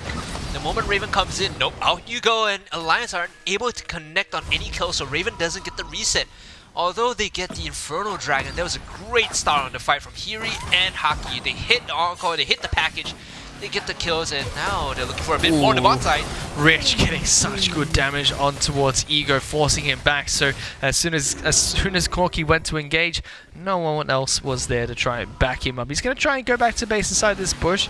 Kennen is there as well. Now he's the one that's actually a little bit stuck here. CWJ just knocks him backwards. Kennen trying to do what he can, but nothing to it. Alliance playing that one perfectly. CWJ had the Insanity Potion for sure to walk in, tank it all up. I think he didn't even have to pop his out in that instance there. That being said and done, they will be able to get bot tier 1 and move over to transition to top tier 1. SSK shouldn't die here. Yep. Simple knock away, and he's able to... Sorry, simple use of the hook shot to get onto the wall and dash away there. Very nice from SSK. Looking at Golden Feet's items, I think he has the BF Sword 2. Yep, so this is Q Evolve picked up already. He could move into a attack speed item now if he wants to get the E Evolve next. So I think right here with Blade King, you need Runa's Hurricane to hit the Evolve. 65% attack speed bonus is what you need to get the Supercharge up.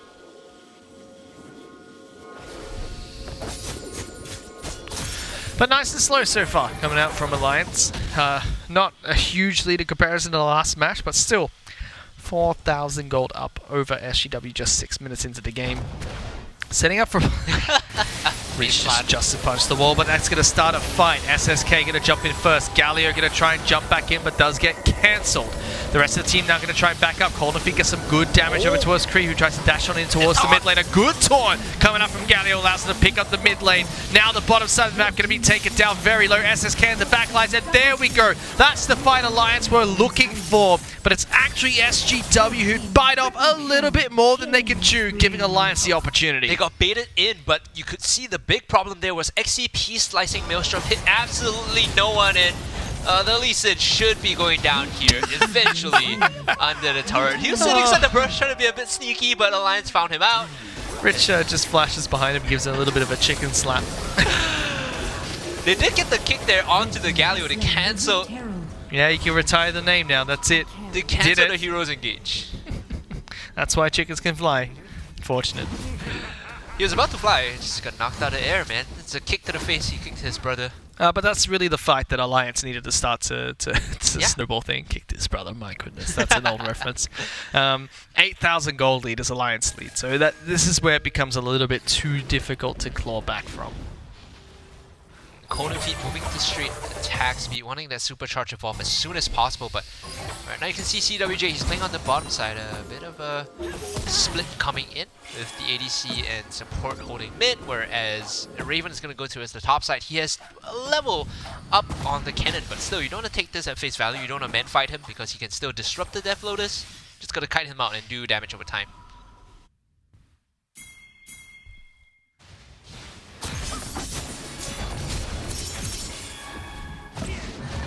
Both teams posturing here, looking for a fight. Rich is actually trying to see if he can get into the back lines. Turret does go down. So Alliance do get another turret for themselves this time in the mid lane, and Ocean Dragon is going to spawn. Yep, they need to take this Ocean and push the advantage. Of course, in this particular iteration, Wild Rift Ocean Dragon gives you a Spell Vamp and an Attack Vamp, right? So it's like traditional lifesteal and Spell Vamp, which is so good. It's 8%. You can take these sustained fights and then still go on at the end. Baiting this one out though, right? Look at the mid lane, they Wow, got a they mid just go prior. straight Oh my to mid God. lane. So there they go, dropping down the Rift Herald The as call, well. They holy- say, you know what, if you don't want to try and take this dragon, we're just going to take your entire base. Fantastic play coming out from Alliance, Oh my basically God. juking them in the wrong direction. They force them to walk towards the bottom to contest the dragon, and they say, no, we can just walk mid, pop the Herald, and now possibly get mid inhibited as well. Now, they have the initiative to walk back to dragon, and because there are no wards inside the jungle for SGW right now, they have to take this very carefully. Only 200 hit points left on that turret. Rich looking for a nice little taunt, doesn't get it, forced to use his Justice Punch and his Proto Belt to get away. Lee Sin tries to just tag up the dragon just to see if he can get some vision. Lion say, you know what, we don't need this just yet. Let's make sure we set up for it nicely. They're Now doing this look to try back and and posture forth. for it. Look at this back and forth between mid and dragon. So they're always ensuring their mid priority. They can pull off the dragon and siege if they want to. They're but going the to fight, jump in. Guy goes in first. Galio coming in with the Justice Punch. Not just yet. I mean, on the backside of the map, you can see Ravens trying to be knocked away. Cannon with a very nice stun onto the backline, but Coldefeet going to dive in even further. Already killed the Corki. Looking for Seraphine next. Does finally go down to the Alistar, but the rest of Alliance is slowly cashing on in. Shizukai and Coldefeet are both down. Killing spree for Rich. Another kill being picked up there by the Tristana. Katarina throws out the Death Lotus, doesn't get it. It's going to be a trade at the very end of that. It's going to just be the Singe as well as Galio left alive. Alliance still pick up the fight. A little bit sloppy this time though. a little bit sloppy, and in that fight, XCP actually hit the slicing maelstrom onto the members that mattered, which is why Alliance wasn't able to just whitewash the fight and just move through it and tear everyone down, right? I feel like when you're fighting in these open areas, you have to respect the flank coming in from SGW. Like, it's not as easy as it looks for Alliance to just walk in and take these, you know, choke fights and hope to God that they do the damage. Yeah, open areas are not really that good for Alliance in this game. Well, we are going to see more fights take place closer towards the Baron bit now that Baron has spawned. Alliance with a nice 11,000 gold lead over SGW. Very sizable advantage they have. Ocean Dragon's still up, so Alliance will walk over to claim that. Free Dragon. I like that Rich is actually making sure the waves are always pushed up, so they have somewhere to go after they take the objective. It's not like they're walking around the map looking to push. The wave is already pushed. You just need to walk up and start sieging, right? So now bot is pushed, mid is pushed. They just have to decide which lane they want to hit. I think Rich just has such a nice amount of gold that he can function as a solo laner at this point in time. Doesn't have to worry too much. It helps that he scales with gold like a lot better than Alistar as well. He's done it again. He's got more gold than anyone on SGW's team. He's close to the Seraphine though. He's close. It's neck and neck. I think Seraphine just barely edges him out. Disgusting. That's how far ahead he is. So Alliance just really need to set up for this Baron, pick up the last few items they need, or they're going to try and look to lock down Cannon instead. There you go, Raven's going to jump on it as well. Poor little Pikachu. Yo, he instant died there, and now they're looking for a re-engage. Rich tried to get the taunt. They're just dancing on the edge of this fight, right? They're waiting for SGW to commit some extra ultimates, extra spells, maybe summers to get an advantage there, but Alliance, they pull the trigger onto the Lee Sin. Oh, Shizukai with the style points, jumps in with the ultimate, throws out the Zhonya's halfway through. Lee Sin gets the lockdown, and that's a killing spree being picked up by Raven. Alliance do get the 2 picks they really wanted. That should be a free Baron going their way. 30 seconds on the Lee Sin. This Baron has no hope of being stolen away. Alliance, however, not all on the same page. Rich wants to go in while the rest of them are taking down the objective, and with the 3-man nice taunt little though, Proto Belt into the 3-man taunt. Raven wanted to try and jump in as well. There's the slicing Maelstrom, doesn't quite get it, but Baron has already been picked up by the rest of Alliance. So they're toying with their food a little bit here, Daryl. Not quite ending up the game just yet. actually pretty good tactically when you see what they were doing, right? They didn't commit the Death Lotus. It made it look like they were setting up so that Katarina can come in to clean up. And SGW they was super nervous. They pulled the trigger on the slicing maelstrom. They commit the ultimate, right? And that's a small cooldown that SGW have to wait for before they team fight again. So it's always like Alliance is posturing, saying, hey, you know, we might come in, we might team fight you, forcing SGW to make the tough choices. And then from then on, they win the fight with the resource advantage.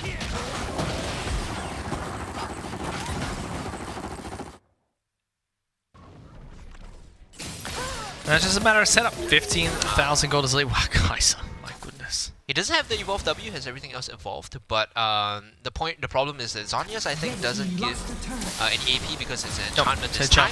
Yeah, so traditionally on PC you go Zhonya's, you get your W evolved, but this time he doesn't have the W evolved at all. A cheap item that, well, I say cheap, a relatively cheap and efficient item is actually Lich Bane. It gives you the flat 80 AP that you need to evolve W. Also gives you the nice on-hit bonus with the Spellblade.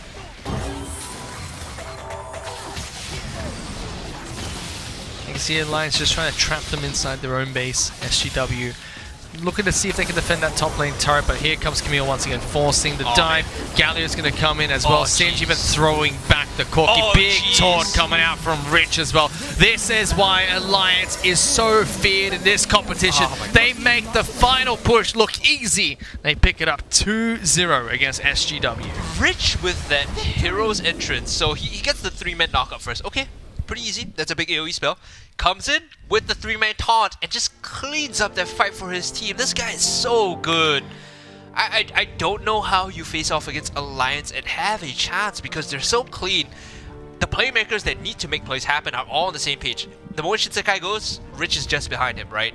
Everyone is firing on all cylinders. It's similar to Impunity. I'm very curious to see how they match up because the last time Impunity matched up against Alliance, they got stopped. Yeah. Every time they play the finals, they got swept. Really looking like Alliance and Impunity are shaping up as we are the favorites for the tournament, but Alliance is just definitely a different class right now. Like they're playing phenomenally well.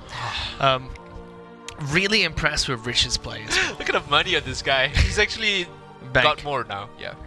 Oh man, but really, I'm really impressed with Rich. I think that Rich had 2 back-to-back fantastic support games, being a little bit unorthodox with the way he played his Galio there, but showing how it can be used as such a very difficult, very, very threatening support, I should say. We do have highlights from those last 2 matches, so let's go ahead and take a look at them. Rich just walks into the entire team of SGW. Doesn't get taken down until here he flashes for first. Oh my goodness, that turret hit him like an absolute truck. SSK's coming as well to make sure his team can pick up that kill. What the heck is happening? Does have the Guardian Angel, so even if he goes down here, he might have a way to get out. Redemption's going to come in and try and keep him alive. Gives him a nice little boost of health. Big laser coming out from Lux as well. Alliance are on an absolute rampage right now. Feet jumping in for the double kill. There is nothing doing for SGW at this point in time. He gets out alive for now. Feet is on the hunt. Haki now trying to get ready. Laser snipes it from downtown. 3-point play coming out from Lux. Rich able to get that one nicely. Harry barely able to get away as well. And Shelly is still just way too low. They have the super minions marching onto the base. Alliance have Baron buff. And what an absolute shellacking in game number 1. Alliance take the victory. That SGW are looking for it. Takes the Baron, doesn't get the Dragon, but here comes the fight. Cannon's joined the fight right on time. Galio's going to try and stomp on down. Lee Sin taking a lot of damage. Raven really wants to try and get this one. Flash is a little bit too deep against SGW, and they find a good fight here against Alliance, but it's Alliance to pick up the Inferno Dragon. Great moves from the Lee Sin team now going to try and back up. Feet gets some good damage over towards Kree, who tries to dash on in towards the mid lane. A good taunt coming up from Galio allows him to pick up the mid lane. Now the bottom side of the map going to be taken down very low. SSK in the back lines, and there we go. That's the fight Alliance we're looking for, but it's actually SGW who bite off a little bit more than they can chew, giving Alliance the opportunity. The rest of Alliance is slowly cashing on in. Shizukai and Feet are both down. Killing spree for Rich. Another kill being picked up there by the Tristan. Katarina throws out the Death Lotus, doesn't get it. There's going to be a trade at the very end of that. It's going to just be the Singe as well as Galio left alive. Alliance still pick up the fight. A little bit sloppy this time though. A little bit. Looking to see if they can defend that top lane turret, but here comes Camille once again, forcing the dive. Galio's going to come in as well. Singe even throwing back the Corky. Big taunt coming out from Rich as well. This is why Alliance is so feared in this competition. They make the final push look easy. They pick it up 2-0 against SGW. Rich Alliance with those plays really eyeing the $12,000 first place prize, as well as the Secretlab chairs and a 3-month supply of 100+. So they're going to probably go back, recharge and hydrate with some 100+ before looking for their next few games, which they should be playing tomorrow. But fantastic showing so far from both Impunity as well as Alliance in this tournament. The one game that they played, the only BO3 Alliance, really showed their true form on. They just sweep SWG, and honestly, like, when you look at that, it's always, you have to go back to the drawing board. Right. Is it a draft issue? Is it an execution issue? How do you outmaneuver this, right? I imagine this is how it must have been like to play in against the greater teams back in 2015, like the Koreans almost, right? When their gameplay is so clean, their understanding of the game is so advanced that you struggle to find a weakness. You struggle to find a point of leverage, right? Well, we're not all done just yet. There are still 2 best-of-1 lower bracket games to play later tonight. But up next after this break is going to be LXB taking on NBL. We'll see you soon.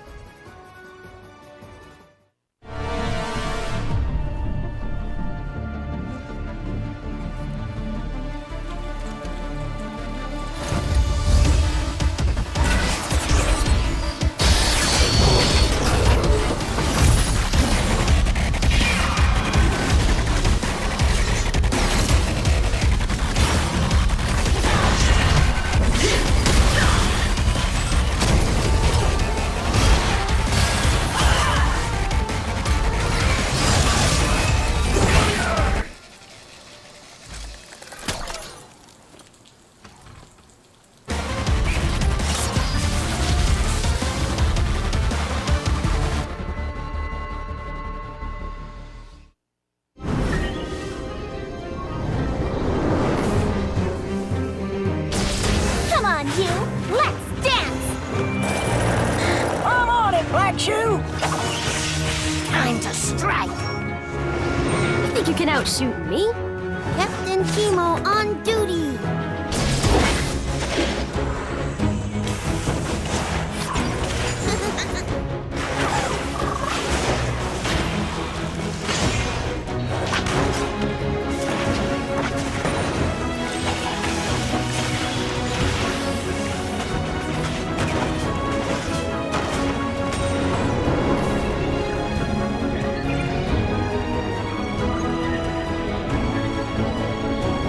Let's do it.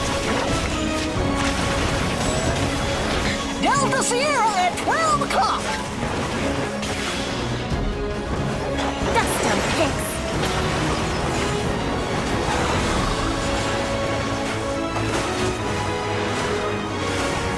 Nothing a little gunpowder won't fix.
Look, you got me. A chance at just one glance to your glory. I needed it. Look at my past. Do you need anything? You can use me. I'm yours. Do you see anything? You wanna change arrangement?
Welcome back, ladies and gentlemen, to the Wild Rift SCA Icon Series. I'm Fish, joining me is Highway Cast, and we're going into our fourth and final best of 3 for tonight before we play our 2 best of 1s in the lower bracket right afterwards. Yep, awesome stuff coming from the Lions side there. We were talking about this, in between the games about how when you have a goal lead, it tends to be a lot more controlling, a lot more suffocating. And that's largely, I was explaining the idea of the enchantments coming in, right? Because when you have a spare goal, say you pick up a kill or 2 or an extra jungle cam or 2, that 500 goal enchantment means so much more when you already have like a core item. So if you don't have a core item, that 500 goal only goes towards building items. But once you're, ahead and you have your items, things like, Zhonya's enchantment, Prolibel enchantment, they mean so much more. We saw how Alliance abused that small early goal lead and built them to bigger advantages. And we're seeing, like, one of the things we're talking about is how in the last game that we saw, both games from Alliance were so one-sided that once you got to about 7,000 gold, it's very hard to say that there was a way for SGW to come back into the game. That's actually the magic number. 7,000 gold it's not arbitrary, right? The reason why it's 7,000 gold is because your average core item in the game costs between 3 to 3.5, depending on your role. When you are about 7k ahead, it usually means that at least one of your carries has one core item completed ahead of their opponents, and that usually means a lot. Be it mid ADC or even top lane, when you have one more core item compared to your opponents, your side lane matchup is like so much easier. When it comes to team fighting, your ADC is outputting that much more damage. So 7k tends to be the magic number, and that's the number we always look out for when it comes to these matches. Of course, and unlike League of Legends, for example, when you have 7,000 gold lead 5 minutes into the game, that's only 1 or 2 items into the match itself. So when you have double the amount of items that your opponent has, it becomes a very difficult task for the opposition to come back into. So gonna have to see how this match between LXB as well as NBL goes. Game 4 of today. So Noblest is an interesting team, right? NBL stands for Noblest Gaming, and I was talking to some of the players. There are familiar faces there if you're a long time, League of Legends esports, GPL follower. Cryonics is the mid laner. Originally on Alliance, he was actually, I don't want to say dropped, right? But they made a roster swap. They made a roster swap in Cryonics was kind of replaced with Raven in the mid lane. They got Coden Feet in the ADC role. So when I was watching Cryonics play, he is definitely okay. I'm just going to preface this by saying I'm not hating on him. He's definitely better than me, but his champion pool was a bit of an issue. I think his champion pool was very limited, and he couldn't fill up the roles that they needed. He couldn't take up the positions that they needed. Think about how Raven could go from Katarina to Twisted Fate in 2 games, right? Cryonics was always very, one-track minded. He'd play control mages, and he'd play them well. Right, you couldn't open up, things like Katarina for him. So that's a bit of the issue. I think why they kind of made that roster swap. Him moving over into Noblest Gaming, though, he's joined by Ares Resonance, who was previously the top laner for Impunity and also, a long-time League player, as well as Damidala, or Godwin, if you guys know him from back in the days, 2015. Legends circuit. He used to play on a team called Nyanzone together with Shinsekai. They were coached by Jensen Go, who is now the Immortals Academy coach. A lot of strong fundamentals within that team and a lot of experience, but whether they can convert that experience and fundamental skill is a whole other question. Yep, and they're going up against LOG X-Bears, LXB. Not too many familiar names coming after this, but it does seem like they're a bunch of close friends. They all have their clan tag in their name, so let's see how this one goes up. They do have a player registered as a substitute that is from Korea. Yeah, I saw that. I was like, every time I see a Korean player, included in the roster, I'm like, that is interesting. But I've been disappointed in the past, right? I think in Singapore, ironically or not, we've had Korean players come in. So you might remember the likes of like Jonso, way back then, like Korean player. So I'm always quick to hold my judgment. I'm quick to hold my judgment. Yep. Yeah. Let's see how this match goes out. We'll be getting into Champion Select soon to bring up the picks and bans for these 2 matches. I keep looking here because I'm like, this is the front, but the camera's here. Yep. I don't know what I'm doing anymore. See, that's what happens. That's why I retired. Yeah, that's why you're in a retirement home all day playing shuffleboard and bingo and bingo's the best. Bingo nights Tuesday. Yes. Bring me back. Old Fish. We pulled him out of the casting retirement home. Now he's on the desk. He's still figuring stuff out. He's figuring out how technology works and how production is like nowadays. Look, I brought a fantastic old school mouse as well. That's what I'm using. Still got the little ball underneath. Oh, right. Straight you out of the take it out retirement home. Clean the ball once in a while. Clean it once in a while. Make sure it doesn't get dust and hair stuck underneath there. Or in the case of last time, SGW could be hiding inside somewhere as well after that rollover. Bruh. But very excited for this next match, and as we mentioned earlier, there will be a couple of lower bracket single elimination games later. Best of ones between two teams. If they get eliminated, they do have a chance to come back into the tournament by signing up for next week's qualifiers, which are open all the way till Wednesday. So if you do want to sign up for the Wild Rift Icon Series, you can head over to iconseriessg.versusasia.com, where you can sign up for next week's tournament. And if you're worried that, Fish is just gonna, trash talk your team all the way, it's fine. He's only here for this weekend. He's only here for this weekend. After that, we gotta return him back to the retirement home. He's only signed up for 2 days, so that's about it, right? After that, Gibbonism is coming in. The young kids are gonna take over. Yeah, I only have enough. When you get to my age, you have enough energy for 2 days. That's it, max. After that, you gotta lie down a bit for a bit, I think. You gotta lie down and wait for bingo night. Game should be loaded up soon. Omen Fish is here to bring you the play-by-play. I'm Hungry Cass. I'll be bringing you the breakdown on the strategies. And well, so far today, let's talk about the strategies that have been employed, right? Heavy priority on the Akali bans and heavy focus on both Gragas, Camille, and with the addition of the Kai'Sa pickup on the ADC side. So we see a lot of flavor picks coming in. Like, these are meta, these are popular, these are the things that teams pick up quite often. I don't see it deviating all too much. All of them have a place in the meta just because they're very strong for what they're worth, what they mean to the team. One thing I've really liked from today that I've noticed is how the teams try to adapt game to game. We saw this a lot in SGW versus Memories, where it's a good example where, Memories tried to adapt going to game 2, but we even saw in the last match against Alliance, SGW tried to adapt going into the second match. Of course, Alliance different caliber didn't matter as much, but at least we did get to see them try to do something different. I would love to see if this continues in these best of 3, because unlike League of Legends, it's not a what's the word for it? You don't have like 15 minutes between games and long 60-minute dry games. It's right one after the other, so the time that you have to try and adapt to the next match is very limited. Alright, on your screen you can see Noblest Gaming on the blue side, LXB on the red side.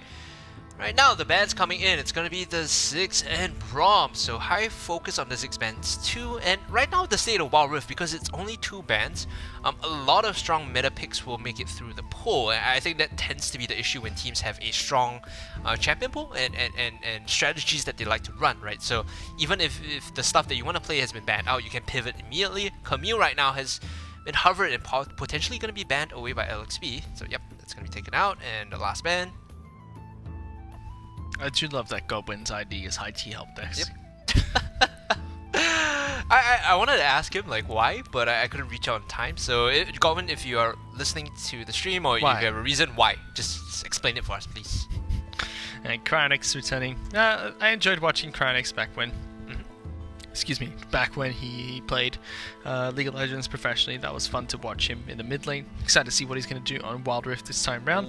We do see the 4 bans going through: Ziggs, Braum, Camille, as well as Diana. So lots of strong picks left open like Gragas and Lee Sin. Yep, Lee Sin is definitely going to make it through. I think right now, Noblest Gaming are deciding what they want to pick up. The Gragas, again, we talked about this, right? And barring the player differences or the team differences, Gragas is a stronger flex pick, Lee Sin is just a stronger outright jungler. So you could trade that off. I think LXB, if it goes the way of what we've seen today, they'll pick up Lee Sin plus Kai'Sa, Lee Sin plus Alistar, something along those lines, and set up for strong gankable lanes. Gragas, that first lock in here, like you said, very strong flex. Hello? Yes! Hello? Yes, I'm Garen. Garen's been locked in here. Okay, it's been played in the Philippines, so it's not completely out of the blue, right? Garen has been a viable option for some teams, and the strength of this pick is just purely disabling whoever you're laning. It's so frustrating to hit the silence and be unable to do anything. I'm Garen. Okay. Great pick. Okay. My new favorite team, LXB. Clearly not biased, guys. Or are you watching at home? Clearly Absolutely. Not biased. You should be biased. Is the best way to be. They picked Garen. How do you not like a team that goes, you know what? We're gonna pick Garen. See, the pundit in me is like, oh yay, Garen, exciting to watch. But strategically, who cares? Irrelevant. Garen. Call the nurses gonna pick this guy up. Try. They're hovering the Corki. I'm not sure if I like this Corki mid pick, especially when their opponents haven't shown anything from their side. Kai'Sa Alistar here is potentially great, or you could do Kai'Sa Orianna too, or Kai'Sa Yasuo if you wanted to play a knockout composition with Gragas. So Corki is, again, this is the idea, right? The problem is, and I'm not hating on him, I'm just giving, fair criticism. Crownix champion pool is a bit small. So he has to play these things like the Corki, the default mages, right? Whereas like if you have a wider champion pool, if you're Raven, maybe you play Yasuo, maybe you play the Galio mid, And it does leave Alistar to be picked up here by LXB, so they're going to lock this one in. You could do Alistar. Vayne is actually a old school counter towards Kai'Sa, and the reason that works is because when you're left 1v1 alone in the lane, you actually are able to solo kill her once you have your ultimate. So the Vayne is a PC counter. It's an old school PC counter to Kai'Sa, right? I'm not sure if this is decent in the 2v2 because they haven't shown their support yet against Gragas though. Okay. Akali was left open the entire champ select, made it Cool, all the cool. way. Cool. All the way to Cool. second last pick, and it does get picked up here. Okay. Probably our first and last Akali game of the day, I think. Oh my, that's not fun. Vi gets picked up as well, so a very nice front to back comp being picked up here by NBL. Yep. The problem with this composition though, it's a bit too heavy on the physical damage. Like, although Corki he does change some of it into magic, right? But between how they're gonna be looking to fight, it's mostly autos and Akali looking to clean up whatever's left over. So the plated steel caps, plated steel guards in this game actually has a lot of value. Like you go for the old school, we'll call them ninja tab eyes, right? But the tab eyes have value in this game, especially if you're Garen, especially if you're Alistar, especially if you're Lee Sin. So, compositions have been rounded out here by both squads. We'll be able to get on to the Wild Rift for the first match of the final best of 3 for today. Just a reminder that there will be more matches being played tomorrow where we have the last few best of 3s and the final best of 1s to decide who will be the top 4 that advance into the main playoffs from May 28th to 30th. Yep. But there still is one more open qualifier which will be played next week. If you want to register for that open qualifier, you can head on over to iconseriessg.versusasia.com. You still have until Wednesday to sign up. A lot of these teams that do get knocked out during today's competition will probably be signing up for that as well, so make sure you get in with your friends and play some fun games on Wild Rift and get yelled at by classes. Very fun. I promise you, neither Grennan or I will try our best not to flame you. We will not be giving out hate that is unnecessary, unwarranted. Although my statements about Crownix might have been a bit harsh, but I can back that up. His pool tends to be a bit small. I think that was the observation that we made when we were doing our review. Looking at this game as we're loading in, I do like the composition on the side of LXB just a little bit more. They have the early initiative with the Lee Sin, right? You think about Lee Sin versus Vi. Lee Sin is so much more mobile that it causes the side lanes and the mid lane pressure. If he can get into a flanking position, you have a nice setup with Orianna, you have a nice setup with Alistar. So Lee Sin has a nicer gank time here, but same goes for Vi in the bot lane, and only the bot lane. You can hit a flash body slam. Yep, every other lane cannot gank. It's okay. So we're still waiting a little bit just to get these teams onto the Rift. They are finally loading up into the first game of today. Why Akali? Why is Akali being let through? I think they over-focused on the meta picks. Like the stuff we saw today that was heavily prioritized by a lot of the other teams, Akali just slipped through, right? It's not so much the idea of like, oh, we can deal with the Akali, but rather they were focusing on stuff like the Ziggs, the Camille, which has seen a lot more picks than bans this particular set of matches. It happens when, it's late in the day, everyone sees like, oh, everyone's banning Ziggs and Camille, we'll just do the same thing, and then they forget about the Akali, Fair enough.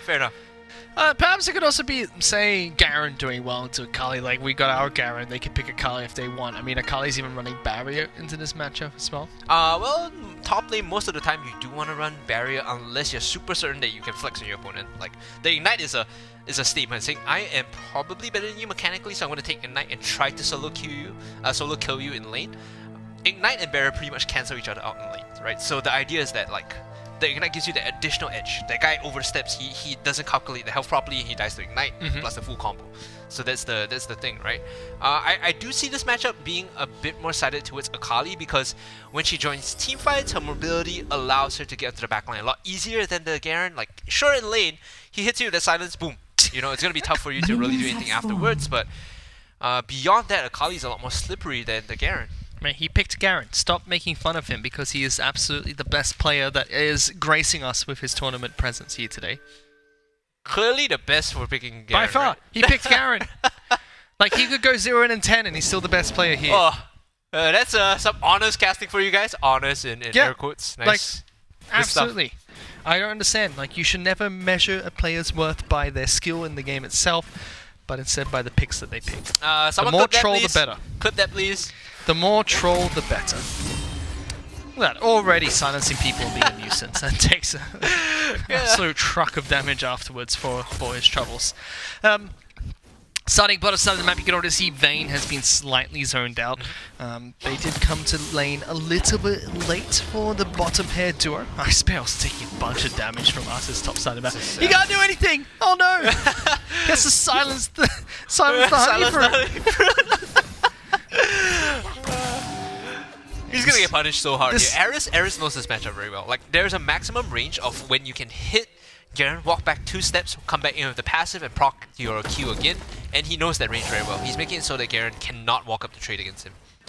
And this is also a good a good showcase of why Kali is so strong in the lane. Not just a feared pick for all the abilities that she has and what she can do outside of the lane itself, but just the lane in general. Both Garen and Akali are mana-less champions, so they don't need mana to deal damage. But Akali has range damage, which you can continue poking out with non-stop. So Garen just takes harassment over and over and over again. Slaughter, let's get a nice little kick over towards Cryonics. The shield comes up. Oh, no! Help desk missing everything, looking like an absolute fool. He should call IT support at this point in time, asking what happened there. Yeah, what was that flash, man? What was that flash? I feel like Cryonics and Eris must be laughing at him in chat right now. He might just die here without the flash. Yeah, but here comes another player into the battle. Gets knocked over the wall. Slaughter does go back over. He's very low, however. The rest of the team is going to pile on in. Another kill being picked up there. Ultimate coming out from Vyze. He hits level 4. Vayne now trying to back off. Good damage is going to be coming out from Kai'Sa, but not enough. Meanwhile, Cryonics to get a kill in the mid lane at the same time. The end of the day, we are going to see a small trade going slightly in favor of Nobilis. A 2-for-2 trade. Yeah, definitely going the way of Nobilis, but it could have been better if the Gragas had, Flash to get out of that catch in the river. I feel like with Flash available there, you actually end up trading positive. So a small mistake from the support on the side of Nobilis, but still, they're up in terms of gold, and a lot of that also comes from just this advantage in the top side between the Akali and the Garen, who's eventually going to fall behind, right? You can see the goal, although even Akali is going to hit level 5, have the opportunity to all in, which is why you have to have support from Slaughter coming up to the top side to keep him safe. Kills it go over towards the AD carry and mid laner for the side of Nobilis, so that's going to help them out a little bit. Slaughter's still trying to look to see if he can make something happen top side of the map, but Akali does go back to base. And also Cryonics is like super far ahead against the Orianna. He can play a couple of champions, but he knows his matchups very well. This is to be expected from someone who's been playing for like, what, half a decade? A decade? Good damage coming out from Help Desk. Stun goes into the wall, but don't get too much from it. Bunny doesn't really want to go for any sort of initiation here. Pain here going for the recall, and both hold on mid lane. Good damage in the mid lane. How to lose, that's exactly how. Getting ganked here by Vi, running straight into the mid lane. Cryonics extending his lead even more, and he set the wave such that How to Lose had to walk up past the river to even finish off the CS, which means that for Vi to come up and gank the lane, very simple matter, just close the distance with Vault Breaker, Assault and Battery to follow up. This wave now is collected by Slaughter, so money that should have gone the way of the Orianna actually goes the way of the Garen and Lee Sin. Look at this grouping. Everyone is moving down towards the Dragon Pit. Slaughter in trouble. Cryo has the package as well, so this is going to be a full-blown team fight. Separates the team away from the mid lane. Everyone gets knocked back by the Gragas. Log has been dispersed. They are all for one, but none for all. Everyone's now piling in. Akali wants to get that kill. Just one more attack. Finally, Help Desk is able to help out. Even though the judgment comes in from Ice Bear, Kali just gets way too much damage done, lives with a sliver of health. The rest of the team is going to move over towards Dragon, pick up the first Dragon of the game. Gragas didn't miss his body slam flash that time, and Slaughter coming in. It's a 1-on-3. He is dead to rights. That's a delayed ace, even though it was actually Slaughter that got killed twice in that entire team fight. Just coming back for seconds, it seems. They know that they're here. Clear the ward. Log will be able to push this wave out. Now you need to buy here if you're Nobilis. You got a lot of gold, you got a decent amount of of items stacked up already, so you go back to pick up your first item. I'll see what Pain gets here. He goes for the recurve bow. I always want to keep an eye out on the itemization from Kai'Sa's, because then you get an indication on when they get the Q evolve and the E evolve, right? So this is the standard. BF sword into longsword into Vamp Scepter gives you Q evolve, I believe, with a couple of levels, and recurve bow gives you a start on evolving supercharge. Oh damn! First item, Infinity Orb for the Kali. He's not messing around. Nope. And a laning swap does come out from Nobilis as well. They send Akali down towards the bottom side of the map. Oh, there's a bit of trouble. Oh, is he? Vayne just taking an absolute beating. Vi's not going to try and jump into the fight as well. Does spot out Vayne on the backside of this fight. Bunny going to pop the ultimate to try and get away from this one. It's still going to be a little bit of a 4-on-5, and they're still going. Orianna's ultimate came out, but that's not going to do too much to get another kill for themselves. Slaughter's going to jump in on the fight. Doesn't get anything for himself. Akali shows up in case it goes any further forward. LXB shouldn't stick around here. You have a Akali with the ultimate who's going to clean you up. What's it doing? Yep. Decides to jump on in. Ice Bear looking to try and see if he can get an execute going. Decides to spin right round, baby right round. Doesn't get anything for it. Here goes Akali straight to the back line once again. Living with absolutely no hit points. But it does mean Nobilis can take down the mid lane out of turret. Like a reset here, look to move towards bot tier 1 and farm and push that up just to prepare for the dragon as it comes up. Of course, Rift Herald has spawned, so they could also gesture towards that objective. Yeah, Nobilis is just running a train right now on LXB, and the jungler on LXB, Slaughter has not really found a window to abuse the Lee Sin power, right? This is a pick that has rightly been highly contested. You give it, you leave it open, but he hasn't really used it to full effect. And like what we talked about before Champions League, now it's 27,000 gold to 19,000 gold. There's nothing much that LXB can do anymore because they're just so far behind. Slaughter tries to jump in once again, does get a blast cone to knock Vi back over towards the Rift Herald, but very difficult for them to fight. Pain's even 2 levels up over the Vayne at this point in time. That hurts. If you're Vayne, you don't tumble forward, but my friend, you need to tumble away. This is not the situation for them right now. Blue team is going to stack. Slaughter immediately taken down. Vayne is going to be the next target. Killing spree for Cryonics. Kai'Sa going to jump back in. Bunny stuck between a rock and 4 members of Nobilis. Unstoppable goes by. And he's even to fight across the map. Icebear getting chased down once again. Ana's doing his best, but once again, Icebear, less than 50 hit points. Why are you sticking around? You're almost dead. Go home. Go home, buy milk, get some bread, and go back home. Okay, he has friends coming, right? Orianna is here. They're looking to tunnel onto Eris, who's going to flash away. Now uses the Shuriken Flip to open up some distance between him and the 2 members chasing down. He's actually edging out for more, looking to put the damage onto the Garen, but this is a tanky boy who's going to stun him up. Throw the judgment forward. No kill onto the Kali. And I told him to go home, Daryl. He's still alive. Now he's dead. No! Finally gets killed by the IT help desk, so the rest of his team gets murdered next to him in the river as well. Nobilis playing with their food a little bit. How to Lose is going to be ganked underneath his turret by 3 members of Nobilis. Has no mana to do anything. Arthas helps pick up that one. They're just mucking around now. Like, bottom lane turret's going to fall. Icebear learned a lesson that all of us have to learn sometime in our life. All it takes for you to go home is just a pint. You just need that one more pint. And you end up at home. Yeah, should have just gone home, got the milk, you know, the bread, had a bit of a lunch, and not died. But he said he chose the dying route. Not great. They pick up 2 turrets for their trouble. They drop the Rift Herald in the mid lane as well. But at this point, Nobilis is so far ahead in terms of gold. LXB have a very uphill battle to fight if they want to get back into it. Oh, the setup though. There's nothing much to say. It's just murder at this point. 4 auto attacks from Cryonics, and Vayne's almost dead. Kai'Sa's going to chase that one down. Then the 2 members just caught in the choke point. Yep, good night. Bumblebee comes out as well, and Nobilis just need to push for the win here. I think they won the Ocean Dragon before pushing in. No. Yep, they're just going to send... Don't kill the base. They'll send 1 member to take it, and then they'll push out the rest of the waves. You don't need the dragon. That doesn't win the game. You kill the Nexus, game over. 16k ahead right now, Nobilis. Massive goal lead. You see that? Oh no. They tried to surrender. At least we tried to surrender. I mean, I don't blame them at this point. It's a very drastic lead. And sometimes it is good for a good mental reset if you do surrender. You know what? We lost this one. Let's go next. LXB really far behind in terms of gold. They could potentially find a decent fight. And I'm trying to be like encouraging. I'm saying like, hey, best case scenario, they hit all their spells and they get the kills, but they might be too far behind in terms of gold for, you know, crucial ultimates to even matter anymore. You think of the ideal situation. Orianna hits a 5-min shockwave, yay! And then we hit a 5-min kick, yay! 5-min knockup, yay! Is that even enough damage to finish off Nobilis, especially when members have GA right now? Probably not.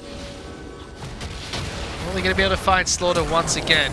Forced to flash away, but it's in the wrong direction. Vi going to cut them off by going over towards the Alistar. Crownix gets that first kill. Unstoppable goes the Kai'Sa.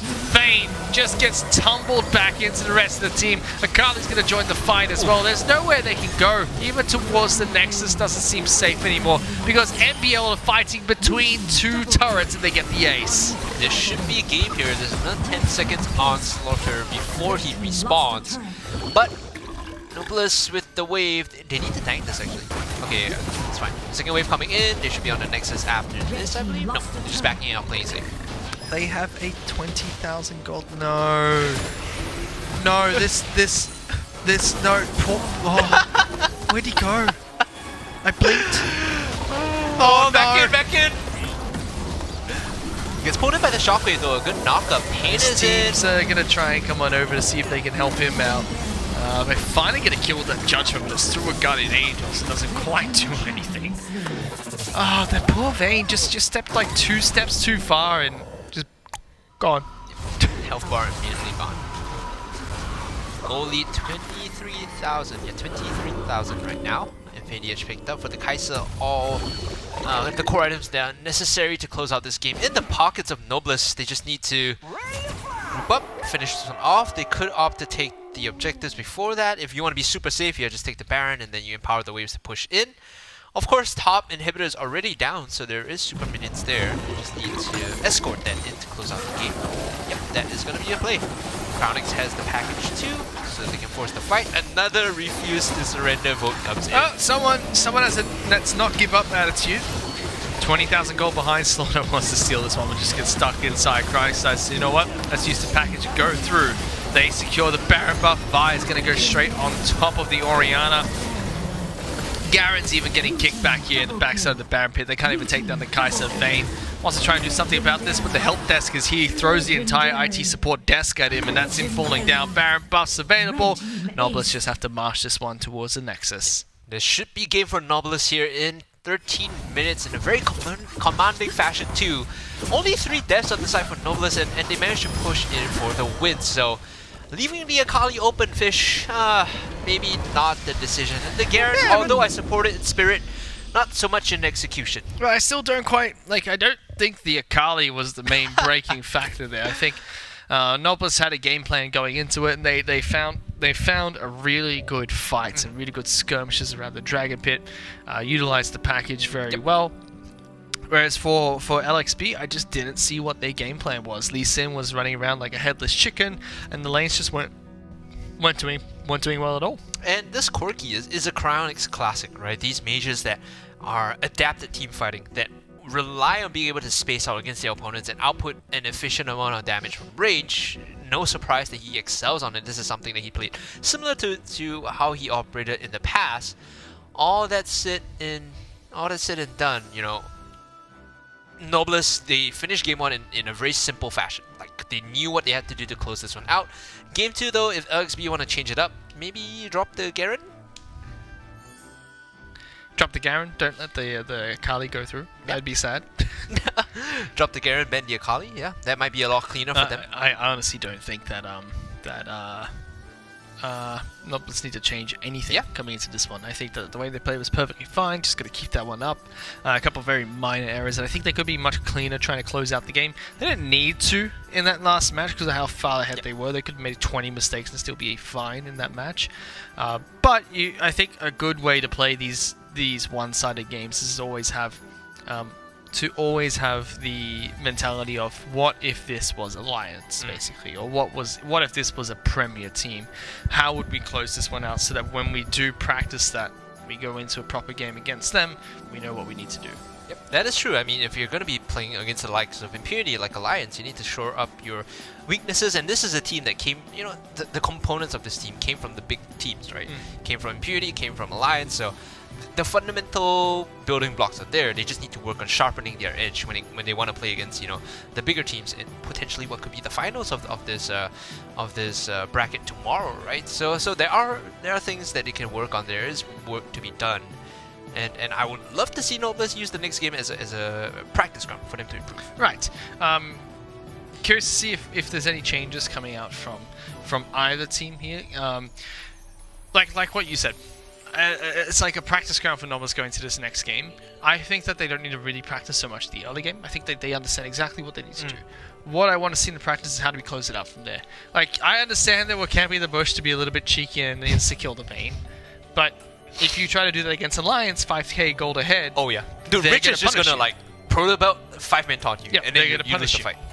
But instead, if you're able to use that time to try and see how do we close out a game much faster than this, how do we make sure we take them down very quick and use that gold lead to our advantage, could be pretty cool. But it's very hard to criticize here, especially when they were so dominant in that last match. Yeah, it's very. I guess when a team wins like that, it's almost like nitpicking them, right? When they do make mistakes, but it's also nitpicking for the sake of their improvement, I guess. As casters, we want to give like honest opinions. We're not here to like BS the viewers.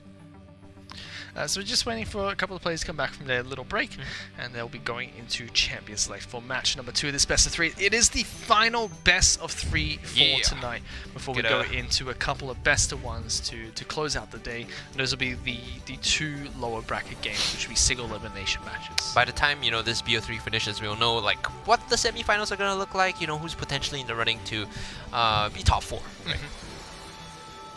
Should be coming up soon. Players are loading into lobby, and we're looking to go, you know, concurrent back-to-back. As we talked about a few times today, this is the first Open Qualifiers for the Singapore Icon Series. There'll be 2 different Open Qualifiers. The next Open Qualifier will take place next week. And if you'd like to register for the Open Qualifiers, sign-ups are open all the way till Wednesday. You can head over to iconseriessg.versusasia.com. And shout out to all the sponsors here. This is presented by 100+, who'll be providing 3 months of 100+ to all the winners, all the podium finishers, I should say, for the Icon Series, as well as Elephant, who's organized, as well as who organized the tournament and is also the partner for Riot Games for the Icon Series in Singapore. And last but not least, the official chair for the Icon Series Singapore being Secretlab, who will be giving away 5 of their chairs to the champions of the Icon Series in Singapore. Yep, awesome stuff. Thank you guys so much for making this happen again. You know, the sponsors are one of the more awesome parts of this production. That being said, you know, I'm looking at the brackets now and I have an idea of who's going to play against who. One team that we haven't streamed so far during, you know, this whole day is Big Dirty Golems, and that's HYHY's team, right? They got through pretty quickly, you know, they're sitting in the semifinals waiting right now. I wonder if they're watching the stream and looking to, you know, key themselves into the strategies of the other. You have to. Yeah. I think you always have to be watching out to see what your opponents are doing and preparing to be able to face off against them, especially when you don't have to play any more matches. Perfect time to be like, okay, what are these guys playing? How are they getting their leads? What are their strategies they're employing when they play certain team compositions? So definitely they should be watching something here. But we are into Champion Select for game number 2 of this best of 3. LXB will be on the blue side this time round. I think LXB last bans... They'll probably have the last ban Akali here. That might be a concern, but like you said, you know, maybe the Akali wasn't a problem. It's just an overall team execution thing. Noblesse are gonna be completely fine leaving the Lee Sin open. I think that's the thing, right? Lee Sin will most likely go the way of Slaughter. It wasn't that much of a threat. I'm happy if Noblesse understands that the player and the guy executing the pick isn't necessarily the best, and they leave it open, and they abuse that, right? They pick something like a Vi again. Well, it seems like we're having a bit of technical difficulties with the picks and bans, so we'll be getting back into that shortly. Hopefully we can get into that soon so we can get into the match ASAP. But it's not all done and dusted for I was going to say Noblesse, but not LXB here. If they were to lose the second match, they still have the lower brackets? They still have lower brackets which they can play through. That'll be played all the way today as well as tomorrow. And even if they do get knocked out from this tournament, like any team that gets knocked out from the first Open Qualifier, there still is the next Open Qualifier which any team can re-register for as well. So there's a lot of leeway for them to sort of push into the upper bracket and multiple opportunities, right? Again, it's the learning as the objective. moving forward into the season. Multiple qualifiers means that multiple chances for you to improve. And okay, they banned the Garen. Noblest banned Garen! Oh my Okay. god, that's some disrespect. At least on the side of LXB, they banned the Akali, so there's respect there, right? They're saying like, okay, Aris, you had a good game on Akali previously. The Garen felt like you had a bad time laning, but yeah. Oh, they banned Garen. That actually makes me...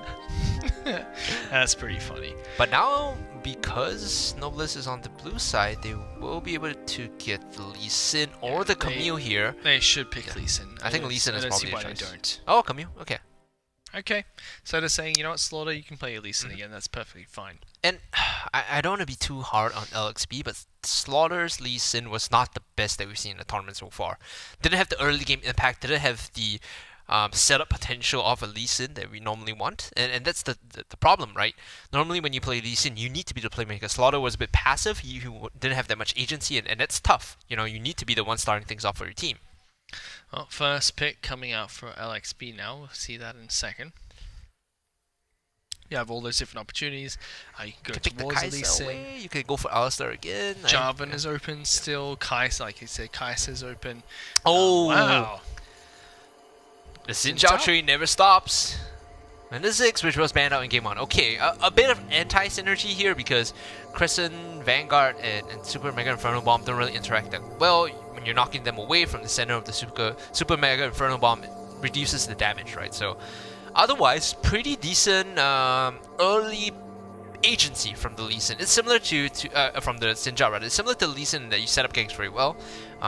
If your lanes have CC, you can chain lock them and ensure that you get the kill, so you can snowball your side lanes with the Xin Zhao. Right. I do think that the early pickup of Xin Zhao here is just going to be a very early game composition focused pick. So you're going to be curious to see if Slaughter can use this effectively. Unfortunately, the Lee Sin game wasn't very strong coming out from Slaughter. Yep. So hopefully he has a better game on Xin Zhao this time round, but still will be Noblesse that picks up Lee Sin coming into this one. And the Orianna too. That's a Cryonics classic, right? The Orianna mid. It's something that has epitomized this player. A very control magey style, do damage from a distance. Yep. It's very much his brand, and combined with the Camille, now there's this synergy, you know, it's starting to build together. And the Lee Sin is like, sure, you know, you get your laners a hit early on, maybe you get Aris an early kill or two, so you can start split pushing. But when it comes down to team fighting, you're looking at the Camille, you're looking at the Orianna, you're looking at whichever the ADC is, most likely going to be the Kai'Sa this time, to really supplement the damage. Next two picks coming out from LXB. They will get a counter pick here if they'd like to use it as to say the top lane or mid lane, but they already know what the two solo lane matchups coming out from Noblesse are going to be. So they could always pick, they could always pick their two bottom lane champions here. I think you do Alistar Kai'Sa here because you want to steal the picks away from them. Corki is not a pick away, rather it's just them saying we'd rather play Corki, Alistar bot lane. Naveen didn't have too much of a good game earlier, actually. No, not at all. Wasn't able to really walk up. Popped at the very end as well. So the Corki is a safer bet. You're able to do damage from a distance with the missiles as well as early skirmishing, right? So the idea is that when Alistar goes in with the hit but pulverize, you turn on the Gatling gun and you just auto them down by shredding their armor and hurting them during these trades. Kai'Sa is an option here. They could do Kai'Sa, well, Braum is banned. They could do Kai'Sa Janna if you really wanted to be safe, because then you just kite the Xin Zhao and he doesn't get to play Wild Rift. Otherwise, if you want setup, you could do Kai'Sa Galio, and then now you have Orianna, Camille, and Galio to kind of set up this teamfight composition. So yeah, it's going to be Janna to kite away from the Xin Zhao. Janna Kai'Sa being picked up here by Noblesse. You get lots of decent poke coming out from this as well into an Alistar. They can try and be an aggressive, but lots of disengage and shielding coming out from Janna as well. If you ever played this lane, hold on, could And be Lulu gets locked in. That's the final pick for LXB. Lulu top, I guess, against the Camille. Yeah, so Or Lulu mid. could be Lulu mid, but I think Lulu top against the Camille makes more sense because then you get to range into melee matchup and just bully her early on. Of course, when you do get engaged upon, you have ways to disengage, so it's not too bad, right? My point I wanted to bring up was, like, if you ever been Alistar in this matchup against like double range and one of them is Janna, you hate your life so much. It's the worst thing in the world because she throws the Zephyr at you, you're slow, they walk up, she puts the shield down, and like 3 autos, you're at half health. So it's one of the more frustrating matchups for Alistar, and he can't really engage safely because if she has level 3 and she charges up the Howling Gale, like mid animation as you're moving forward for the headbutt, you just get knocked out. Okay. It's still an uphill battle for LXB. It's so hard when their team names are just letters. LXB. So it's still an uphill battle for LXB because Nobles has shown a lot of class. You know, there's a lot of prestige behind their players. They're playing for previously very established organizations, well known within the League of Legends scene in the past as well. A lot of their players are, and we saw from game 1. Absolute The disaster. fundamentals are there. So we'll have to see if this Lulu pick can throw a spanner in the works almost, because that seems like the one way they can try and get a surprise here against Nobles. Try and get a nice little snowball early on with a little bit of an unorthodox pick going topside of the map. You know what would be cheesy and sort of harkens back to old days of League of Legends since we're a bit on the older side? Sinjal level 2 cheese gang. You take red buff, you just walk into the lane, just level 2 gang. Go topside, you know? Yeah, we just kill the Lulu's lane. Yeah. Super easy. So you just take red buff and you walk into the lane and try to level 2 gank someone and snowball them, right? That's something they used to do last time. Like this, what, 2015, 2014, when Sinjal was like, you know, before they reworked his W. Well, they actually run straight into Nobles' jungle. They put down a couple of wards. I believe they were scouted out by the squad though, so let's see what they're going to try and do. They might be trying to take away this red buff. You're going to be seeing Nobles like, well, if you're going to take my red buff, I'm heading straight up towards your side of the map. They can come in for the gank here because they're pushing this lane and they want to bounce it. They actually saw them going in. Okay, so this is their idea. They want to bounce the wave and then we'll just walk back under their turret. Yep. And by doing so, now this bot lane is actually going to lose out on a lot of EXP. Not just a lot of EXP, but oh my goodness, Corki is taking a lot of damage, and that is an Alistar top who is just going to die. Slaughter just got killed in between the turrets. Red team champion slain. Why? Why know. Alistar top and why? Okay, I'm just gonna call that like a interesting experiment, right? Alistar, we used to see solo lane Alistar in the past when his AP numbers were like off the charts, right? So you could play mid lane Alistar and just one-shot people. It's not the case this time, ladies and gentlemen. Alistar is nowhere near the power of like the Camille when it comes to 1v1. Just to get his horns kicked in. Sintao actually trying to go for a gank bottom side map. He can't play Wild Rift like you mentioned. Takes so much damage as well. Broccoli Boy doesn't get anything doing. Yeah, this is a interesting game to say the least. Now they can steal away his Scuttle Crab as well. He's gonna smite it and probably get it. But yep, that's a lot of pressure, and that's the value of the Janna in this draft. And Corki's going back to base again because he got knocked down to no hit points. Already 1,000 gold lead to Novelist, by the way. Cryonex is just gonna bully out the Ziggs early on. He picked into this matchup, so he knows how it's probably gonna work out as he gets spotted by another ward. Okay. Broccoli Boy level 4 has spent about 1.5 minutes in this bot lane. Slaughter's dead. No idea what he's trying to do there, but now he's just gonna die. Lee Sin comes in, another kill going over towards MBL. I don't quite understand, but okay. Bottom side of the map, Janna as well as Kai'Sa just staying very healthy. You can see that Corki keeps getting poked out of this matchup. It's really hard to trade against the Janna because of her Eye of the Storm shield. Like, you could walk up, immediately get shielded, and any damage you put across is amplified because you get bonus AD. So, pain in this matchup as Slaughter is gonna die again. Caught in between his turrets once more. Simple kill being picked up by NBL.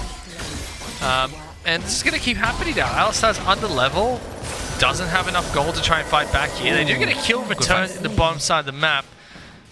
Win Now has come down as well, but doesn't get the gank off in time. Still a good 2v2 coming out from LXB. Yep. Normally in that situation, Pain would have the barrier and Help This has the heal, but for some reason they both took heal this time. That's you should use that one first. Whoop. They gotta love turret playing on the top side, which should not happen, by the way. Like, pre-4 minutes, this is one of the hardest turrets to knock down. So the fact that Impunity got it to like 870 health is a feat in and of itself. Slaughter's having a rough time. Oh. He's about to get worse. Oh, they just used his crowd control. The humanity. Harris going to take a lot of the damage. They swap it back out. Oh no, he flashed back in!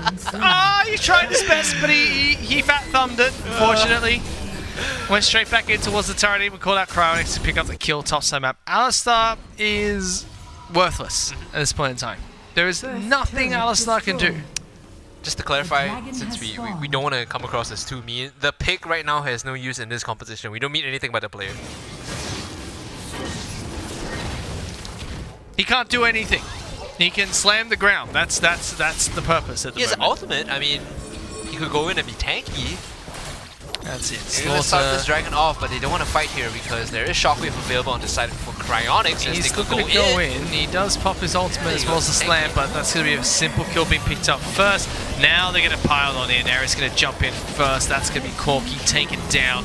The rest of the team slowly one by one being absolutely demolished. Only the Ziggs left alive.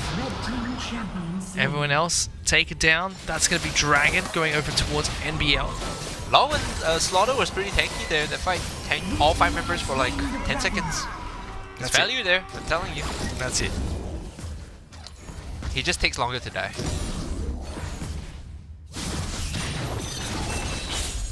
Push coming in, Noblesse have that 7k gold lead. Which again, like I mentioned earlier, like Fish mentioned, it translates into 2 core items. So this is huge. As hopefully we can pull up the scoreboard and we can take a look where all the items are at now for Noblesse. I think we should have Pain and Cryonics and maybe Eris. They're pretty big in terms of, yep, there you go. Luden's Echo completed, Trinity Force completed, and a GA on the side of the Lee Sin. So it's actually the gold funneled towards the Lee Sin instead. What is Alistar building towards? I don't quite recognize the item. And he's not the one that's struggling the most here. Since I was actually the furthest behind the squad. Glacial. We're going tanky. This is the garage sale build. I can't afford anything, so I'm just gonna buy pieces and hope to combine them later on. You don't wanna be here, guys. Even though you have 4, you could potentially. Okay, well, They find a nice fight. They kill Kai'Sa at least, so they roam around as a big death squad and get the kill. Rift Tower has spawns, and they're just gonna roam around and take this. I think this honestly is the best way for them to play right now. I mean, they did roam around as a big death ball and be like, you know what? If any one of you try to fight us, we're gonna there you get go. you. That's a nice little tornado. And that is what happens in lane, when you play Alistar and Janna. Just should mention that they did use, quite a few ultimates to get the kill there, and the Rift Herald, I think they committed the Ziggs ult, Wild Growth, and Crescent Sweep from the Xin Zhao. So a lot of, big ticket skills used.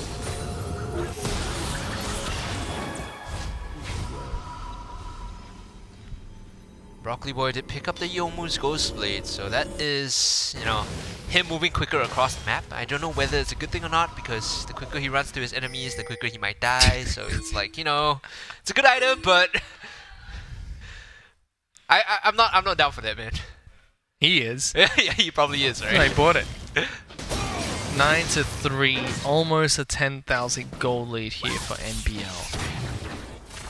Mid lane turrets are still up, so that's probably going to be the objective of focus for these 2 teams. Alistar still can't find a lane to farm. Just stuck.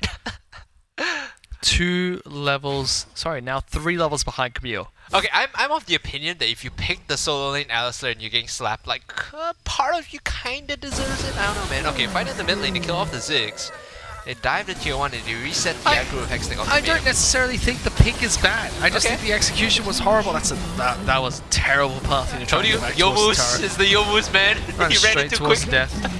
I think there could be some value to the pick, but just dying level 1 and then getting destroyed the next level as well, then doing things like jumping into a full team like that, not going to help out.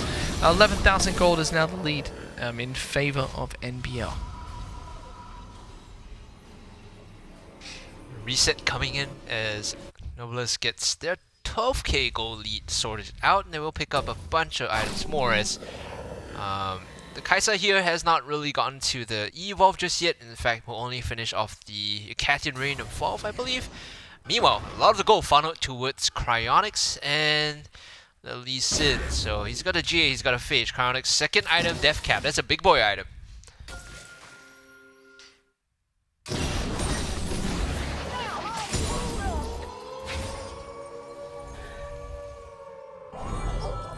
Okay, so they're gonna catch up Broccoli Boy here, and he is destroyed. How to lose, rather. Just got hit by 1 combo, and that's it. Now the rest of the team has to run backwards. The flash? catch out Bunny. Bunny's going to try and flash away from this one. Does manage to get away, but the question at this point is, for how long? How long are these people going to get away for? We're 9 minutes in, and every single time they see an opponent, they're forced back to base just due to the sheer power they have with their item advantage. I could see the theory behind this, what they're trying to do right now there. Okay, Alistair's jumping in, he's instantly dead. I'm not even going to talk about that. I can see the idea of what they were trying to do with this composition. With the Lulu and the Alistair, maybe they're looking to play double supports to allow Zinjao to get something done, or allow the Corki get something done. Oof. But There goes Kaiser trying to jump into backlines, picks up a kill for themselves. Everyone else going to try and jump on in, but locked down. Rampage and the Ace being picked up by NBL. I like They're the going to be able to march towards the Nexus. love the emote, Nobilis. They are 15 kills up, 17k gold ahead. Slaughter, and the name already implies what's gonna happen. To him. Yep. He's dead. Slaughtered. Lee Sin goes dominating. Zintao's trying to do what they can to defend this turret, but at this point, it's just a matter of time. Yep. 10 minutes in, Baron buff's going to come back up. They can take all the buffs aside the jungle, try and take a couple of dragons as well, move over, pick up Baron, and slowly march towards the Nexus. I'm trying to make some sense of this as another fight, another skirmish in the jungle, but he is dead. Dead. They might be dead too if they stick around. They keep running into this especially. Yeah, but they're going to go back to base, spend their gold, and they should be just gearing up for that final push. Big items coming in for Eris and a decent player as well. Getting the Triforce, Cryonics getting the Abyssal, or the Void Staff. Everyone's just like spending money as though their stimulus check just came in. It did. It was Zinzao on Yoma's Ghostblade and the 1-8 Alistar. Yep.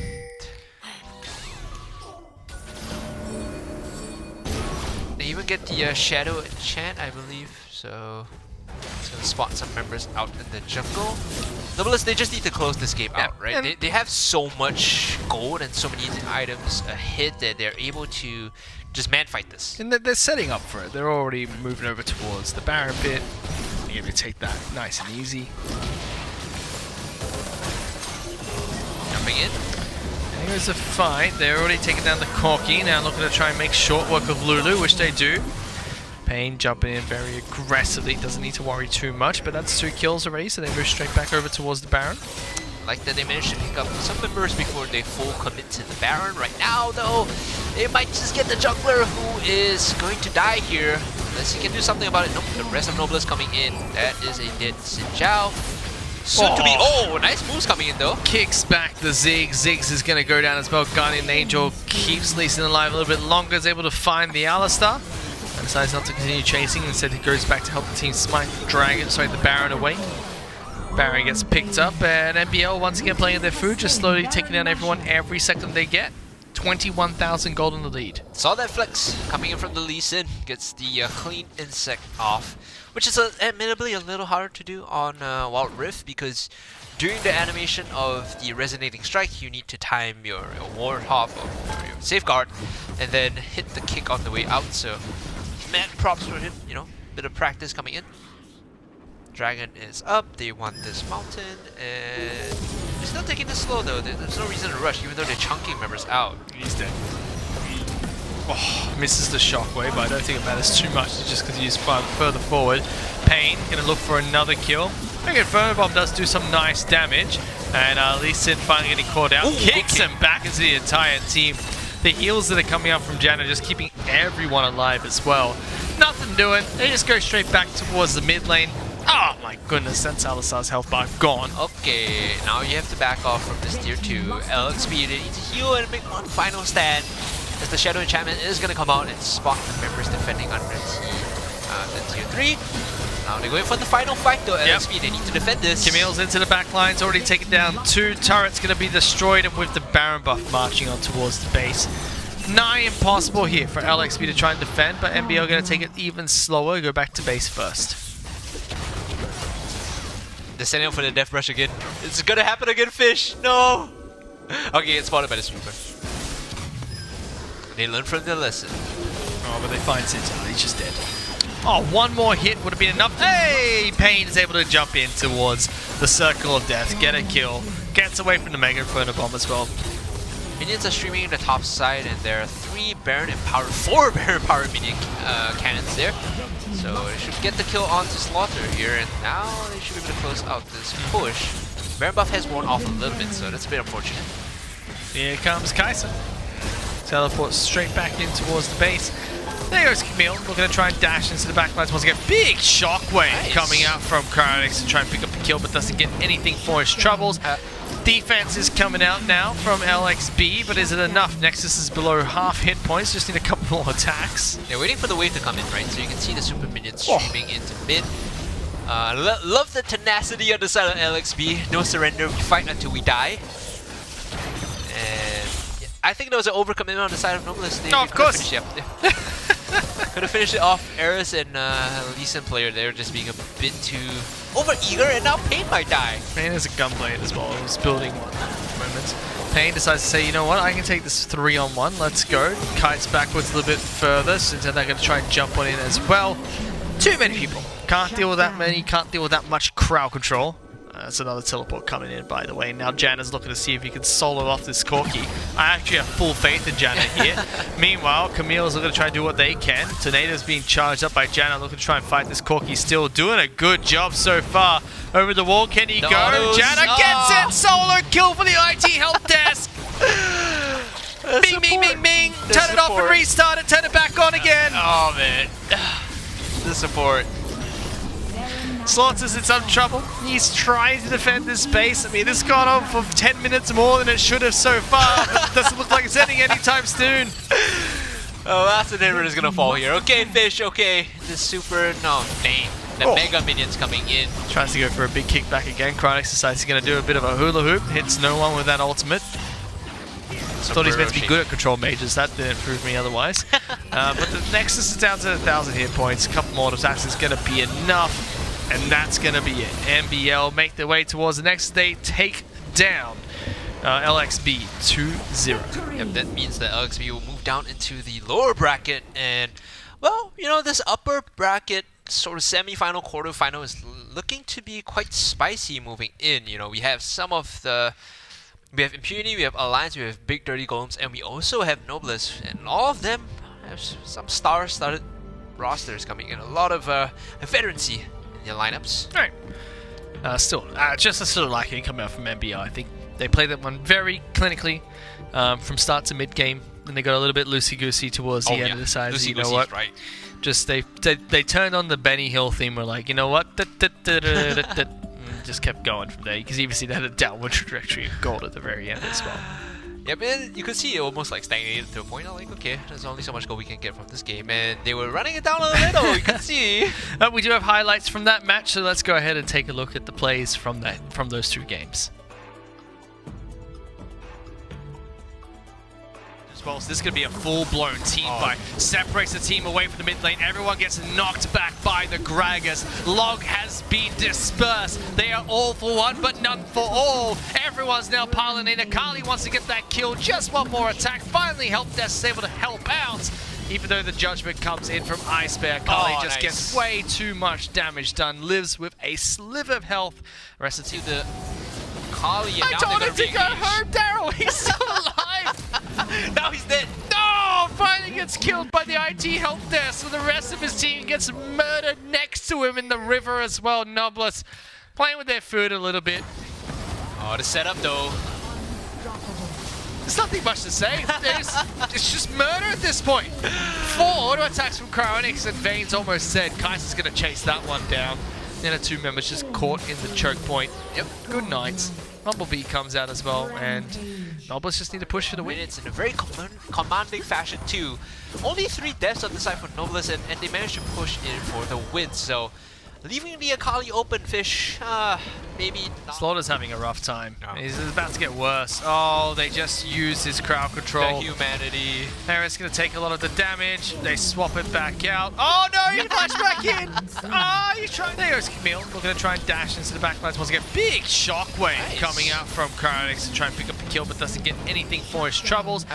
Defense is coming out now from LXB, but isn't charged up by Janna, looking to try and fight this Corki. Still doing a good job so far. Over the wall, can he go? autos. Janna gets it! Solo kill for the IT help desk!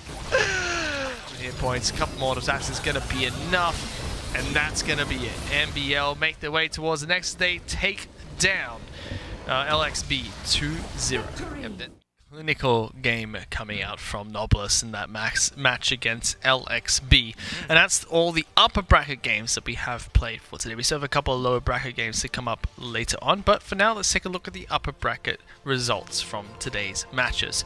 All the way in the upper bracket we have Alliance going up against Team BDG, as well as NBL, who will be taking on Impunity Esports. And that's going to be happening tomorrow, so some stellar matches and matchups to watch out for. Those are going to be good. Yeah, those are going to be awesome, right? You just think about how HRHR is at home, you're watching the matches like, how am I going to play against Alliance? They look so good. And then meanwhile, NBL, after that very long drawn-out clinical game, have to play against Impunity Esports, who function in a similar manner. And it's almost like, you know, there's this distinct parity between these two teams. Yeah, so really excited. Those matches will be played tomorrow. But that's not all the matches that we have here today. We still have 2 more matches coming up. It's going to be Memories taking on Team OK, as well as Celestial taking on N17. We're going to go for a quick break. We'll be back with those matches right after this.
Time to strike! You think you can outshoot me? Captain Chemo on duty!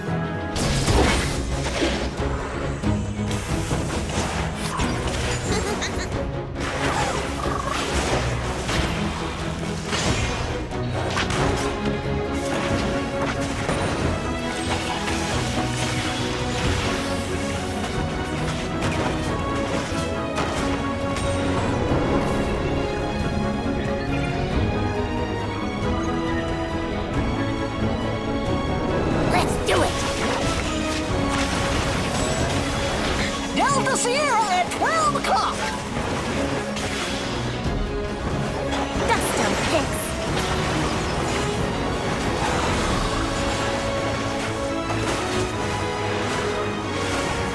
Nothing a little gunpowder won't fix.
Welcome back, ladies and gentlemen, to the SEA Icon Series. I'm Fish. Joining me is Hungry Cast. We're about to go into our final 2 matches tonight. It's going to be 2 best of 1s in the lower bracket, where we'll have Memories taking on Team OK as well as Celestial taking on N17. We can take a look at those brackets really quickly. There've already been a couple of matches played. Yep. I know there haven't been any matches played in the lower bracket Yes. just yet. But it'll be Team OK taking on Memories. And Winner of that game goes up against Team LXB. yep, and that's going to be happening tomorrow, so we still have another set of matches for you guys tomorrow. But right now, if any of these teams on your screen, you want to progress forward, they need to keep winning, because losing here means elimination. you're out. So it's the final chance for all of them, and if you're supporting them, go in chat, send them all your love and energy, because it's going to be tough. It's an uphill climb. Last chance, and Team OK versus Team Memories. This is, we talked about them earlier at the start of the day. Previously, if you've known them in League of Legends PC, Asterix, right now they're coming in as Team OK, a different name in Wild Rift. It's Lustreless, Candleburn, in this game Candybird, Mayo, Aya, and Claria, and a new jungler, Mei, who has been, I think, struggling, rightfully so, to find her footing in this tournament. It's tough, especially as a jungler when you plug and play, because you need so much attention, you need so much help. A lot of your pathing is dependent on what you can do for your team. So adding her in, just after signing her from the FSL individual signups is difficult. Definitely, and I think they'll be struggling a little bit, especially in that last match. But then again, they're up against Impunity, who we kind of expected to be very strong coming into this tournament.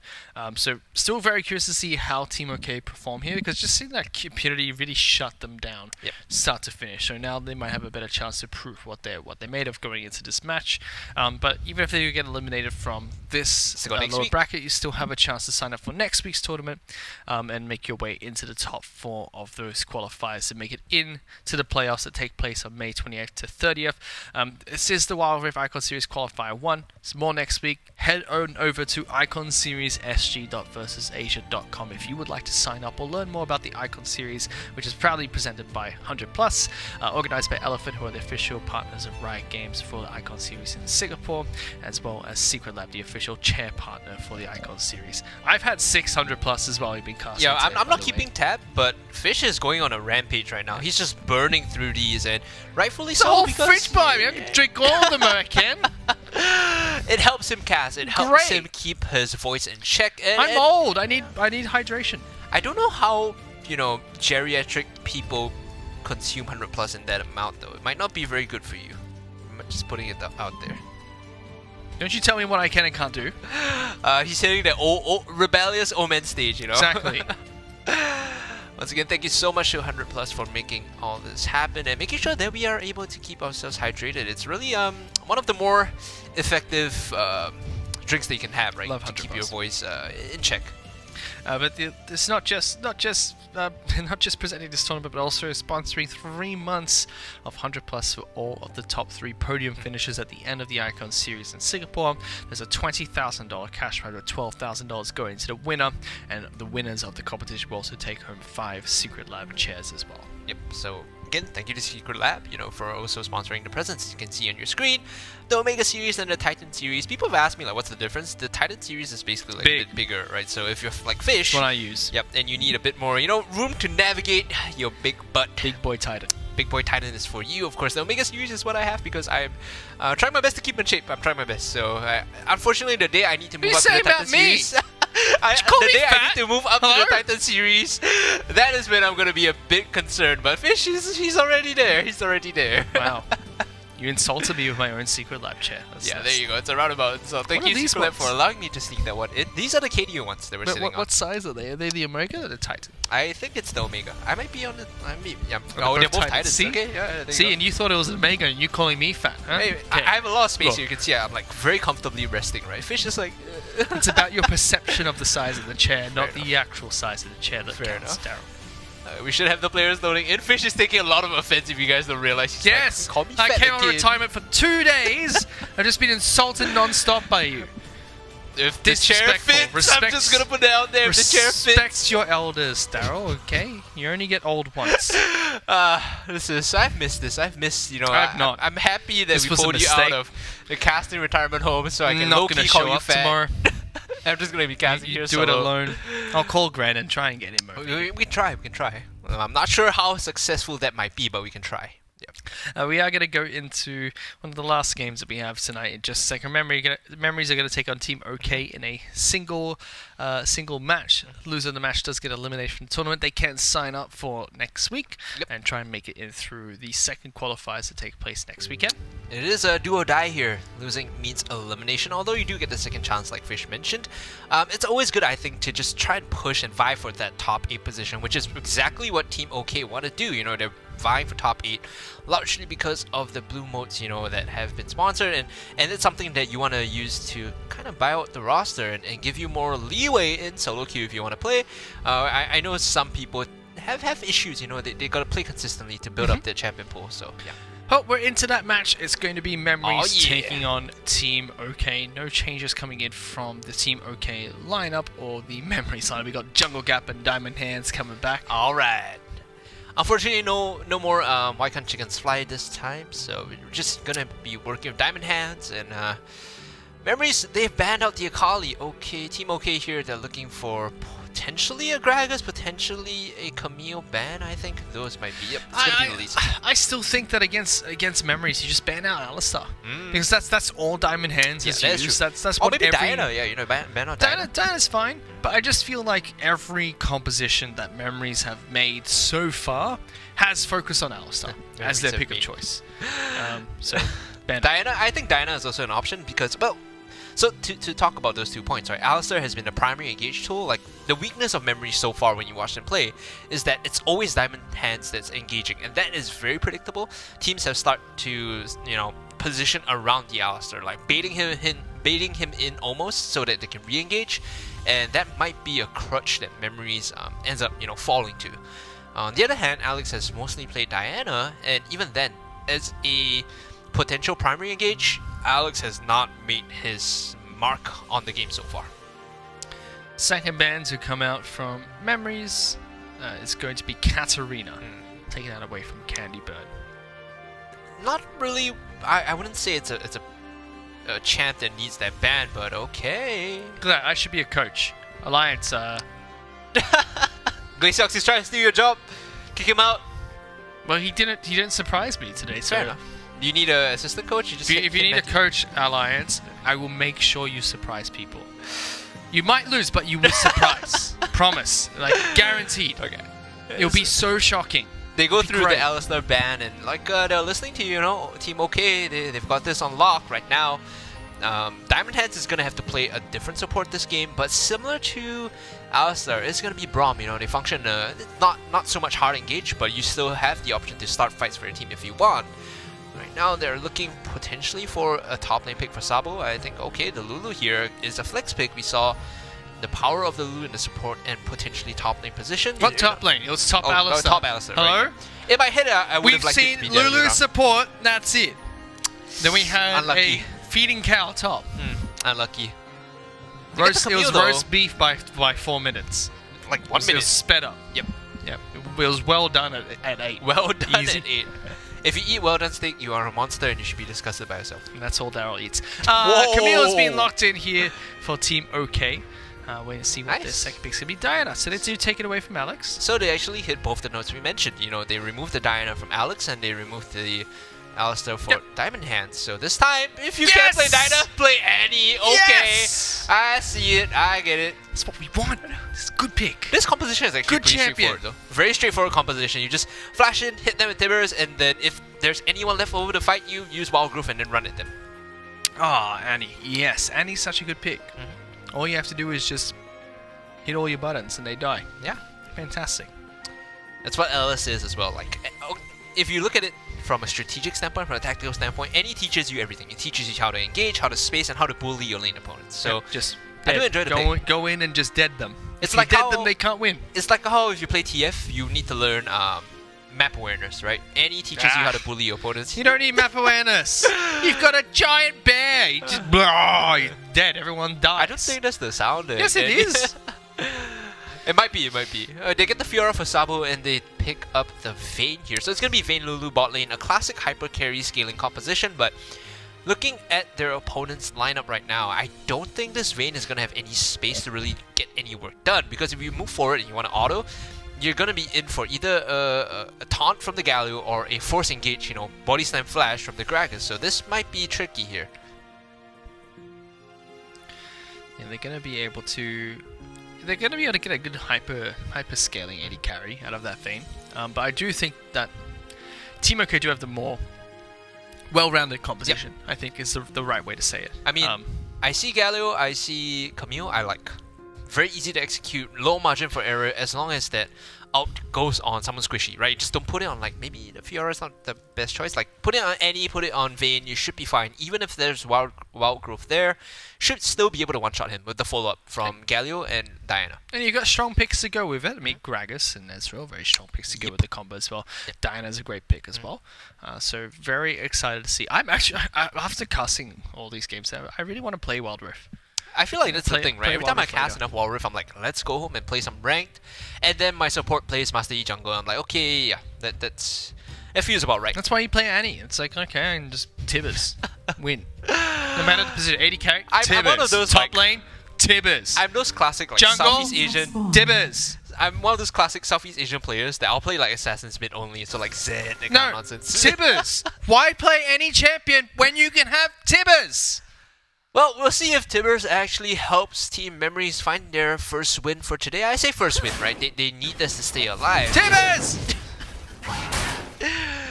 Crazy old man shouting into. It actually made Annie harder for me to play because now her Q's a skill shot. This PC Annie where I can just click on their heads and it's like, yay, fire, going to them, burn, dead. Perfect. They had to kind of balance her out a little, right? If everything was point and click, then, well, it would be tough. Point and click is harder on mobile. Agreed to disagree. It Agreed is. to disagree. Have you tried playing Janna on Wild Rift? Oh my god, it's impossible. How It's is like, it hard? put the shield on that person there. You have to like drag it over. Sometimes your thumb just doesn't go far enough. I wonder, is that the iPhone or is that the player? Definitely the phone. I'm a great Wild Rift player. Lanes right now Hard stock leaning silver. towards the Memory side in terms of gold leads. They're okay. They're starting to push the CS lead. And the problem right now is this Fiora against Camille. Fiora starting to get the levels and she's zoning Mayo away, right? So level 1 to level 3. Not the best situation. Not the best. Man, it's doing the right thing here, which is if you're being zoned away, just let it be. Like, the wave will eventually crash, as long as Gragas is in the vicinity so you don't get tower dive from a huge wave underneath you. It's not the end of the world. And right now it's just pushing up against Alex. She has the level advantage, so she will hit level 4 first before the Annie. Once the wave crashes though, it will be equal in terms of levels. There's a moment here for them to make a play here. They can actually roam down and get a gank if they wanted to. Oh, they roam down, but no gank going to come out of this. Instead, Scrag's going to go straight back towards Gromp. Fight coming through though, taunts good, Nice but the taunt. stun into the wall did come out of Vayne, and they do have a level advantage for Jungle Gap. You just saw Ezreal and Galio both hit level 4 there as well. Galio is gonna hit for a bit. Now that Mayo has collected her wave, now that, you know, she's not being zoned out anymore, she can start fighting against the Fiora. Although she is at a small level deficit, 5-4, has to respect the ultimate coming in. The Grand Challenge not available as Sabo just decides to base and back off. Bit of a slow game here this time as Very. Mayo. There's some showing out. fighting top side. Level 5 Fiora against level 4 Camille though. Fairly even against Mayo as well as Mayonnaise. Mayo and Mayonnaise. Sabo and Mayonnaise. What am I talking about? She needs the Hextech Ultimatum if she wants to fight this. She gets bonus damage, she gets bonus attack speed from the hookshot too, so they want to challenge this once the Hextech Ultimatum is up, which it is, and now they're roaming up to punish this. Here you go. Lots of people coming up as well. Sabo doesn't get the right riposte, knocked straight back in towards the Camille wall. Very good first blood being picked up there by Team OK. Calculated exactly when they wanted to do that. Did it well. They came up as well just in case there was, you know, multiple members just making the roam to make sure that play worked. They didn't know where the Vayne was, they didn't know where the Lulu was because they were in base recalling, so roaming up with the Diana and the Gragas to make sure that gank happens, to make sure the kill happens. Definitely the smart move to make. Like, better safe than sorry, I guess. Still have the fights happening in the mid lane, bottom lane just trying to push this one out as fast as possible. You can see on your just wants to mini-map farm. that Candy Burn is actually roaming down because they want control of this area as the dragon spawns. 4 minutes in, it will spawn. They could force a fight here if the Gragas Horizon time does not have explosive casting, so that is gonna hurt.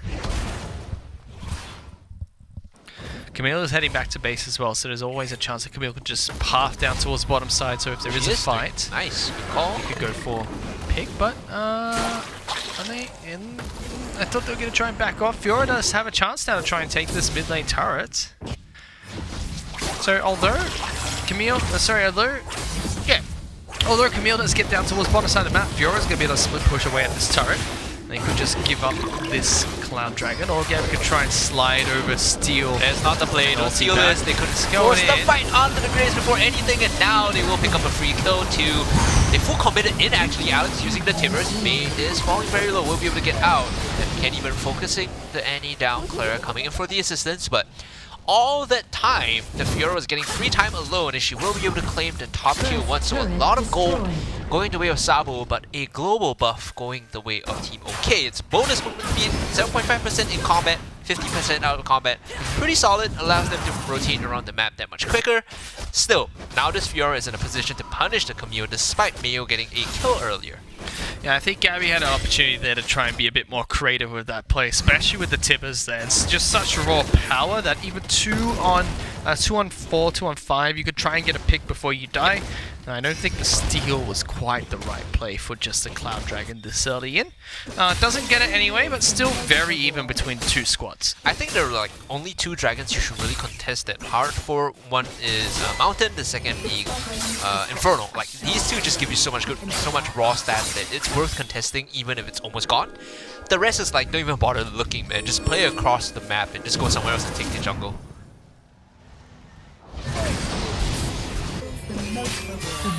Swapped over because Rift Herald spawning, so Team OK want this, and Memories is already first to the beat. They're here, they've started up the Rift Herald, but do they want to fight though is the question. Is Fiora, she's roamed up, Sabo is here to join in. Again, Looking for their fight. Not getting anything just yet. Rift Herald is going down to about half. Camille's going back to base. So unless there's a teleport for Camille, it's going to be a 4v fight to start. Blue team does pick it up. Salva does go into the back line. It's looking like a really good fight for Memories at this point in time. Vayne going to get that first kill. Candy Hawk going in with a really big sweep into multiple members. Doesn't get the kill to Lulu until after her death. Camille now trying to slide away. Very poor decision making from Team OK, forcing a fight 4 on 5. this was the exact same mistake they made against Impunity, where Impunity started up the Herald and Team OK is just there watching until it's down to like 1,000, then they go in and commit, but they don't have the position. They spend too much time jostling for an angle. Exact same thing here. Memories have the Rift Herald down to like 1,000 as KP dies here. Yep, Memories, they got the Rift Herald down to 1,000. OK coming a bit too late to steal, and they get punished because they spend so much time jostling for position, it's not even a good angle to come in for that fight. They lose mid lane outer turret, and mid lane inner turret is down to next to no hit points. Yeah, On not top worth of that, it's a nice 3,000 gold lead in favor of Memories at the moment. So, poor decision making coming out from Team OK after a pretty good start from the squad. Forcing the 4 on 5 where they should not have. I think they need to learn how to be okay giving up Rift Herald and playing across the map. Funny, good pun. Yay. We did it. We used their name. Alright. And that's the thing though, they need to start making these cross-map plays. They shouldn't be tunneling onto objectives and contesting, especially when they're now behind in goal.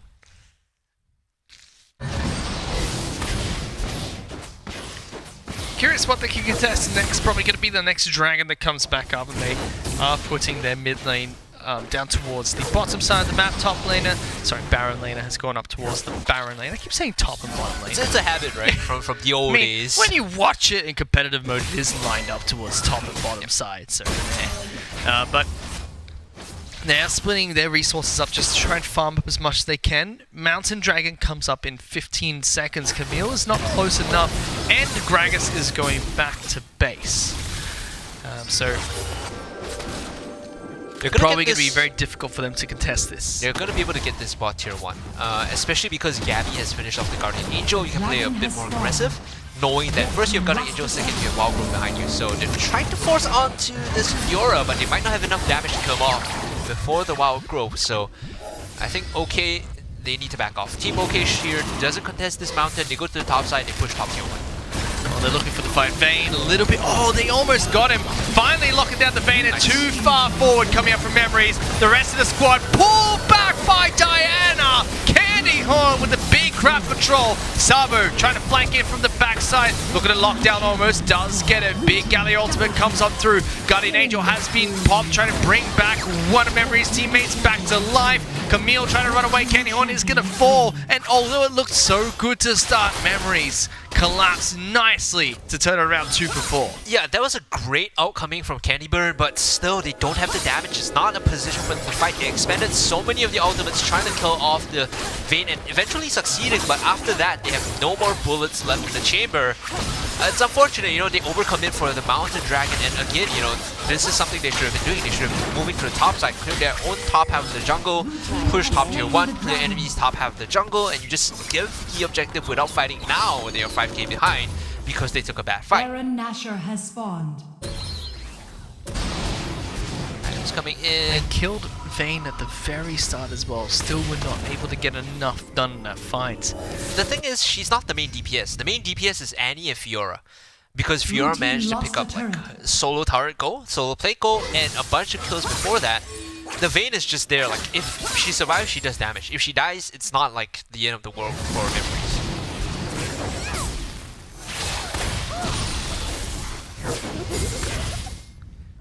Their stats completed 2 core items on this top laner, or barrel laner if you want to call him that. Meanwhile, Mayo is still struggling to finish off her second core item. I think she's moving towards the Steric's Gauge here.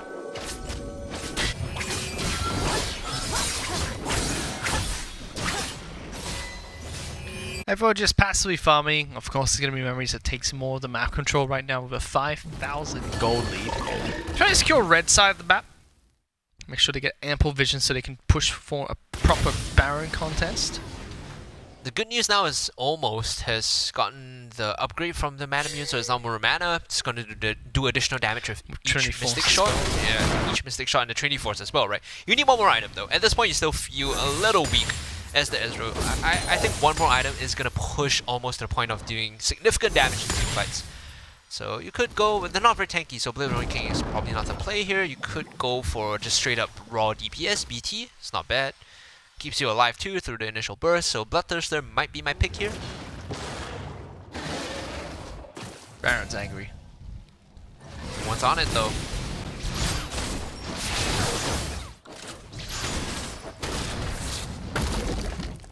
Back and forth a bit of an ARAM now, an ARAM as we might call it. We're just going to wait for Baron to start to be contested. Scuttle crabs up, so it's a good time to take that, clear out the wards that are in the area, slowly make your way towards the Baron pit. Did Sabo pick up the teleport enchantment? If Sabo did, then the Fiora should be playing on the bot side and pulling aggression away because the Fiora is able to 1v1 the Camille right now. So we'll have to see if there's teleport enchantment on this Fiora, and if so, can Memories abuse that? Yep, it's got it. Yes, okay, it's available too. Okay. So you abuse that, you play on the side lanes and force either Team OK to collapse on the Fiora or you lose bot tier 2. There's some very cheeky plays that Camille can make here. If you're able to catch Sabo trying to teleport out, you can cancel that. Yep. And then you can teleport yourself. Exactly, because she doesn't have the on-demand CC riposte.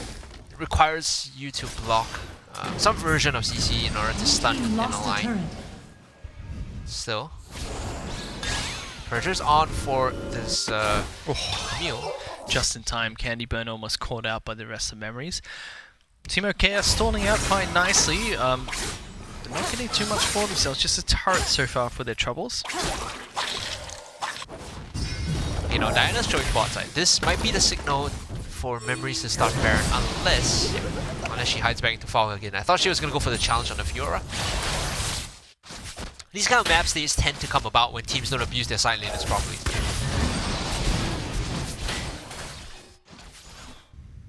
Because you should have Vayne on one side lane and Fiora on the other side lane, and right now in this game there's no one really able to challenge them 1v1s. So you keep this mid-wave control like the Graves, Annie, and Lulu just straight up just keep pushing mid, keep maintaining priority, and then Vayne and Fiora collect sideways and get super fit. The longer the stalemate goes, the better it's going to be for Team OK, because gold leads don't matter once the gold lead is exasperated, but they did want to look for a team fight here, Team OK. They get some good poke damage. Vayne now going to try and tumble on forward. Galio threatening with a nice taunt. They do it right in time for Dragon to come back up. Jungle Cap goes in. Big Tibbers coming out from Alex. Going to try and lock them down. Dan is going to try and jump back in as well. Diamond Hands is very low on this Lulu, but it's Saba who's getting a lot of damage in on the back lines. Good damage come out from Candy Bird. Forced back out. Galio comes back in, and Camille wants to pick up a kill and does. On towards a Fiora. Good knock up, good taunt, but it's going to be enough. Graves is just going to be dueling out with this Annie. It's going to mean that the rest of Team OK are forced to back out towards the base. Yep, memories, they got caught there. The important members that when dealing damage, the Vayne and the Fiora. Now Vayne is important. If you kill her off, she's like 50% of your damage, right? The Fiora doesn't do as much, especially if your grand challenge is on a target that is going to use the Zonya's enchantment, right? So you don't get the healing, you don't get the value back from it when the ult is completed. I'm not sure what Gabby is doing there. Oh no. Use the flash 2 energy. This is unfortunate. Use the flash and GA. That's going to be the jungler from Sun Memories taken down. Flashing towards the opposition side of the base as well. Bit weird. Yep, that's a bit sus. I don't think Camille should be here. Potentially die if he throws the Timbers out. Yep, he's dead. Oh, look at that. That's going to be Camille taking so much damage. Dragon down very low. May going to make sure that gets secured. But Sabo jumps in. So much damage coming out from the side of Memories. Sabo's just slipping and sliding into the back lines, right into the DMs of everyone. Taking them out one by one. Blue team gets a triple kill in the back lines. Timbers is trying to do his best against Candy Burn. Not quite. One player from both squads left alive at the end of the skirmish. Yeah, Team OK were really lucky to get out with losing 3 members and getting 3 in return, right? Now getting 4 in return. So they get an even trade down, but it's Candy Burn on the back line and kills the squishies. I think Memories might have overcommitted there for the fight. Now Sabo chased down onto the Diana. He's very mobile, actually gets the riposte off, and now with the vital proc, will be able to get the 1v1.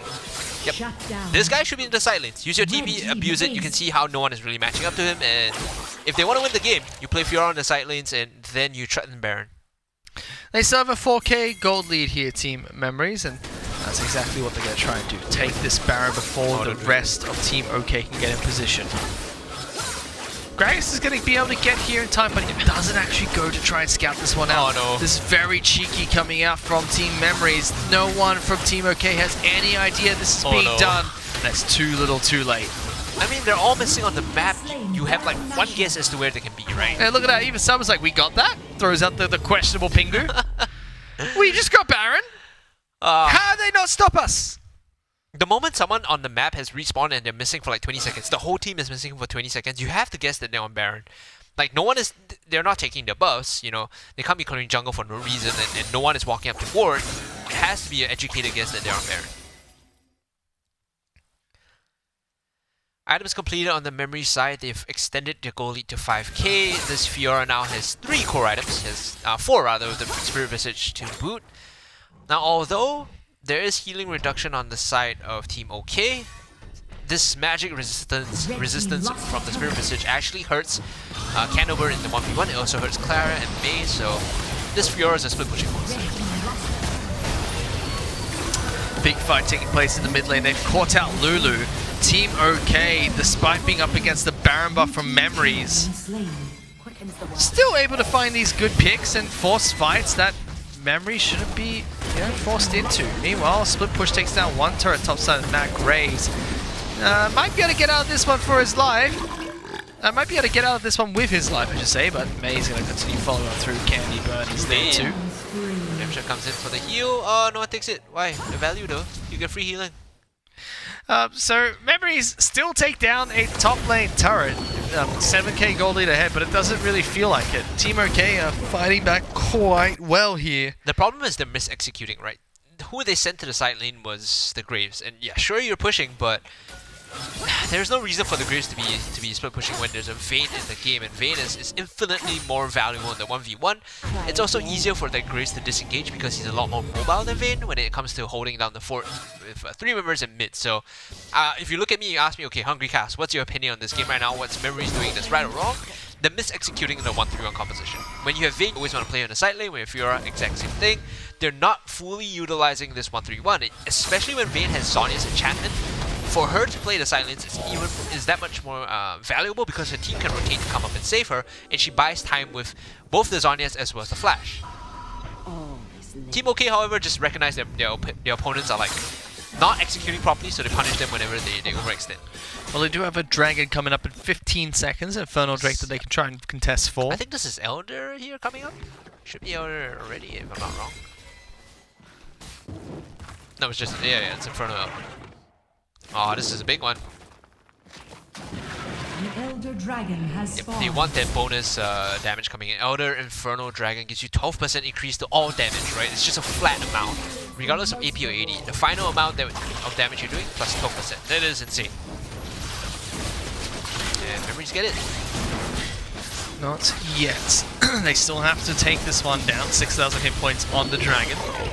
Maze are going to try and jump on in, so is Galio. Can Ooh, he this is so burn with a good. massive flank? Dragon is low. They take down Annie first, and they steal the dragon as well. Ooh. Team OK have taken away the Infernal Elder Dragon. And they're not done yet. They're mopping the floor with the rest of Team Memories, who were 7,000 gold ahead. But they've done it, clawed it back within a couple of thousand with the Infernal Elder. So two things happened there, right? They went in before the dragon was too low to be stolen away. So OK pulled the trigger not at 1,000, not at 2,000, at 4,000. So that allows them to jostle into position. And Memories, they're stuck in the back of the pit. They're not very mobile. They get caught by this massive moonfall coming in from Candy Bird, who pulls all of them in and just rips them apart for the rest of OK to finish off. Now they can make the move over to the Baron and take the objective for themselves, because with this Infernal, Elder Infernal Dragon, you know, they're doing a significant amount of damage. Just get lane prio. One person is going to have to clear the bot wave, so there's a window for you to take this Baron here. All of them have to stay. All of them have to contest this. It's so hard though. It's so hard now that Team OK are even on gold with a huge advantage. 3 dragons and an Elder Infernal. See, right now Vayne is showing on the bot side. This is your window to actually force the Baron. It forces them to come in and contest this. But because they were too late and Clara based, they couldn't really pull the trigger. Knowing that there's a huge wave bot side and someone has to collect it, you force them into a position where they waste time trying to contest this with 5 members and bot pushes in, or you give me the Baron. There's the open nexus on the top side of the map as well, something that Team OK always has to keep in mind. But it's the lane that's closest to Baron, so it's not the worst thing for them. Candybird's now looking to try and pull back Sub over. Frost doesn't do too much, but that's so much damage up towards the split pusher. Instead, the rest of Memories is going to try and rush down mid lane. They say, you know what, Saba, you can die. It's perfectly fine. Let us try and take another turret for it. Yeah, no one is really cancelling the bases here, so getting into defend this is going to be Team OK. First to arrive is going to be Clara. They get 2 inhibitors, and now they can rotate over to Baron by looking at a minimap. Mayo Knightsy has been sticking around. She has the flank position, will be spotted out by a ward, and she sits inside of the Baron pit. So now they're picking her out. They can force this if they want to. We're going to see if Mayo can try and jump in. Diamond Hand's going to be locked down first, instantly obliterated. Graves going to go down as well. That's going to be a free Baron going over to the side of Team OK in trade for the turret underneath the Nexus. Meanwhile, Jungle Gap trying to go one-on-one against the Camille. Galio's going to jump on in as well. Healing's going to be coming out from Jungle Gap. No taunt comes on down. Oh, true shot barrage from downtown. Ezreal finds the snipe. 4 kills over towards Team OK. They've got Baron buff and they're marching down mid. Yep, and he has to defend this Alex, doing her best to hold on, doing his best to hold on right now. Team OK, they've already gotten the tier 2, they're looking for the inhibitor now, and they're pushing in for the Nexus as they one-shot the back line. Where did Alex go? This is game over. Team OK, they're more than OK as they turn the game around. Spectacular stuff coming in from the ladies. Comeback game coming out from Team OK.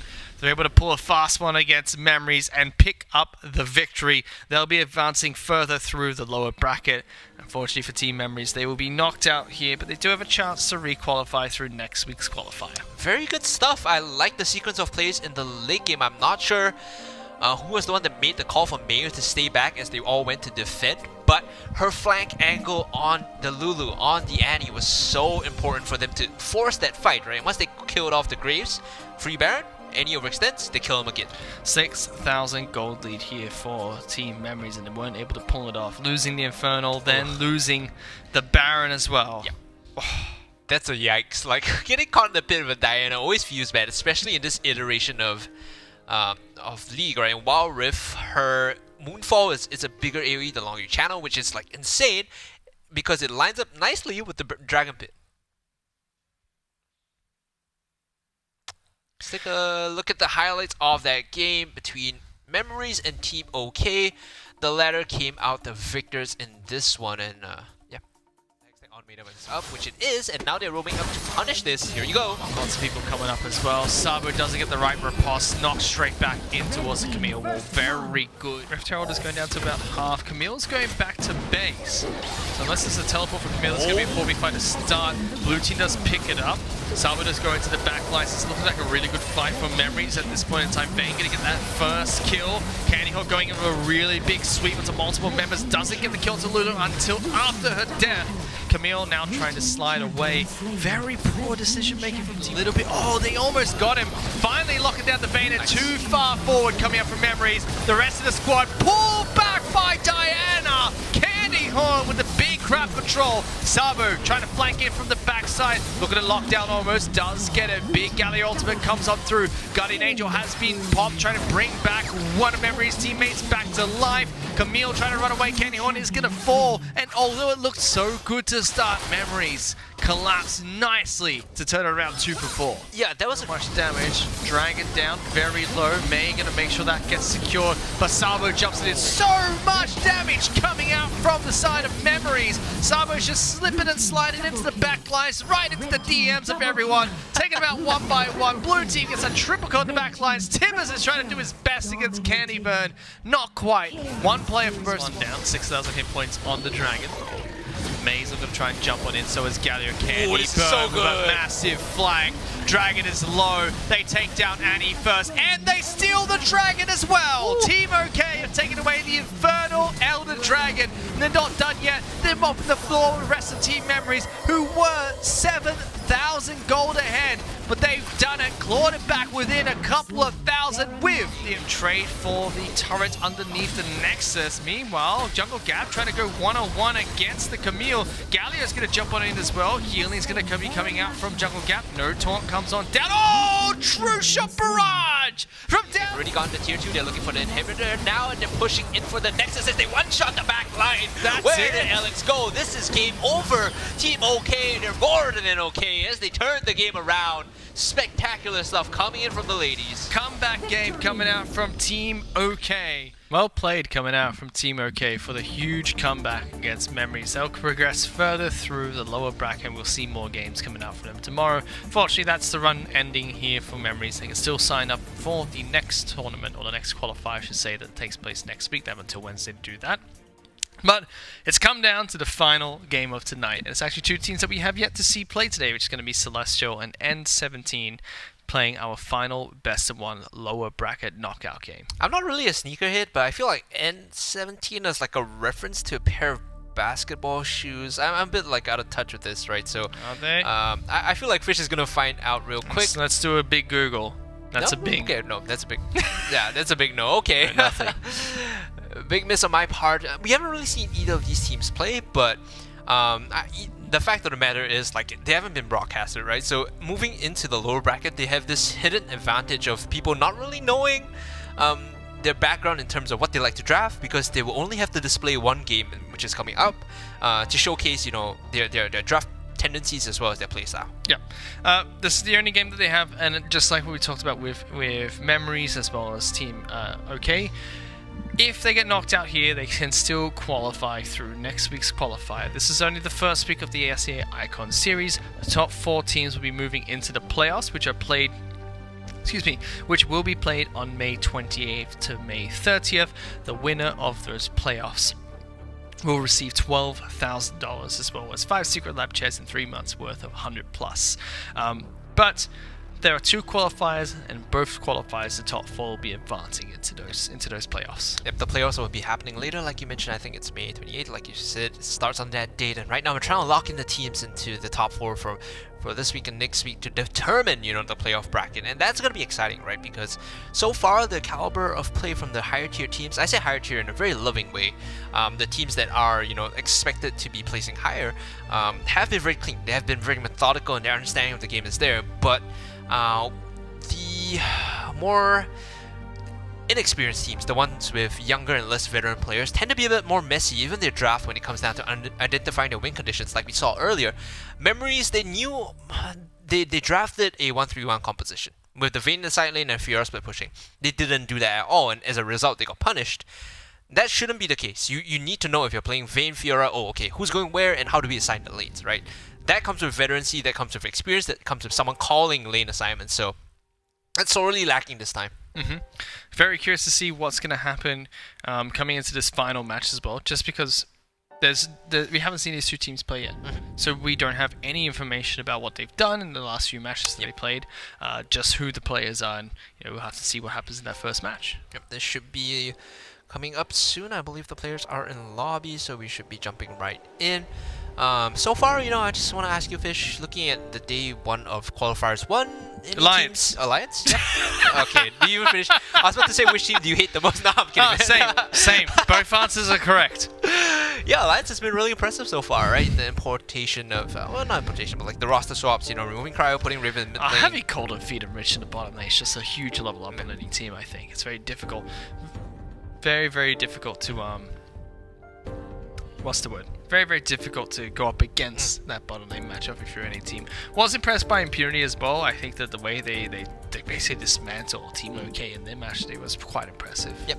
There's some good fundamentals between both teams, right? But the main difference, like you so eloquently mentioned, is the fact that they have this stronger bot lane on the side of Alliance. And I think this is a bot lane that has a lot of synergy, a lot of chemistry playing together from their time in Sea Serpents all the way until now. And there's a lot of mutual respect. You have to think there's a lot of mutual respect between the old Alliance players and the current, the ones that have joined in. Because think about how Raven and Shinsekai have been playing together for the longest time on a separate team, and now they probably played against Sea Serpents in the past.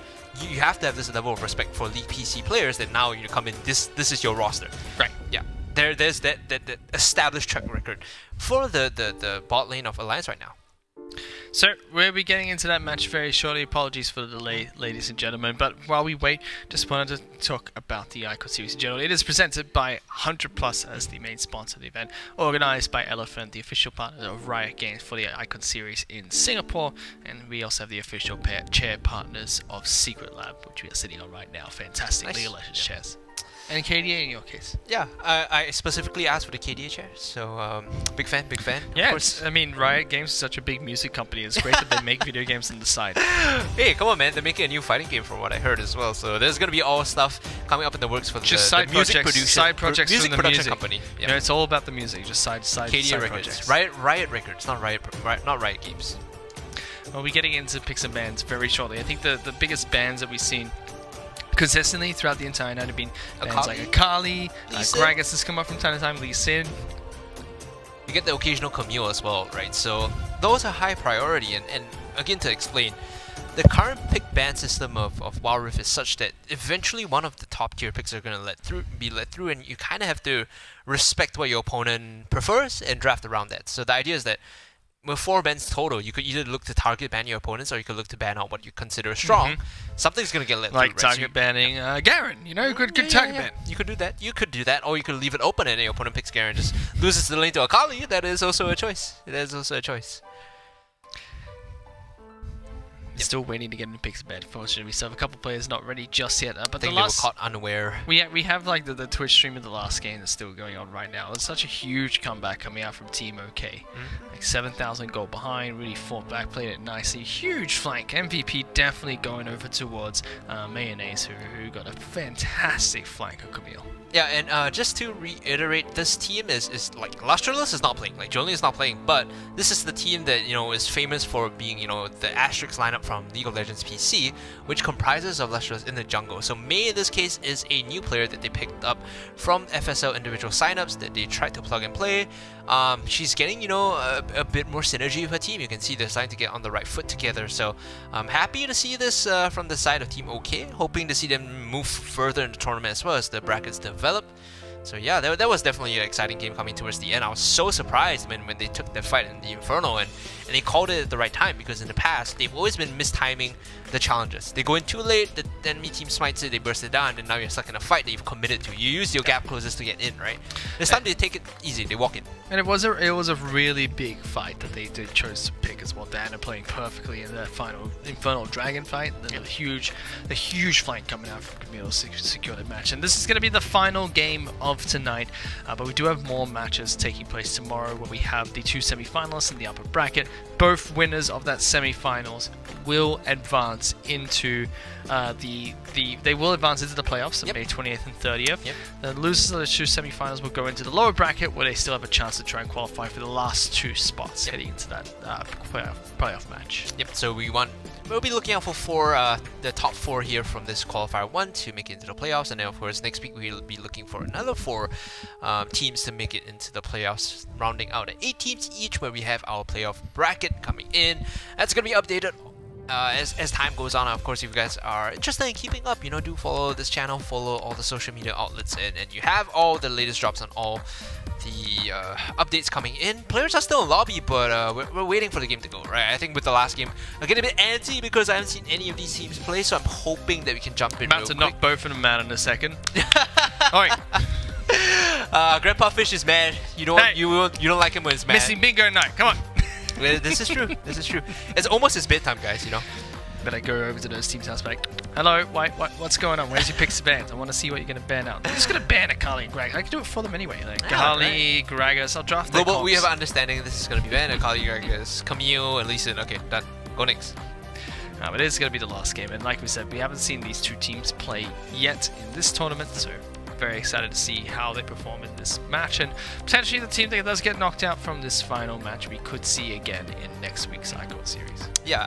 Also the fact that you can reapply, and your pool, if you play in qualifiers too, your pool of competitors might be slightly, I want to say, four less really strong teams, because they will qualify from the first one. So that is the bonus, right, of playing for week 2. But at the same time, there are some people that are probably doing that. They're like, oh well, Alliance and Impurity are going to be in qualifier 1. If I'm a decent team, I want to wait till qualifier 2 so that I can get knocked out. You try going through qualifier 1 first, and then you go through qualifier 2. You never know. What if you get your strats exposed, right? What if you have to end up leaking? That's why you play Garen top. It's like, it's Impurity, Garen, let's go. Okay. The Maglia, woo!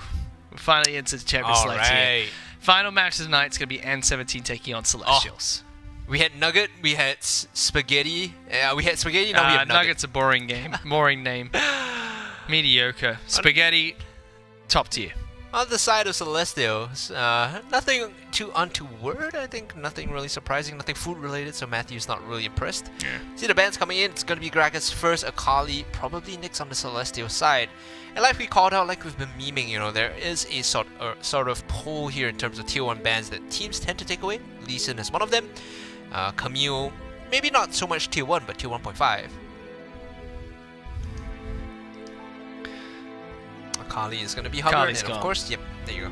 I mean, it makes sense. We've only seen 1 game of Akali so far. It was a very dominant performance coming out from the champion, so it makes sense to be banned out, as has been perma-banned in many of the Icon series across Southeast Asia. It's a very frustrating laner to play against, because it's very non-interactive, especially if you're a melee top. So stuff like Fiora, stuff like Camille, they don't really get to lane against her at level 1 and level 2 because of her shroud, right? There is even less interaction when it comes to laning against the Akali. So it's very frustrating. I can see why people want to ban it out, as we see Ziggs, another tier 1.5, being banned away. So this does mean that either Camille or Lee Sin will get through the ban phase this time, and possibly both of them, as Galio is being hovered here. Yeah, Galio could be the ban coming out from Celestials, leaving, like you said, both those champions are both very, very viable first picks. Usually you take the Gragas if you're on blue side, you have that big flex pick you can try and use, but Lee Sin is just so strong in the hands of center. But we saw what Shinsekai could do with the champion earlier today from Alliance, so definitely a very strong pick to look at. the early pressure of the Lee Sin cannot be understated, right? Especially if you pick lanes like I talk about, where you have very reliable crowd control. So it's like the Alistar bot lane or the mid lane Galio, which has been banned out, of course, but as an example, right? If you have this ability to just press a button and lock them down, Lee Sin follows up with his gap closers and execute damage from the resonating strike. So it's a strong pick. Right now, we can see Celestials hovering over the Braum. Braum Kai'Sa is an option. Braum Ezreal is a bit more defensive. I do like Braum Kai'Sa here though, just because the mid game scaling to the late game is really strong and you have someone to consistently apply the stacks from Braum to peel for the Kai'Sa. I should shave my beard off. I look like Braum. I've got the same amount of muscles and just need a nice moustache now. Maybe shave your head as well? Yeah, I've got. Look at this bloody long hair. Hey, get rid of that soon. But Orianna is going to be the pickup here. I have not gone for a haircut since I quit casting. Why though? Like because I didn't have to. I could start a GoFundMe for a haircut. No, like, I'm going on Monday, first time. Oh, what a shame. But I'm just getting it trimmed. You know what? Since there is a chat now, to make it look nice. Would you guys rather see Fish cut his hair or trim his beard? Like shave his beard off or shave his hair? Chat's not getting anything they request. that's fine. Well, you're gonna do the opposite. Exactly. But yeah, it's the first time in my life I never had to get a haircut done because I wasn't casting. It's like, you know what? Screw it. Fair enough. Woo! Throw it away. Oh, we don't wow, need it anymore. Okay. The Camille Kai'Sa has been blocked in here for N17 on the Celestial side. They're hovering the Fiora. This is a matchup that we saw. You know, if the Fiora gets a hit, it becomes very frustratingly strong. And it's very oppressive even against the Camille. So you have to respect this. They need a jungler that can get into their point though. I mean, we saw that from the last game, even though Camille was at what, 1 for Team OK? The Sabo on Fiora was giving such a hard time in the matchup and was doing really well in team fights towards the very end as well. They will do the Corki in mid lane, so there's a lot of scaling on the side of N17, but again, mid lane doesn't have the setup right now. So Lee Sin has to play through. Oh, okay. Is that him? Okay. Is that the Teemo? Nah. Give up. You can't do this. It's not fair. Unlucky. You can't hover Teemo. The rule is if you hover Teemo, you have to pick it. That's a common rule. Instead, it's gonna be Graves, right? No Teemo for you. Pretty Matthew. sure it's a bannable offense to do that as well, by the way. Maybe we'll speak to someone at the production side. See if we can ban them for that. Although disqualified. I highly doubt that is going to be an option. It's just an old man rant. Disqualified. All white man rant. Should be the whole team there disqualified there. Celestials, they lock in their composition. They round it out with the Graves. The Fiora is going to be the threat, but like I was saying before, Matthew got angry that the Teemo wasn't locked in. N17 don't have the best mid jungle synergy right now. There's not a lot of lockdown for the Lee Sin to come in, so I do imagine that, you know, this Lee Sin should be playing for top or bot here instead, potentially for the Camille, and hopefully setting up so that they can keep the Fiora down and make it so that she doesn't become a split pushing threat. Yeah, I do think that we're just gonna see a lot of ganks coming out from this Lee Sin because he has 2 very gankable lanes, top and bottom. Corki's gonna be perfectly fine going into this mid lane matchup against Orianna, but Lee Sin does have that power to just swing those lanes in their favor, and Camille gets a really Camille gets a really good gank going top side of the map against the Fiora. Alright. Could swing the lane in her favor, and we're into the Wild Rift for the final match of tonight. Skating through, it's going to be N17, and Minions have spawned. there's no 5-man stack this time. Normally we see teams just like stack up all 5, look for early cheese first blood, but no. This is classic, this is safe. They spread out at all the jungle entrances to make sure that they catch invading members walking in.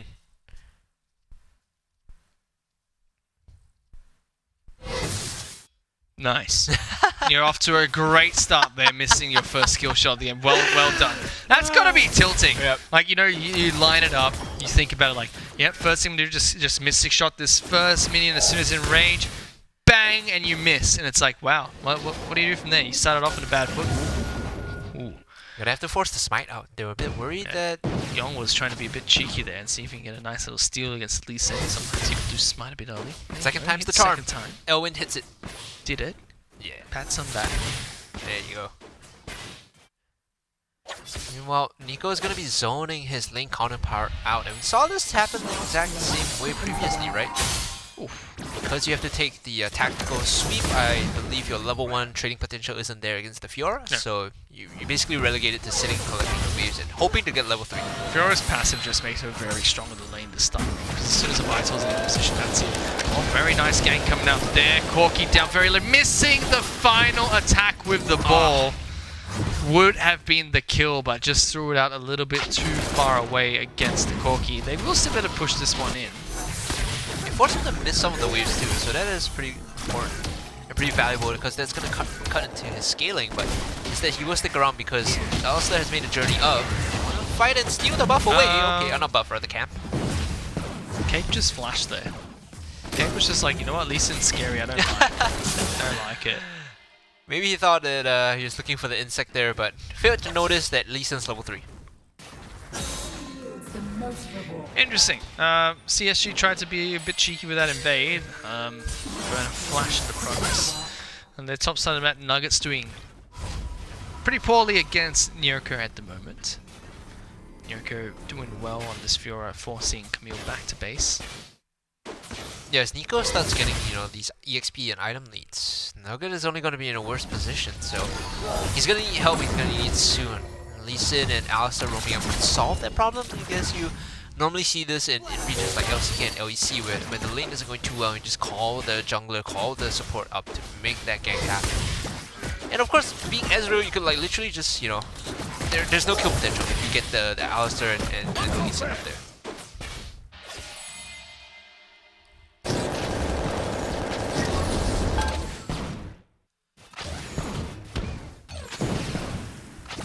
Bit of a stalemate right now. Calmest game we've seen so far. You know, back and forth fights. A beautiful game. Dying. Getting 2k goal lead without any kills. Garbage. Like hot trash at the moment. That's what this game is. No kills, hot trash. Wild Rift's meant to be a faster version of, you know, League of Legends. This is how you know Fish That's why it's called the Wild Rift, not the Nursing Home Rift, alright? Ooh.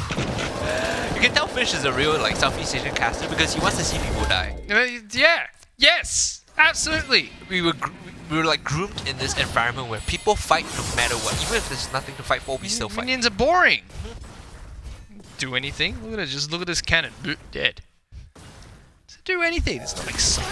Oh, look at him, he got the CS, mate! Oh, well done, Lewin! He's going for the cannon. Oh, he got the cannon too, Daryl! Oh! Okay, we might see some exciting! Yay! We might see some fighting in 10 seconds because Dragon is spawning soon. They're not fighting yet! They're basic. They're gonna fight. This is the calm before the storm, Fish. They're buying items. I don't believe you. This game's gonna end with like 2 deaths. They're setting up vision. It's gonna be like They wanna backdoor contest this. victory, both of them just base racing. They're looking to fight for this dragon. They're not! Look at them! Fight, you Dragon's Muppets, been fight! alive for 15 seconds! No one's done anything! Okay. All 5 members of Celestials are here. If they don't fight, I will eat my sock. Okay. Watch them not fight now as well. Watch Lisa just be like, Famous you know what? last word. The last time someone said eat a foot-related object was Chris, and it never turned out well. He never ate his shoe though. Never ate the shoe. Okay, they might actually fight. This is a good flank from Alistair. Guess what? Oh, they don't fight. Well, you're eating the sock. Yeah, they didn't fight! They didn't go in. They didn't fight, Daryl! You have to eat a sock! That's great. The sock's a new shoe. Look at that. Look what they did. They did nothing. Lee Sin came and was like, I'm going to try and steal the dragon. It didn't work. They've gotten a decent goal lead though. It's like 3k to its Celestials just by navigating the laning phase. So I'm not sure how this is gonna work out if N17 doesn't get. Purely just lane bullying. Corki's had some trouble with Graves with his face all the time. Nyoko just been perfectly fine up against Nugget top side, playing the Fiora into Camille matchup. The problem is in the late game, the Ezreal is fine scaling and so is the Fiora. So this becomes worse and worse the longer the game goes on. Like you hit this midpoint where you haven't fought for so long, Celestial's just gonna bulldoze you down with the goal lead, which is hidden, by the way. N17 doesn't know what the goal difference is, as we can see the Lee Sin coming in, missing the Sonic Wave, and no more fights again. Nothing. Absolutely nothing. Just cry. At this point, I might just cry. Okay, he's going in now. He pulled through the resonating strike, and now he's gonna safeguard out. Hit but full price onto the brawl, but he's got the unbreakable. But here comes the glacial fissure. Just came up. Nothing else happened. It's just people being knocked back and forth. Nyoko going back in for another kill. Redemption. Gonna be able to get a nice little heal, but Lee Sin tries to dump away. Double flash coming forward. It's gonna be a 3-for-2 trade in favor of Celestials. First fight of the game. finally, at 6 minutes in, they get the fight that they want. Celestials, the goal lead now is shortened to about 4k, but they will open it up with the Rift Herald, and by dropping this onto what potentially should be the mid-tier 1. Red team has slain the Rift Herald. Second dragon has also spawned right now, so they can contest it too. Well, let's go back to base for Celestials, though. They do pick up sizable gold lead to go with the passive gold they got from the laning phase. Now 4,000 gold up. It'd be very difficult for them to tell that they're so far ahead, just because they've only had a couple of fights so far. This gold difference isn't really that obvious to N17, which is kind of a pain for them when they choose to handshake these fights. Celestials, they've got the core items already, so it'll be a bit more obvious now. Dragon spawning, they could contest it. You can see the rotations being made. Keep wants to come down. This Lee Sin doesn't really do anything though. I feel like without the GA, he can't really overextend, so you have to play a bit more careful. He's had a rather poor early game so far, Lee Sin, not being able to find the right ganks for his teammates. Everyone's just still farming in their own lanes. And it's been all 3 lanes for Celestial that have been winning here. Lee Sin has a great opportunity to gank any one of them, but just not been able to pan out so far. Wow, good damage on towards Corki. I'm going to try and pull the trigger there with the ultimate. Might have been able to pull him away from that Valkyrie. More turtle lane going the way of Celestials. You don't want to jump in onto this. Oh man, Alistair now is going to go down. You have to think with the collateral damage, survives with like 100 HP. One more attack would have been enough there, but they do drop the Rift Herald, so they're looking for another big play bottom side of the map. Grayson came on down. Corki does pick up the package, but there's nothing much they can really do here. That's a turret that's going to fall. Red team picks it up, and package wasted. 25 seconds until Motion Dragon comes up. Yeah, for some reason I swore I saw the dragon come up, but yeah, it's going to be spawning in 20 seconds. Don't think N17 contests this either. Man, the Fiora is just slamming to this Camille. Yeah, Camille can't even play in this lane at the moment. It's a 4,200 to 6,000 gold lead, and no kills are taking place topside. That's how drastic of a lead Fiora has gotten just from the laning phase itself. Dragon is now back up, and you can see the red squad is trying to posture for the fight.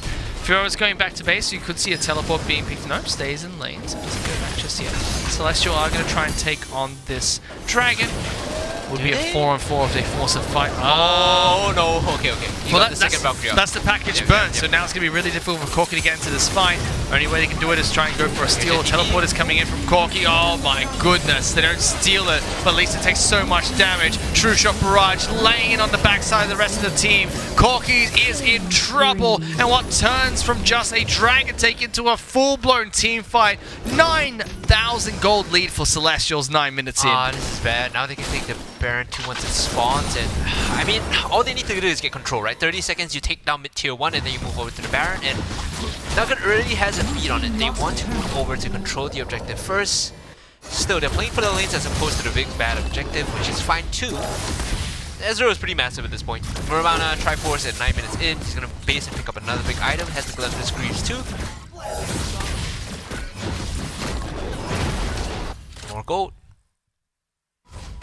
Why is it called Gluttonous Greaves? Because it gives you spell buff and it gives you... But why is that gluttonous? I guess you want to heal as much as you can? But how like, it doesn't explain the gluttony part. Okay, Lisa, nice start points. There is this, you're dead. Great work.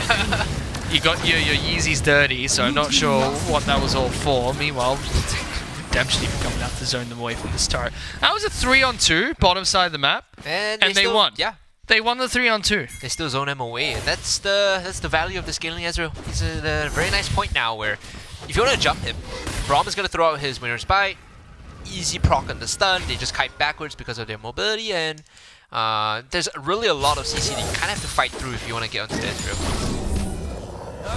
Game is really heavily in favor of Celestials. If A&D want to try and stall this one out, they need to do what Team OK did last match, which is really just play the 3 lanes, farm, not look for fights, just push people off of Baron, give away everything else. Problem is they don't have the wombo combo composition. So for them to fight, they don't have the items. They rely purely on autos. Corki has 1 Trinity Force. That's all. Like, you need 2 more items to be able to stand up against the Celestials lineup. So farm is right, you know, but they definitely need to hit the items first. It's gonna be oh my goodness! Look at the damage from 1 mistake shot. Holy! Another mistake shot?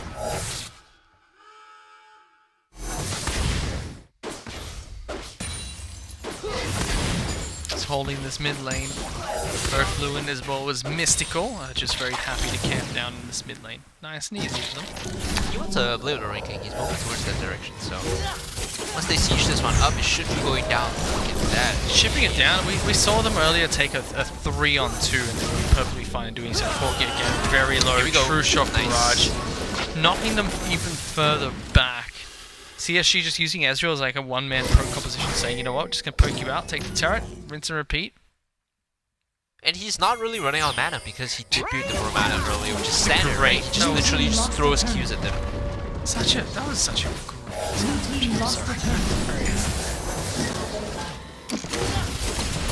Well, they got the package now. If there's any time to fight for N17, it's right now. No Baron on their turret with the package. But knowing them, they're like, you know what? Hey, we can't fight this one. Celestials don't really have to commit to the Baron because being locked in a pit is it's a horrible idea, especially when the package is up. Oh man, look at the poke. Nugget down to 2/3 health based on a WQ from Ezreal.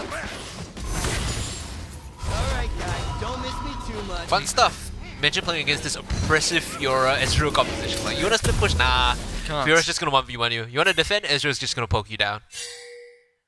And they went back to base to spend their money as well, so Ezreal's probably picked up a couple of items here. I think I saw Executioner's dragon has Calling fallen. and Leo King, I wanna say, on Celestial side.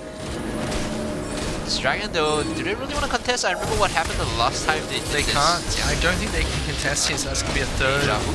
third dragon Oh! going on over. Lee Sin tries to jump on him, but not quite sure what he was doing there. Force a flash over the wall. Wow, all the way to the back lines. Does have Guardian Angel. Okay. Rest of the team's not quite there to back him up just yet. Everyone taking a lot of damage now. Yon going over the back lines, gets one kill for Alright, himself. TP. Teleport all the way back down, slides on in, gets knocked back into a free kill. Thank you so much, Alistar, for the alley-oop. Takes him down, Rampage, and that should be Celestial taking apart the Baron. Report the Alistar. This guy, man. Assisting the Fiora. Oh no. That's a nightmare. That actually gave me goosebumps. I feel so bad for the teammate. Well, they are going to go on over towards Baron. Short work of this. Lee Sin's coming on over. Lee Sin, buddy, no. Just go back to base. Go Lee home. Syndrome.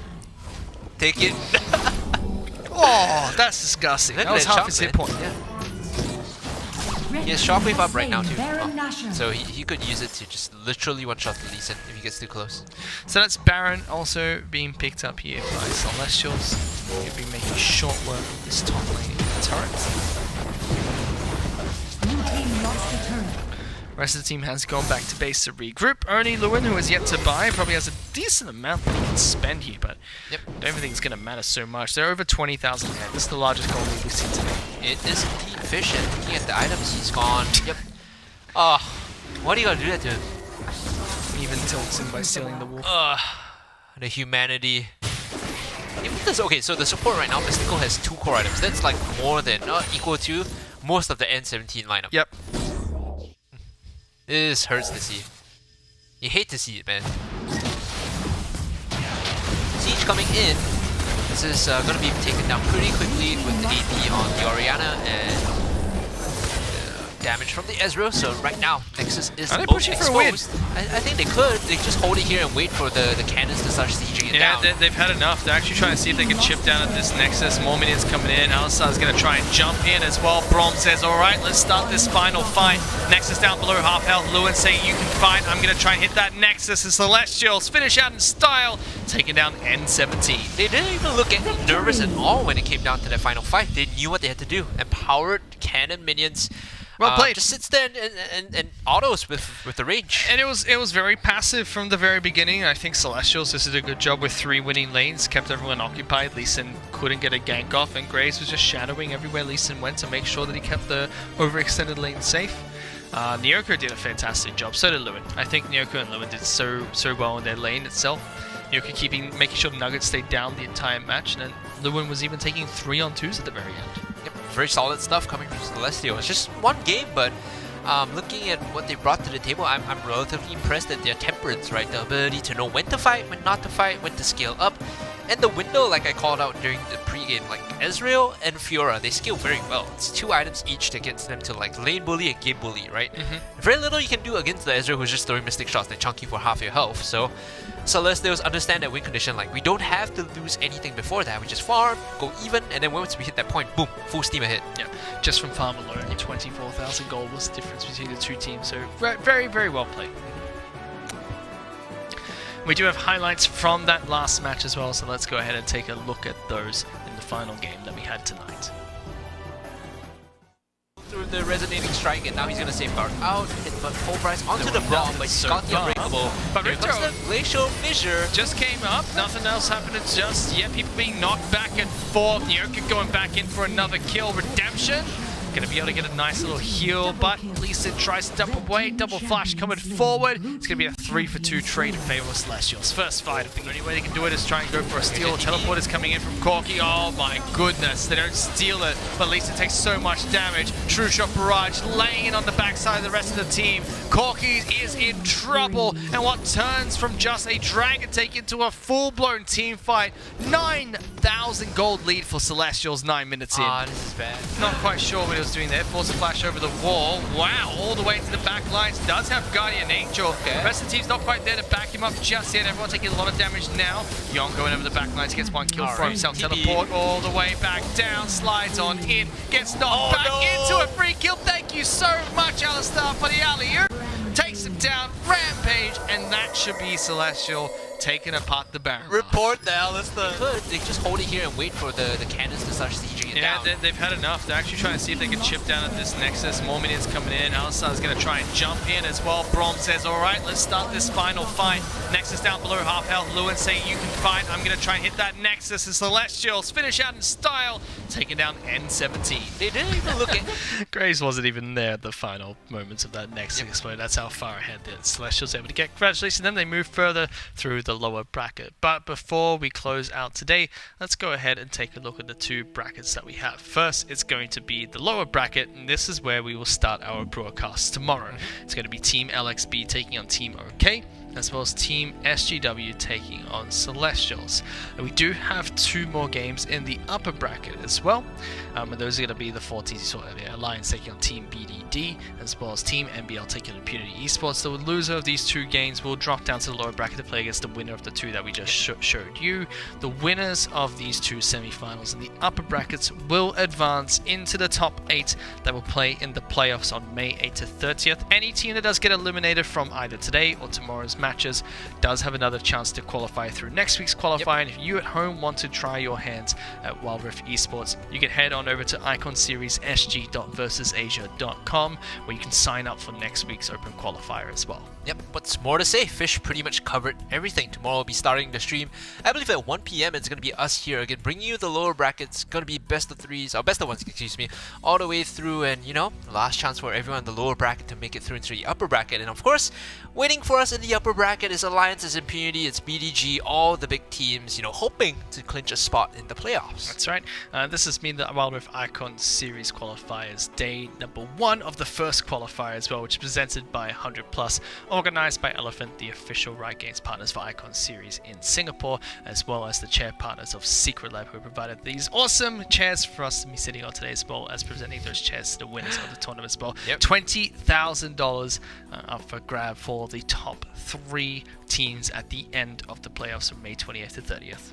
Yeah, and that's not to mention, you know, the secret spot that gives them entry into the Super Summer Cup, right? So the winner of this, I believe, has also been announced on certain outlets, even on the wiki pages that you follow the tournaments on, and the winner of this particular playoff is going to be representing Singapore in the Super Summer Cup, so that's going to be an exciting event coming up later on this year as well. So a lot of pride and glory at stake as well. I mean, if you're looking to show that you are the best Wild Rift team in Singapore, this is a great place to start. And we do have some fantastic semi-final matches, as well as the end of the lower bracket matches coming up tomorrow. But thank you so much for watching us here today. We'll see you same time tomorrow for the rest of day 1, for the rest of the first qualifiers.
can outshoot me?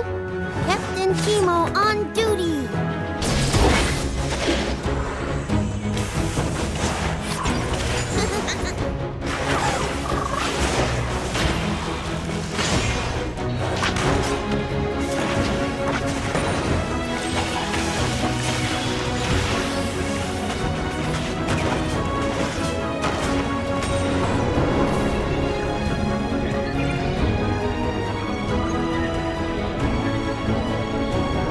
Let's do it!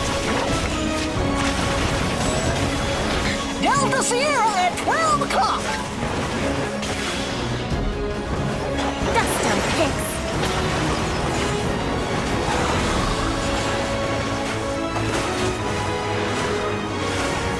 Nothing a little gunpowder won't fix.